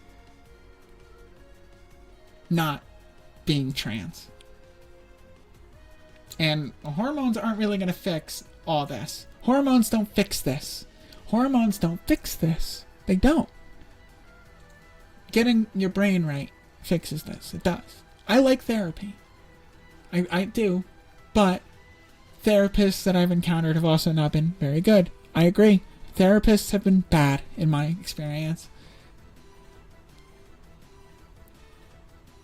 But there is a lot of ways to manage mood and anxiety disorders, trauma, eating disorders, and it works with getting yourself mentally well. It really does. And medical transition is not going to cure that. Medical transition does not cure that. I will say it as somebody who is medically transitioning, not as if it's like something you need to do. I just really want to be on proper hormones. It's not necessary. It's not necessary for all trans people to be on proper hormones. And so, yeah, there are a range of comorbidities, but we have to determine the root cause. And they're trying to pin it all as if being trans is a result of these comorbidities, and they're not. Being transgender is not a result of these other comorbidities. Being trans is not the result of an anxiety disorder, of a mood disorder, of trauma. Being trans is not a result of trauma. Being trans is not the result of autism or suicidality or self-harm, and it doesn't necessarily cause them either. Medical transition is not going to necessarily cause any of these things, and it's not necessarily going to cure any of these things either. These are just things that everybody in the world deals with. And there's plenty of ways to get that helped.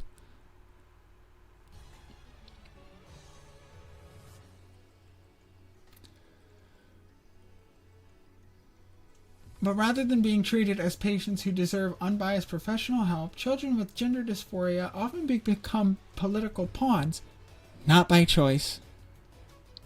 Conservative lawmakers are working to ban access to gender care for minors and occasionally for adults as well. On the other side, however, many medical and mental health practitioners feel their hands have been tied by activist pressure and organizational capture. They say it has become difficult to practice responsible mental health care or medicine for these young people.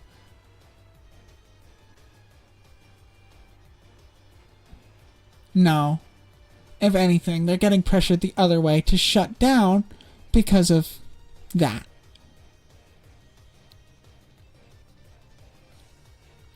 Pediatricians, psychologists, and other clinicians who dissent from this orthodoxy. See how they're using the language, how they frame the language to make you feel like this is bad stuff, like, oh, they got an ideology and an orthodoxy. There is no real orthodoxy for the care anyway, you know? I would actually be concerned if any doctor that says, like, medical transition is the only route to helping your child at all. I really do.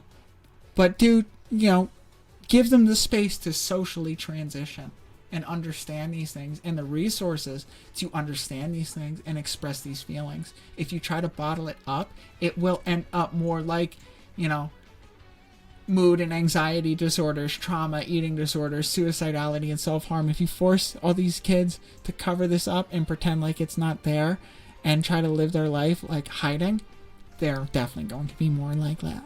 They are. It's true. You can deny it all you want, but the studies prove it.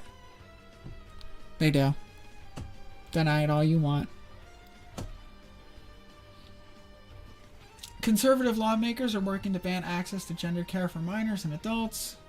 Organizational capture, activist pressure, dumb. Pediatricians, psychologists, other clinicians who dissent from orthodoxy, believing that it's not based on reliable evidence, it's because, we're not allowed to research these things either, feel frustrated by their professional organizations. The American Psychological Association, American Psychiatric Association, and the American Academy of Pediatrics have wholeheartedly backed the gender-affirming model. It's in the DSM, babe. It's in the DSM. The gender-affirming model is the standard. Want to know why? Because it's actually care that works. It's care that works. You don't see somebody for anxiety and tell them that their anxiety is not real. If somebody comes in there depressed, you don't tell them depression's not real. You say, oh, you're depressed. Well, let's talk about it. Oh, you're transgender. Let's talk about it. What brought on these feelings? In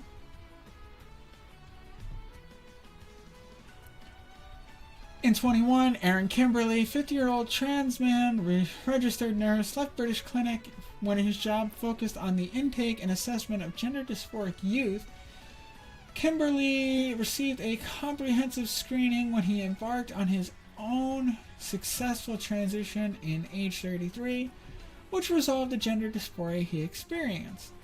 But when the gender-affirming model was introduced at his clinic, he was instructed to support the initiation of hormone treatment for incoming patients regardless of whether they had complex mental problems, experiences with trauma, were otherwise severely unwell, Kimberly said, and when he referred patients for further mental health care rather than immediate hormone treatment, he said he was accused of what they called gatekeeping and had to change jobs.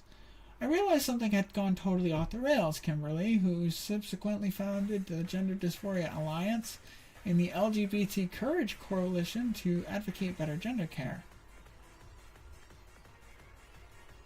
I kind of have a feeling that's not the whole story. I'd have to look into exactly what happened with this person. But as far as comorbidities and stuff like that, you do, like, if you have, like, serious anxiety, you gotta, like, talk to somebody about that stuff. It's good to. You know, you can't believe that transition's gonna fix everything about you. More likely than not, it's not going to. But having a care provider that will affirm your identity and everything is a good start. And getting on hormones and everything, if you really feel like that's what you need, that's what you need.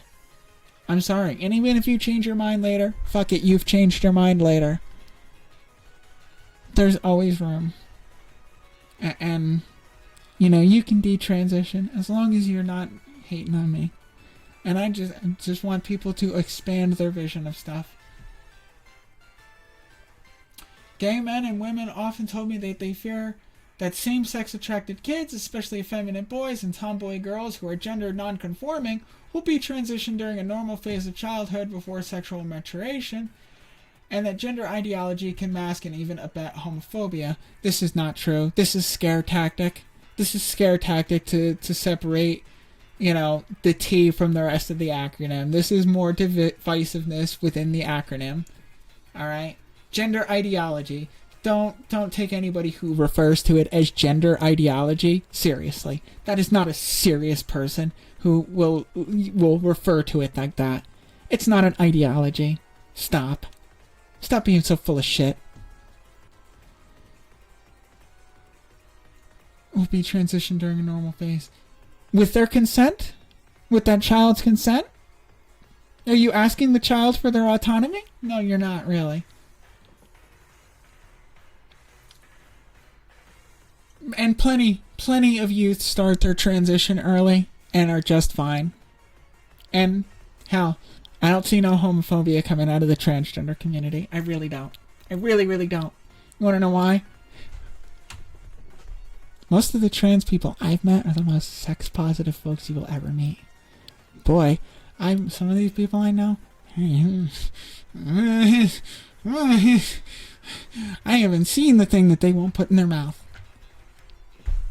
They're gonna have to invent a new type of sex organ for these people because some of them, they got no problems loving. They got no problems with love. If I could find the secret third thing, I'd put it in my mouth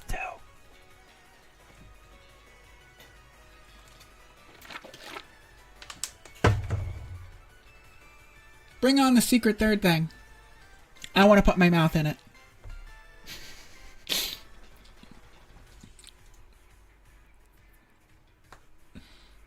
I have never... Find me the homophobic trans person. I'd really love to talk to them and really understand that. Find me the homophobic trans person. Huh? What? This is giving me a headache. Gender ideology can mask and abet homophobia. Have you ever seen a more backwards-ass, nonsensical, fear-mongering statement that is only made to create divisiveness between us and the rest of the acronym? It's unbelievable.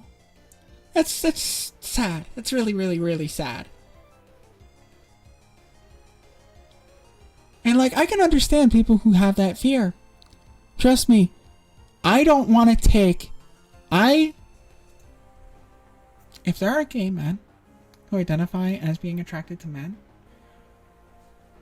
I'm not really interested in them.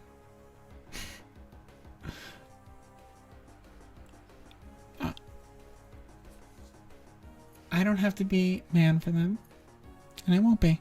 And if there are lesbians out there who have a genital preference for a vagina, I take my hat out. That's fine.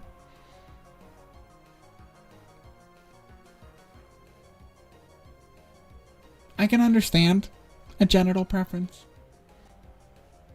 I'm not gonna hate a lesbian for not wanting to sleep with me. I'm not. I have a wife. And whatever she identifies as, we don't really know, but...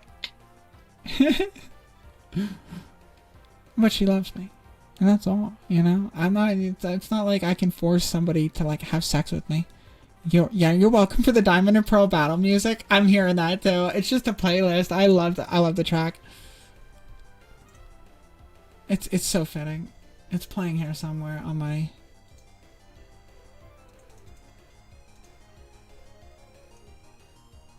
Sinnoh Trainer, Diamond Pearl, yeah. Shout out to this person on YouTube. I've been stealing your YouTube videos for music, sorry. It's not really your music, so... You get a view from me every time I do it, and now here you are, getting another view. So, where was I? So we're still reading this. We're about halfway through it. I'm going to start, like... Because it's just getting a little, like, less researched as we go on. One detransition man, now in a gay relationship, put it, I was a gay man pumped up to look like a woman and dated a lesbian who was pumped up to look like a man. If that's not conversion therapy, I don't know what that is. What? As one detransition man, now in a gay... I was a gay man pumped up to look like a woman and dated a lesbian who was pumped up to look like a man. If that's not conversion therapy, I don't know what is. What? Some people forget their own autonomy in these situations. My guy. Huh?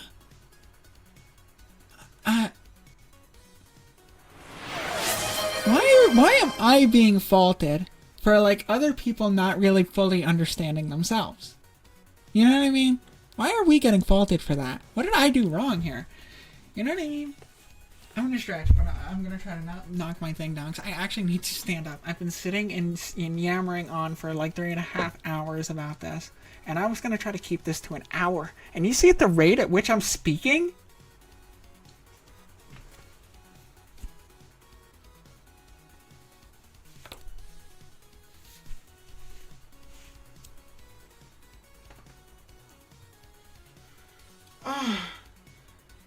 That's for all of you on the YouTube audience. That's my stretch. For you, Sarah.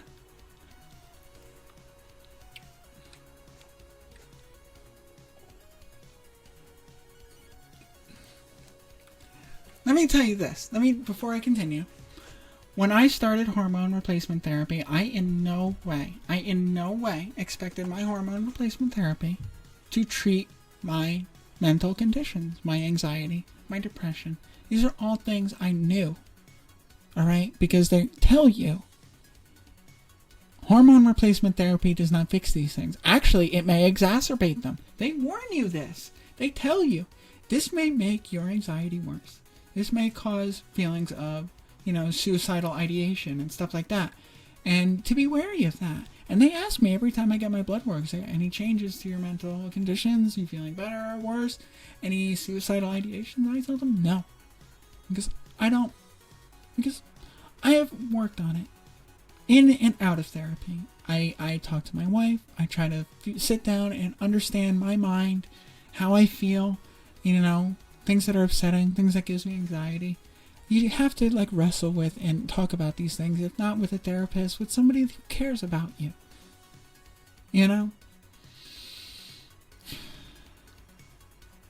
Shoving all this stuff into a closet's not going to fix it. It's going to make it worse. Whether or not that you're transitioning and you feel like that might be wrong and you want to detransition, that's valid too. That really is valid too. And shame to any trans people who would shame a detransitioner for having their life's journey. But it stops at the weaponization of that person by the conservative media outlets. Like it says in this article, we're being used as pawns for this, or they see us as pawns for this. But it's but if you go around on a nationwide circuit sponsored by Fox Media or whatever, you're being a weapon. And you're causing harm. Speaking your mind and your opinion is not really causing harm. This is an interesting article, but it's not helpful either. And it's based on a lot of stuff that's not really accurate.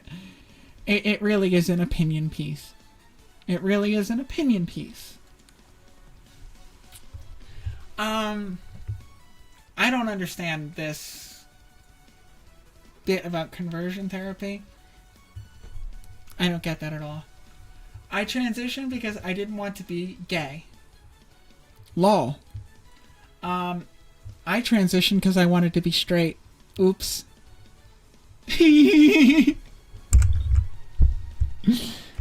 I'm being honest here on stream. I'm honest. I didn't want to be gay.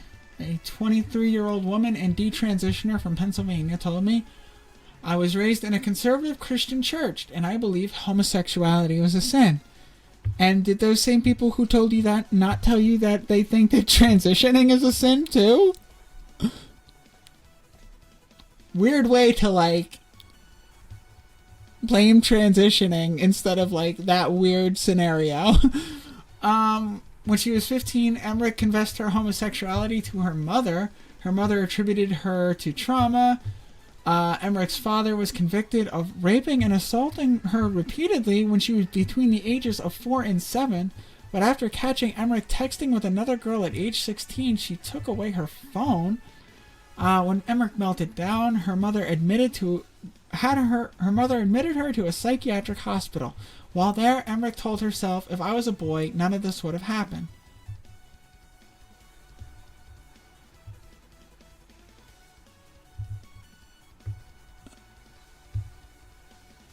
I'm not going to discredit this person's story, but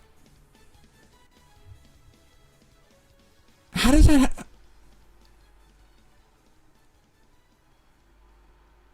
In May 2017, Emmerich began searching gender online and encountered trans advocacy websites. After realizing she could pick the other side, she told her mother, I'm sick of being called a dyke if I'm not a real girl. I'm sick of being called and not a real girl. I'm just reading the text. I'm sorry for the slur. If she were a man, she'd be free to pursue relationships with women. This is a twisted worldview brought onto you by the stereotypical Christian household. This is how twisted repression and like internalized transphobia will get to you.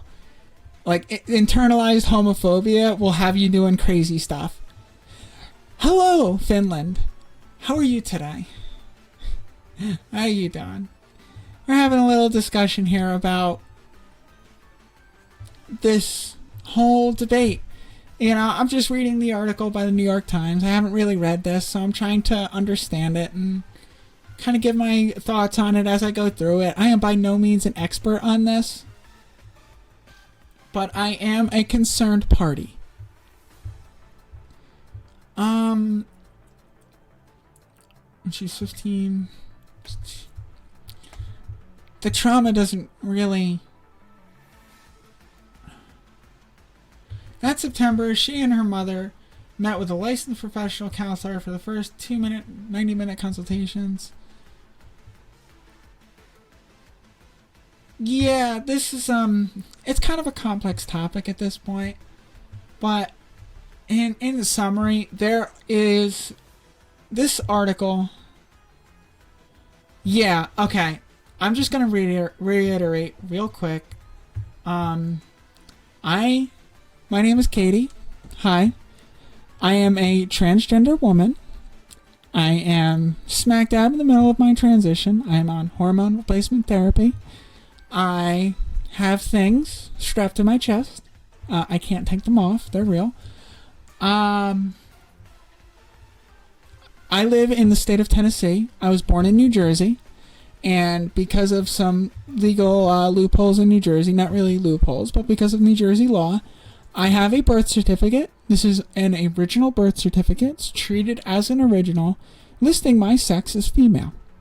Now, I went to the License and Registration Center in Tennessee here to renew my driver's license. My driver's license has all of my old information, my name, and my now no longer legal sex on it. And I was trying to get all this updated. And they denied me. They requested proof of a sexual reassignment surgery and all sorts of other medical history that they're not entitled to have, actually. And even if they did, it would be on the basis for changing my birth certificate in Tennessee. But that's not relevant. I was just getting a renewal for my driver's license. The recent bill that Tennessee passed, Senate Bill 1440, codifies sex into the state law and prevents any person from changing their birth certificate on the basis of a sex change, and limits a government issued identification to accurately reflect the sex listed on their birth certificate. This is not including just a driver's license, but also a government ID, like a regular voter ID, like, you know, what you might need to vote. I can't get a job right now because most states require you to have, most jobs in this state require you to have a valid in-state driver's license, which I cannot get with my legal sex marker. My legal sex marker is female. And I cannot get this listed on my driver's license. And so I have an incongruence between that documentation and my presentation, so that anywhere I go, if I have to turn over my ID for any reason, I am openly discriminated against. That's life as a transgender woman in Tennessee. It's just natural. And so right now we're reading through a recent New York Times opinion piece that is related. It's one of many opinion pieces that are used to further delegitimize me and my people and make us seem like we don't know what we are doing, make us seem like we don't understand ourselves, strip us and adolescents from their autonomy and right to identify themselves, or to know who they are. That September, she and her mother met with a licensed professional counselor for the first 2-minute 90-minute consultations. She told the counselor that she'd wish to be a Boy Scout rather than a Girl Scout. She didn't like being gay or a butch lesbian. She also told the counselor that she had suffered from anxiety, depression, and suicidal ideation. The clinic recommended testosterone, which was prescribed at a nearby LGBTQ health clinic. Shortly thereafter, she was also diagnosed with ADHD. She developed panic attacks. And at the age of 17, she was cleared for double mastectomy. I'm thinking, oh my god, I'm having my breasts removed. I'm 17. I'm too young for this. Actually, many doctors would agree with that. But she went ahead with the operation. Transition felt like a way to control something when I couldn't control anything in my life. But after living as a trans man for 5 years, Emmerich realized her mental health systems were only getting worse. In the fall of 2022, she came out as a detransitioner and was immediately attacked. Transgender influencers told her that she was bald and ugly and received multiple threats. I thought my life was over, she said. I realized that I had lived a lie for over 5 years. Now, there's something to empathize with there. You know? She had her doubts, and maybe she should have been able to figure it out more. And it's a problem is some people do feel pressure.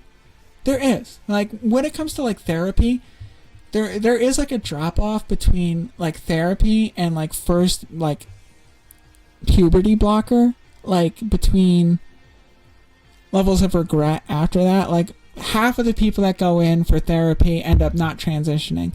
But less than 1% who end up on puberty blockers end up regretting the transition. So, yeah, there's a few stories here. But they are not listing all the success stories that would go along with all of this. And this person clearly has trauma that is outside of them being transgender or not transgender or whatever they were. They had a lot of trauma that their psychological professional did not value enough. They didn't fully evaluate all the trauma that this person might have had. And maybe they did, and maybe they didn't hear it well because they really wanted to transition at the time. And it happens. You know, people make mistakes, and that's why we need to standardize care for adolescents and actually get it figured out.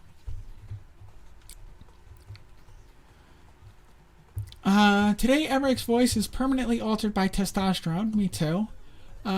She tells people she's a detransitioner. They ask when she plans to stop taking tea. She says she's been off it for a year. What sex do you think I am? The therapist remarked, I would have never guessed that you were once a trans woman. Emmerich replied, wait, what sex do you think I am? See, that's hurtful. That's upsetting. Not being able to identify the way you want to and not like passing either way now. That is sad too. You know, I empathize with that. Being kind of lost for your identity. This is a serious story. You know. To the trans activist dictum. See, I don't like when they use trans activists though, because that delegitimizes me. Just a human being. I'm not an activist. That children know their gender best. It's important to add something that all parents know from experience. Children change their minds all the time. I think we should listen to transitioners more, give them a positive voice before the right one can use. Yes, I think we should listen to them and try to help these people understand their identity. They shouldn't build up a new identity based around being a detransitioner. That doesn't help. That doesn't even help the person. This person is looking for help with who they are at their core. And they are not just a detransitioner.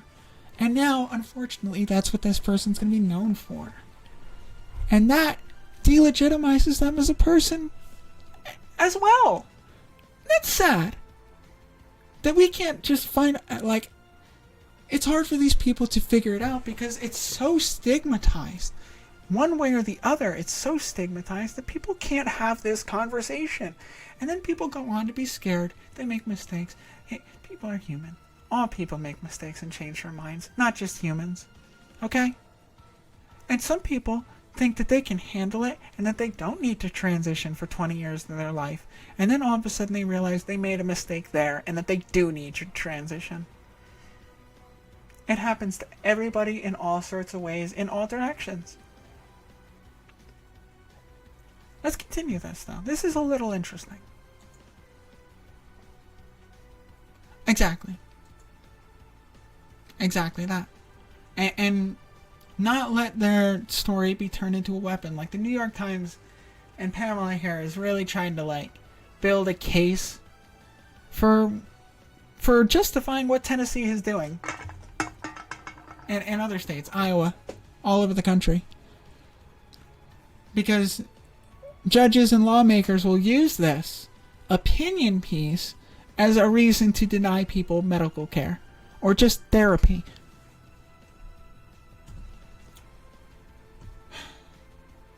It's important to add something in here from children change their mind.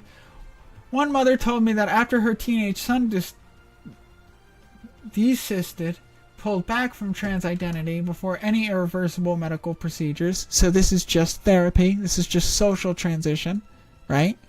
He explained, I was just rebelling. I look at it like a subculture, like being goth. There's legitimacy in that as an identity. That's legitimate as an identity.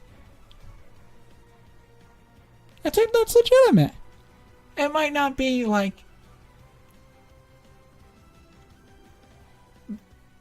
I wouldn't exactly call that person transgender, but to experiment with your identity is valid. The job of children and adolescents is to experiment and explore where they fit into the world, and a big part of that exploration, especially during adolescence, is around their sense of identity. Sasha Ayad, a licensed professional counselor based in Phoenix.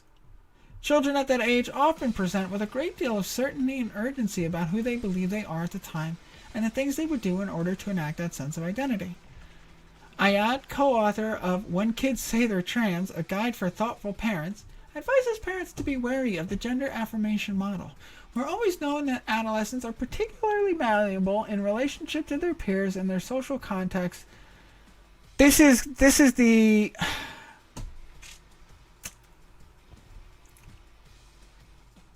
and exploration is often an attempt to navigate difficulties of that stage, such as puberty, coming to terms with the responsibilities and complications of young adulthood, romance, and solidifying their sexual orientation, she told me.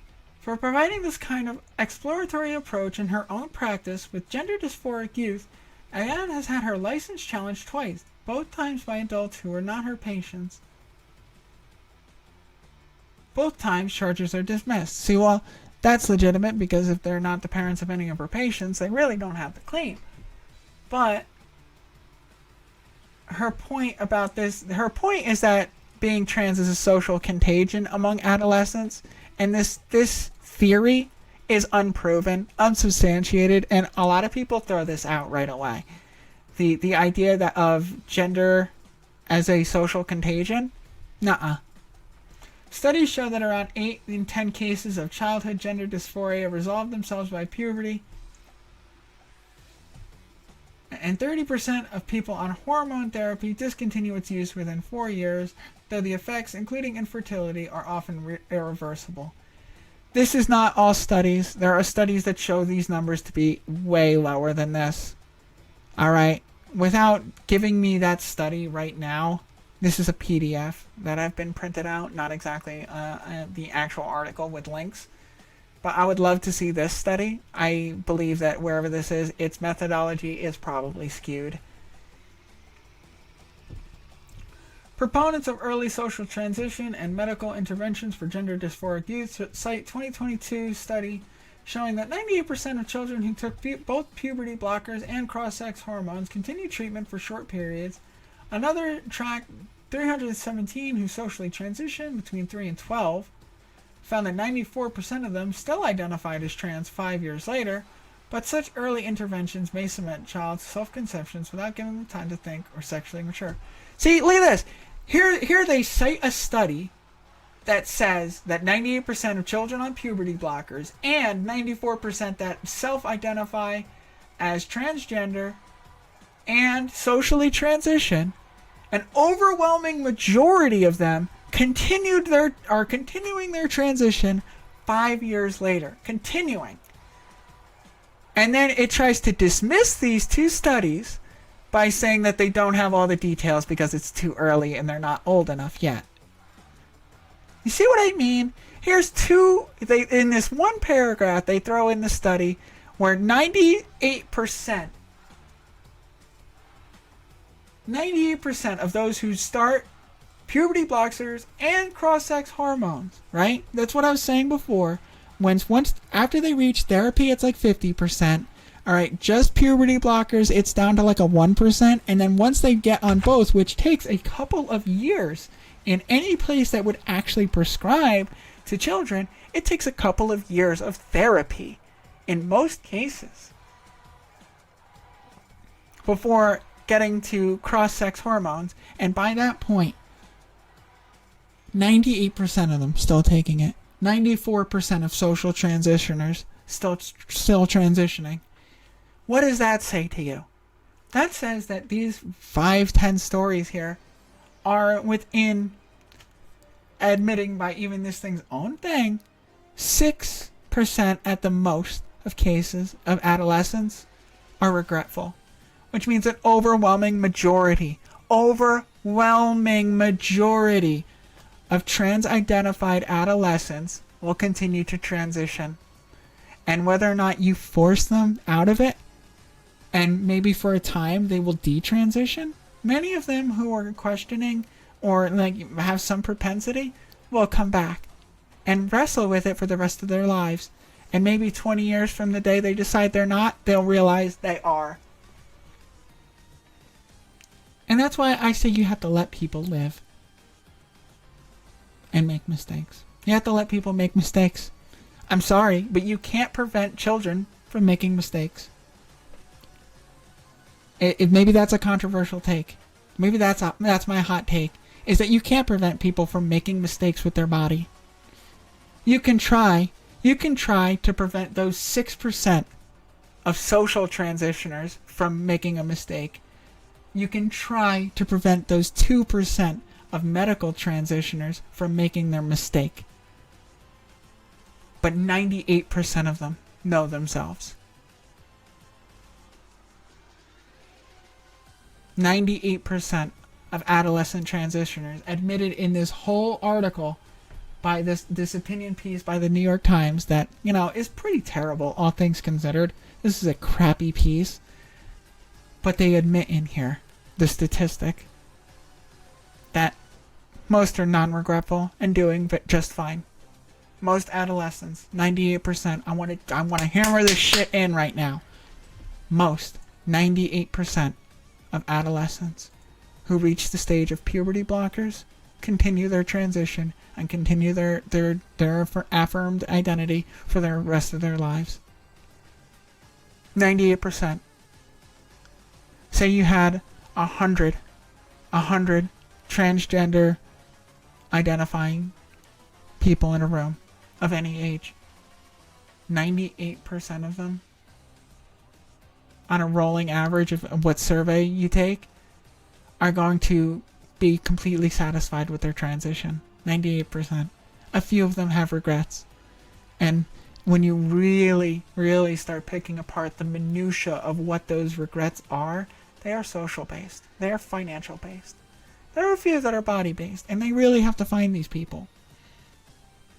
They put out bounties to find these people. Overwhelming. Look. It's right there. Even in this very article, where they're trying to prevent, that they're trying to use this to get people, you know, limit their access to care. 98% of adolescents who make it to medication continue. 98%. That's amazing. Really shows you that the overwhelming majority of adolescents actually do know themselves rather well. And for the state to try to strip their autonomy away like that, it's completely wrong. It's right here, even in this article, that some people on my side don't want to see. I don't really want to see this either, but I figured I would read it and give my genuine reaction. One of the studies they keep using didn't even have diagnosed gender dysphoria people. They had gay identified and gender non-conforming children. They did! I remember that too. And when you take those out, the statistic gets even higher. It's closer to 99.8. It really is. The actual and real regret rate, which I can probably find on a quick Google. Ready?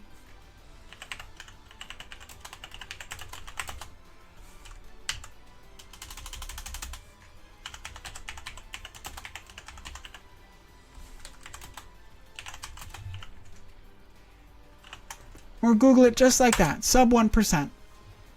In a review of 27 studies, including 8,000 teens, 27 studies involving 8,000 teens and adults who had transgender surgeries in Europe, US, and Canada, 1% on average expressed regret. That is the first result on AP News when you search that. First result, AP News. Here's a .gov. We'll go with AP News. We'll read this right now. We'll start here. How common is regret? What is transgender treatment? Blah, blah, blah. We know what transgender treatment is, right? We already know this. This is background.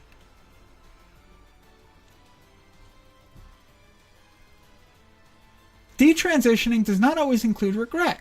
The updated transgender treatment guidelines note that some teens who detransition do not regret initiating their treatment because they felt that helped them understand their gender-related care needs. See that? That's interesting. That's something that they did not address yet in that other article. Research and reports from individual doctors suggest that detransitioning is rare. The few studies that exist have too many limitations or weaknesses to draw firm conclusions. This is the director of transgender medicine at Beth Israel Deaconess at Medical Center in Boston. This is a highly reputable doctor. Highly reputable. Alright, this is a real doctor.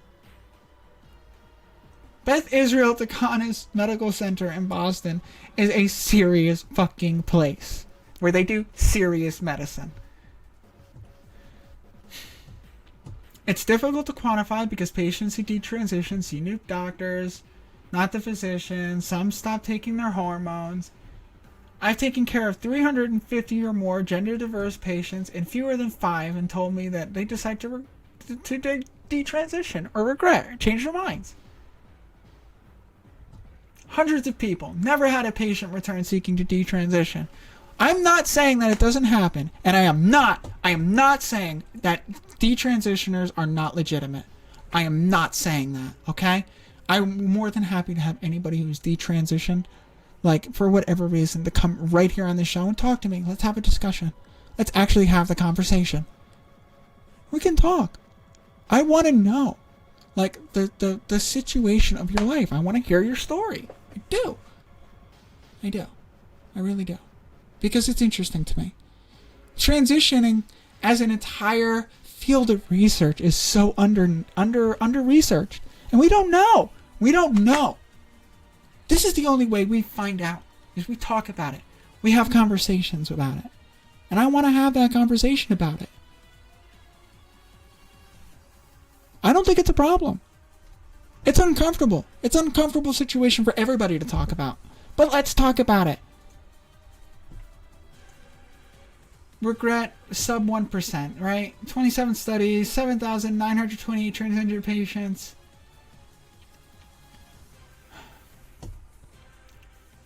The prevalence of regret among patients was sub 1%. Sub 1%, between sub 1% and 1%, respectively. 77% of patients regret, or 77 patients regretted having a gender assignment surgery. 77 patients regretted their gender assignment surgery. The very same surgery that Tennessee is trying to enforce that I get in order to get my legal shit on my documents, by the way. Tennessee is trying to mandate that I have a surgery with a high regret rate in order for me to get my birth certificate information listed on my driver's license. They're trying to force me, the state of Tennessee is trying to force me into a surgery I don't want. My doctors have not forced me into anything I didn't want. My therapist never forced me into anything I didn't want. If anything, they tried to talk me down. But I know myself better than they do. I do. And I believe that anybody should be recognized that way. I don't believe having ADHD disbars you from knowing yourself, by the way. Or autism, by the fact. Anyway, the people I know with diagnosed autism, or people who are self-diagnosed because it's all legitimate, these are the people that know themselves better than anybody else that I know. The people who are on that type of neurodivergent spectrum, I guess including me, know themselves pretty damn well. And for the state to try to tell them what they are or aren't, based on, like, thinking that they know who that person is, you are up the wrong tree, dude. Up the wrong tree. To tell a person with autism or something that you might know them better than they know themselves, you are so wrong. So wrong.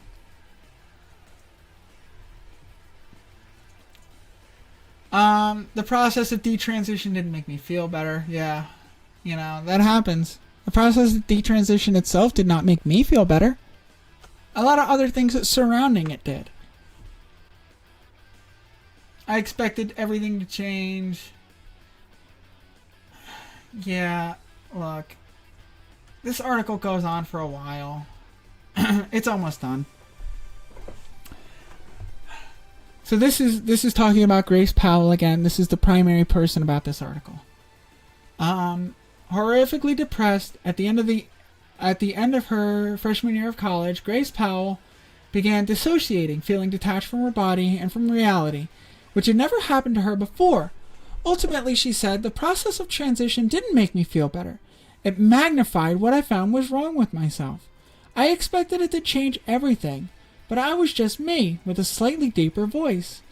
It took me 2 years to start detransitioning and living as Grace again. She tried in vain to find a therapist who would treat her underlying issues, but they kept asking her, how do you want to be seen? Do you want to be non-binary? Excuse me. Powell wanted to talk about her trauma, not her identity or her gender presentation. Well, they kind of need to ask that stuff. It's just background information. She ended up getting an online therapy from a former employee in Tavistock, Clinton, Britain. This therapist, a woman who has broken from the gender-affirming model, talked Grace through what she sees as her failure to launch and her efforts to reset. The therapist asked questions like, who is Grace? What do you want from your life? For the first time, Powell felt somebody was seeing and helping her as a person, not looking to slot her into an identity category.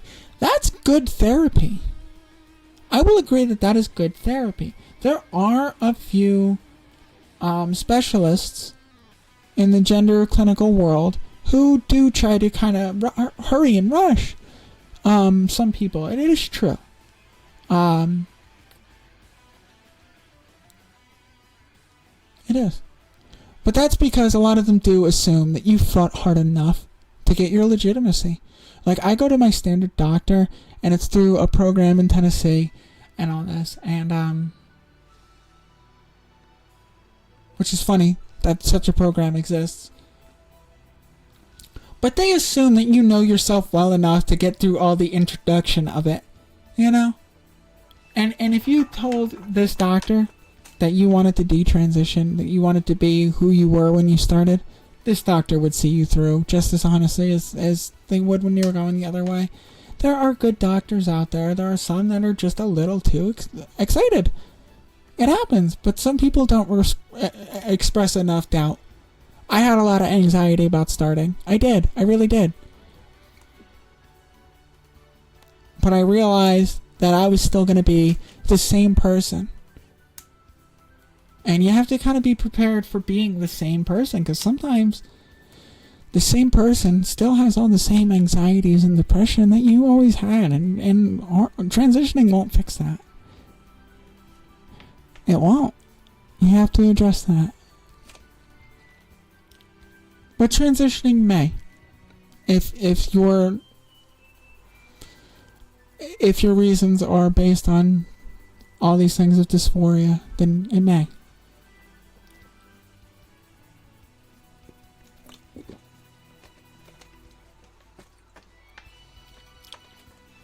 Many detransitioners say they faced ostracism and silencing. This is like the 9th time they've said this. They're really trying to hammer that in.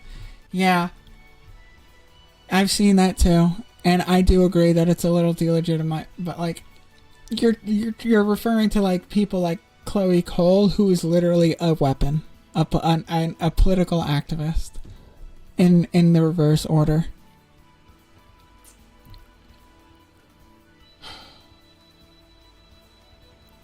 It is extraordinarily frustrating to feel like something that I am is inherently political. Me too, babe! I've been accused multiple times that I'm some right-winger who's making a fake narrative to discredit transgender people, which is crazy. No, I believe that you have a legitimate story. I do. But I've also been accused of, like, the opposite, you know what I mean? I've been accused of making up my story about being asked to, like, reveal my genitals. While she believes there are some people who benefit from transitioning, she believes there are people who benefit from transitioning. I wish more people would understand that there is not a one-size-fits-all solution, and I wish we could have that conversation. Can I get Powell on the show? I would actually like to talk to Grace. I would like to talk to you, Grace Powell. If you end up seeing this, I am not trying to shit on your story, I swear. I am trying to understand, because I didn't get to the part, because New York Times and Pamela here did not do you justice. They didn't. These people did not do you justice. They did not treat you fairly when they wrote this article. They didn't. They did not treat Grace Powell properly when they wrote this. They treated her as a weapon. And I'm not sure that's what she wanted. I don't think this is what Grace wanted. The process of transition didn't make me feel better. It magnified what I found was wrong with myself. That's understandable. I expected it to change, but it was just me with a slightly deeper voice.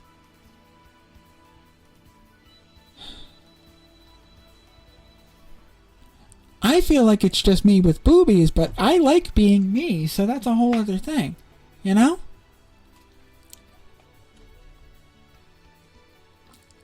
Like she says, there is not a one-size-fits-all solution.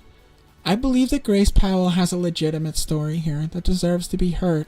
I just don't believe that the New York Times framed it properly. They interlaced it with other studies and other points that take away from what Grace was trying to say here. That's the real crime. The real crime is that they totally took what Grace was trying to say out of context. And they weaponized her. And I hope she realizes that. I hope Grace Powell realizes that they're weaponizing her here. This is sad.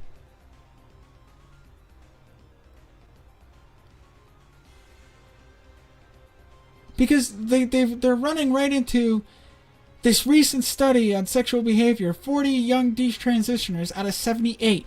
How small of a study could you possibly do? That's smaller than some of the lecture halls I had class in. My LGBTQ club at college had more members than that. Alright? We were like 200 something people. There were more than like 40 transitioning people in that group. There were probably maybe like 100 gender questioning people in that group. Huh? Huh? Huh? I don't like this very tiny study. I don't like small studies like this. They suffer from rapid onset gender dysphoria, which has no legal or medical definition. Trans activists have fought hard to suppress any discussion of rapid onset gender dysphoria. Please define it as something. Despite evidence that the condition is real. Despite evidence that the condition of being transgender is real, I'm still being fought. So, hey, hello. In its guide for journalists, the activist organization GLAAD warns the media against using the term, and it is not a formal condition or diagnosis. Human Rights Campaign, another activist group, calls it a right-wing theory. A group of professional organizations put out a statement urging clinicians to eliminate the term from use. See, the thing is I didn't even read all that shit. That's just my opinion that I said before that I read that part. I mean that. That's just my opinion of like my background knowledge. I knew that. It's not a real term. I have rapid onset gender dysphoria when I wake up from my dream in which I was a pretty girl and I see myself in the mirror in the morning and I kind of have a dysphoric moment and then I take a shower and it's gone. And then all of a sudden I have rapid offset gender dysphoria. I have rapid onset gender euphoria. These things happen several times a day. It's a phasal type of thing. It's very, very silly. Rapid onset gender dysphoria, as they're trying to explain it here, is people coming more to terms with what they might be when they might not have put serious thought into it before, or realizing that now society has more of an acceptance so they can actually reveal about it, and they can't, it's hard for them to say like, oh, I felt like this my whole life, when they might have like said things or been around people who have said things, and so they try to blame it on a rapid onset when it might have been something they had for their whole lives, but they don't understand it themselves. You know what I mean? It's not something, it's something to evaluate, but the way they try to use the term as if it's some kind of social contagion that happens suddenly without any cause whatsoever and then goes away is not realistic.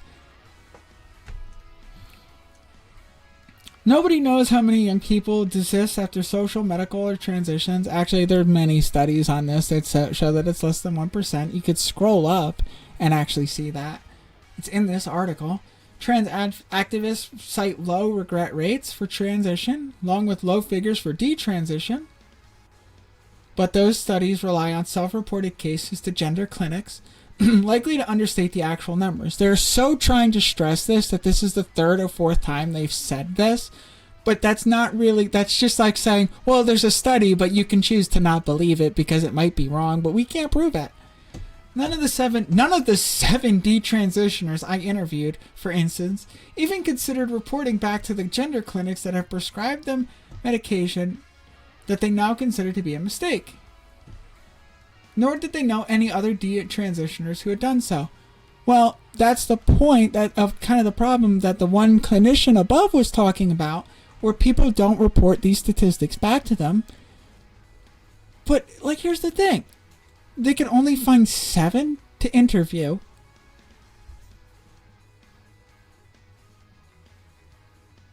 They rely on self-reported cases, likely to underestimate. You know, if it's like such a big deal, I think they should find more than 7, because there's like 100,000 trans-identifying people in the entirety of Tennessee. There are millions, right? Let me pull up the statistics instead of trying to do the napkin math. 1.6 million people ages 13 and over identify as transgender in the United States. Okay, 1.6 million people. And this Pamela Henderson here can only find 7. That's not to say their stories aren't legitimate. It's just not, like, it's not everybody. It's not. It's very minimal. It's legit. And these people deserve to be heard. But they're trying to delegitimize the entire, like, this is the kind of thing that gets care prevented from people all over this country.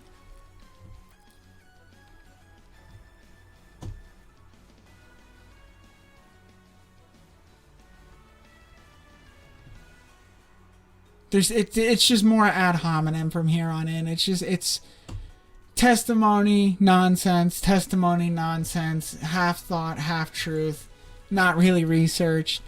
This article is toilet paper. Pamela Paul, you should really be ashamed of yourself for using Grace Powell and her story in such a way. If she really signed off on this article, that's pretty sad, to be honest, because this is weaponizing her story. This is not good. It's not good for her. If she wanted to be taken seriously, this hurts her. And I would want to talk to this person, Grace Powell. I would bring her right here on the show, and I want to have a conversation without Pamela Paul standing in between us, because this author of this article has written a bunch of crap. Poorly researched, illegitimate, based on reports that are just debunked. It's crap. This is a crap article. This is pulp fiction. This is shit. This is just shit. And Pamela Paul, you should actually be ashamed for putting this out into the world and acting like this. Like, these people's stories deserve to be heard, but not weaponized. 98% of trans youth that make it all the way to hormones, 94% that start social transition, over 50% that at the very least, go to therapy. Gender affirming care. I'm going to end it. I'm going to end this segment because I just want to go play some Fortnite and go back to having fun today, right? A majority, over 50% of trans questioning youth who go to see some kind of medical, therapist, end up continuing, right? 50% of them drop out and determine it's not for them, There's a good space for therapists and good resources and education there. Less than 1% of adolescents who begin their social and even medical transition, they continue their transition. They finish it. They go all the way into their lives. And maybe they'll detransition down the line further than the study can prove. And maybe that's true. And maybe you will see it level out somewhere. But I believe that what they're calling rapid onset gender dysphoria is just a phenomenon in the same way that there was a rapid onset of left-handedness in America in the 1920s. It's because there weren't the ways to report it. It was greatly frowned upon. It was a societal nightmare. It was career suicide. It got you treated as less of a person to be left-handed. And I believe that the same thing is happening today in America with transgender people. And while you might see a sudden rise in people who are identifying a certain way, it's because they feel more comfortable and safe now than they ever have before. And I will not rest until people all over this country feel comfortable and safe expressing who they are and getting paperwork that legally reflects who they are, who they know that they are, and without having to rely on the state to arbitrate their fucking identity. This is absurd. That a person like me, I'm just a regular girl, I'm just a streamer, I'm just a normal person who just wants to drive. I like driving. I have a very nice Honda Civic Si. I love to drive, which I have not been able to turn over in like 3 months because it needs some work and I can't afford it and I can't even get my driver's license anyway to go get some work anyway. You know what I mean? It's getting very difficult. And I know this is a very long video. And I know there's a lot here to unpack. This is my testimony. This is me just spitting it out into the world. I need to get picked up. I need somebody to hear this. Even a piece of this. No news media wants to pick me up and talk about me. I can't find a lawyer who wants to accurately represent me. I have nobody speaking for me. I have to speak for myself. Because I and 1.6 million other transgender Americans have nobody to speak for us. We really don't. Nobody at all. And when one of us is brave enough to stick our necks out and get like sponsored by some kind of company or something like that, the entire force of the world claps down on us as if we are not allowed to be. Dylan Mulvaney. What happened with Bud Light? You know, and how that company went back on everything and is now like tailoring to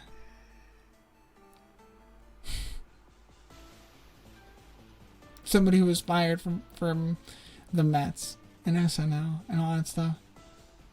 Rapid onset gender dysphoria is a severe lack of understanding of gender identity. To me, it is only evidence that actual trans issues need better education. It's absolutely true. It's because people don't know they're freaking trans until they actually, like, sit down and have an honest conversation and, like, look around and think about things. And then they're like, damn, I actually am dysphoric. I want to be a girl. Rapid onset, i.e., like, it was in there, but you were conditioned by society to stuff it away.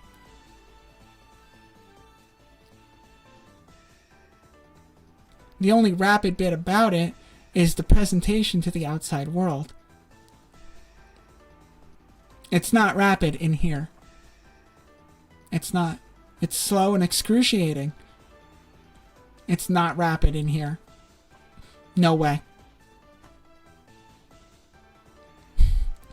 And so that's the end of what I'm going to say. If anybody wants to get in contact with me, contact, media, anything, you want to come on the show and talk, come on the show and talk. Let's talk. Talk about being trans or talk about being, I want to try to do a segment like this once a week. If this is popular enough, maybe I'll do it a little more often. I don't know. Maybe a little shorter next time around. This is a big one just because there's a lot to say.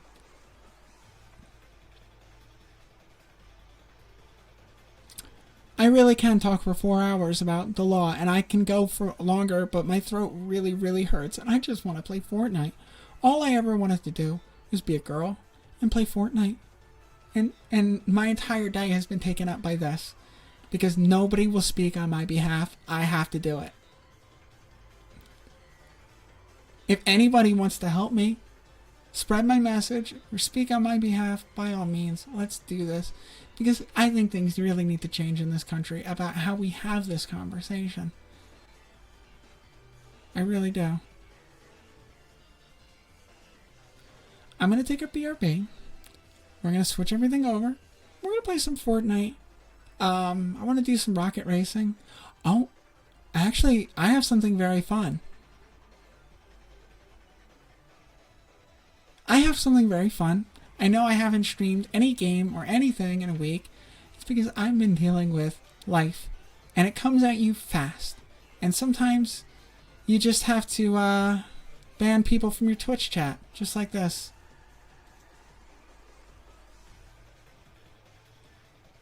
Have a great day. Like, what'd you think was going to happen? You haven't taken my smile from me. And you never will. You really won't. Honestly, I'm laughing right now at your pathetic little bitch ass who has to come into people's chats and be rude. Oh, Oh, are we getting brigaded right now? Oh, yes, I am. I am a Transformer, actually. I would be Starscream, Decepticon. Thank you.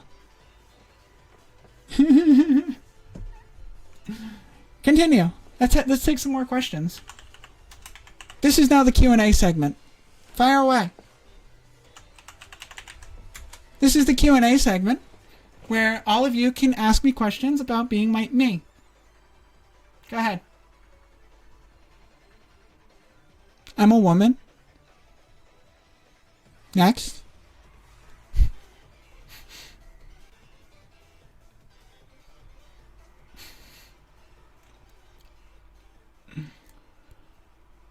I just said Decepticons, didn't I?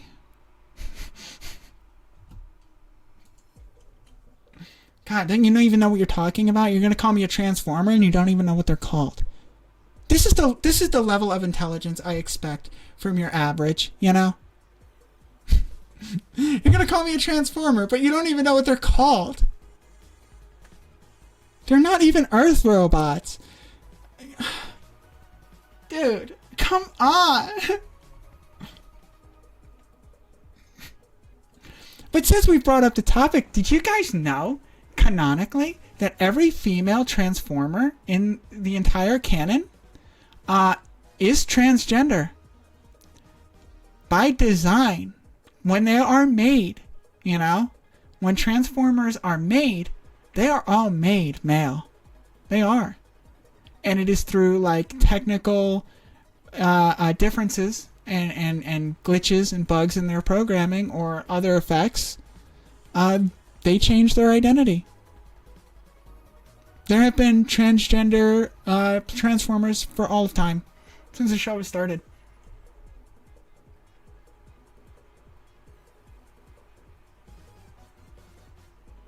It's true. Here's a pretty cute one. I like this one. This is RC, I think. Yeah, you can change your identity as much as you want. It's a free country. You want to be a criminal? Oh, me too. Yeah, here's a female Transformer. Trans, by the way, canonically, as all of them are.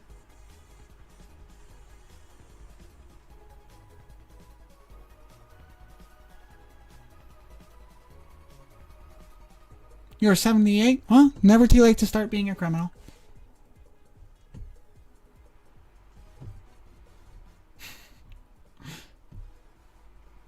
Me?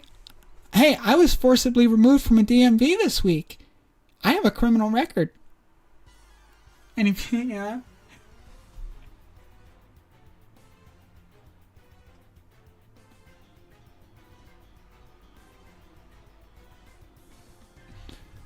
This is just facts. Hard facts. So anybody else got any more interesting comments? I'm here for the Q&A session.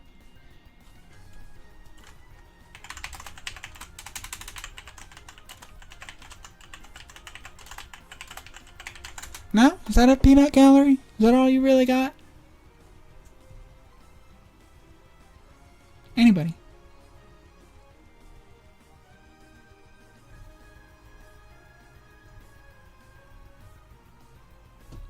No? Okay, so we're going to read the Transformers wiki about female Transformers. Just to really drive this point home, that you have just a complete wad of shit between your ears. Me? I'm 25, and I'm beautiful. Despite being robotic life forms with generally non-sexual methods of reproduction, the Transformer species has always been shown to include both male and female gender analogs. Are there certain measurements? Nope, none at all. Female Transformers were originally depicted as an anomaly, specifically called out as either a thought to be extinct subgroup or simply never existing in the first place. Thanks, 1980s. Always so sensitive. Well, into the third decade of the brand, the number of female characters have received either mass retail toy releases or recurring cartoon appearances they were still in the single digits, and for some of those that have been originally designed as toys for male characters or were portrayed as male in some cartoon markets. You know, even if they were female characters in the show, they were depicted male in toys, right? Right? They were all male. They tried to make them all male. All male. I didn't choose to be female. It chose me.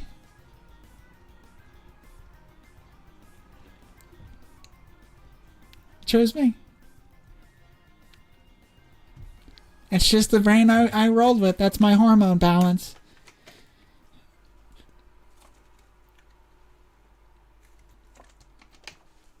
So toys that were female characters were sold depicting, male characters, so they're, they're transing them. While they're comparatively rare, the years went on to increase greatly in numbers, prominence, and overall fairness and representation, officially part of the Transformers brand. Female Transformers are basically considered a normal part. Nope. No surgery for me. I don't think you need it. I don't believe it's a qualifier.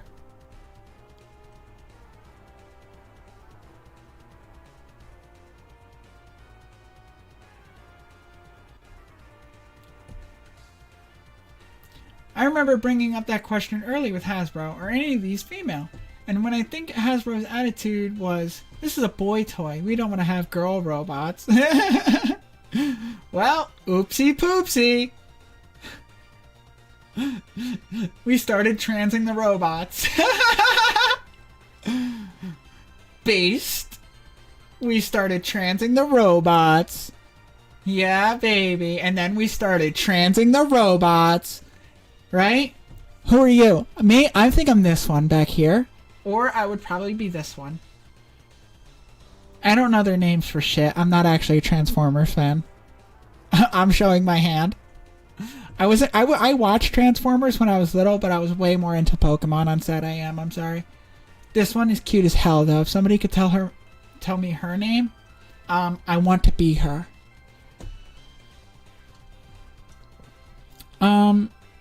Yes, Joanne, you stepped out for 5 minutes and somebody called me a Transformer and then asked if I was one of the Earth ones or one of the evil ones.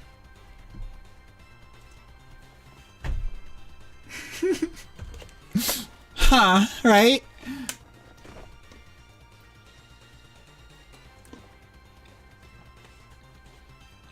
I don't even know that much about Transformer, but it's all true. It's factual. You can look all that stuff up. This is actually wild. I didn't expect you knowing all this about Transformer. It was on before Pokemon in the morning. I'm sorry. I do know a little bit about it. Just because I've been called Transformer many times.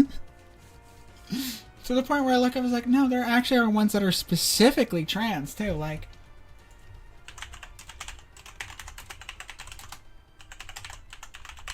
let me get a couple by name, actually.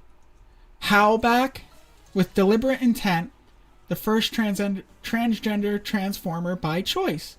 A character born into genderless society starts to identify as female.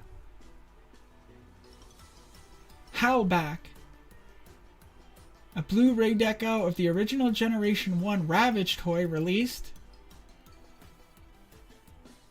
She.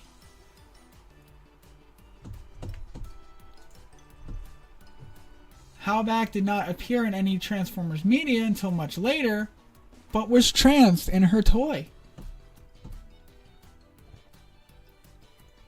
Howlback didn't appear in any Transformers.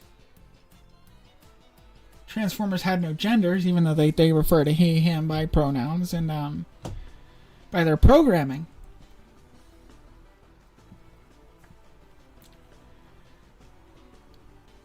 This goes back to the comic strips. Initially shied away from using her or other female cassettes like Rosanna or Flipsides. More female cassettes. The cassette series, right?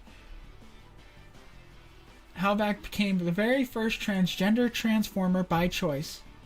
A character born into a genderless society who identified as female and used female pronouns. So if I was going to be any Transformer, I'd probably be Howlback because I have a fetish for cassette tapes, and this is fire. Super hot fire. But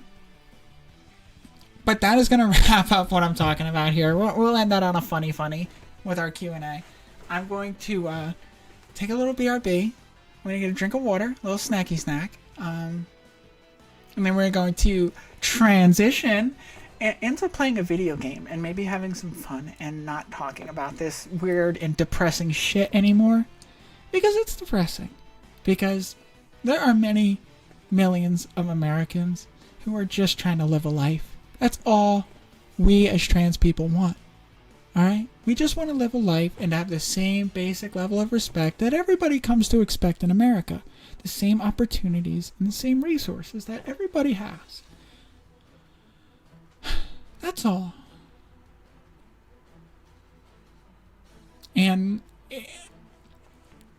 I can't get a driver's license. I'm not being afforded the same resources as regular, normal people.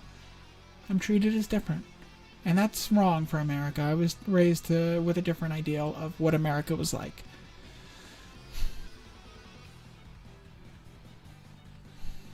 We're going to BRB. We'll be back shortly. Stay tuned. I love y'all so much.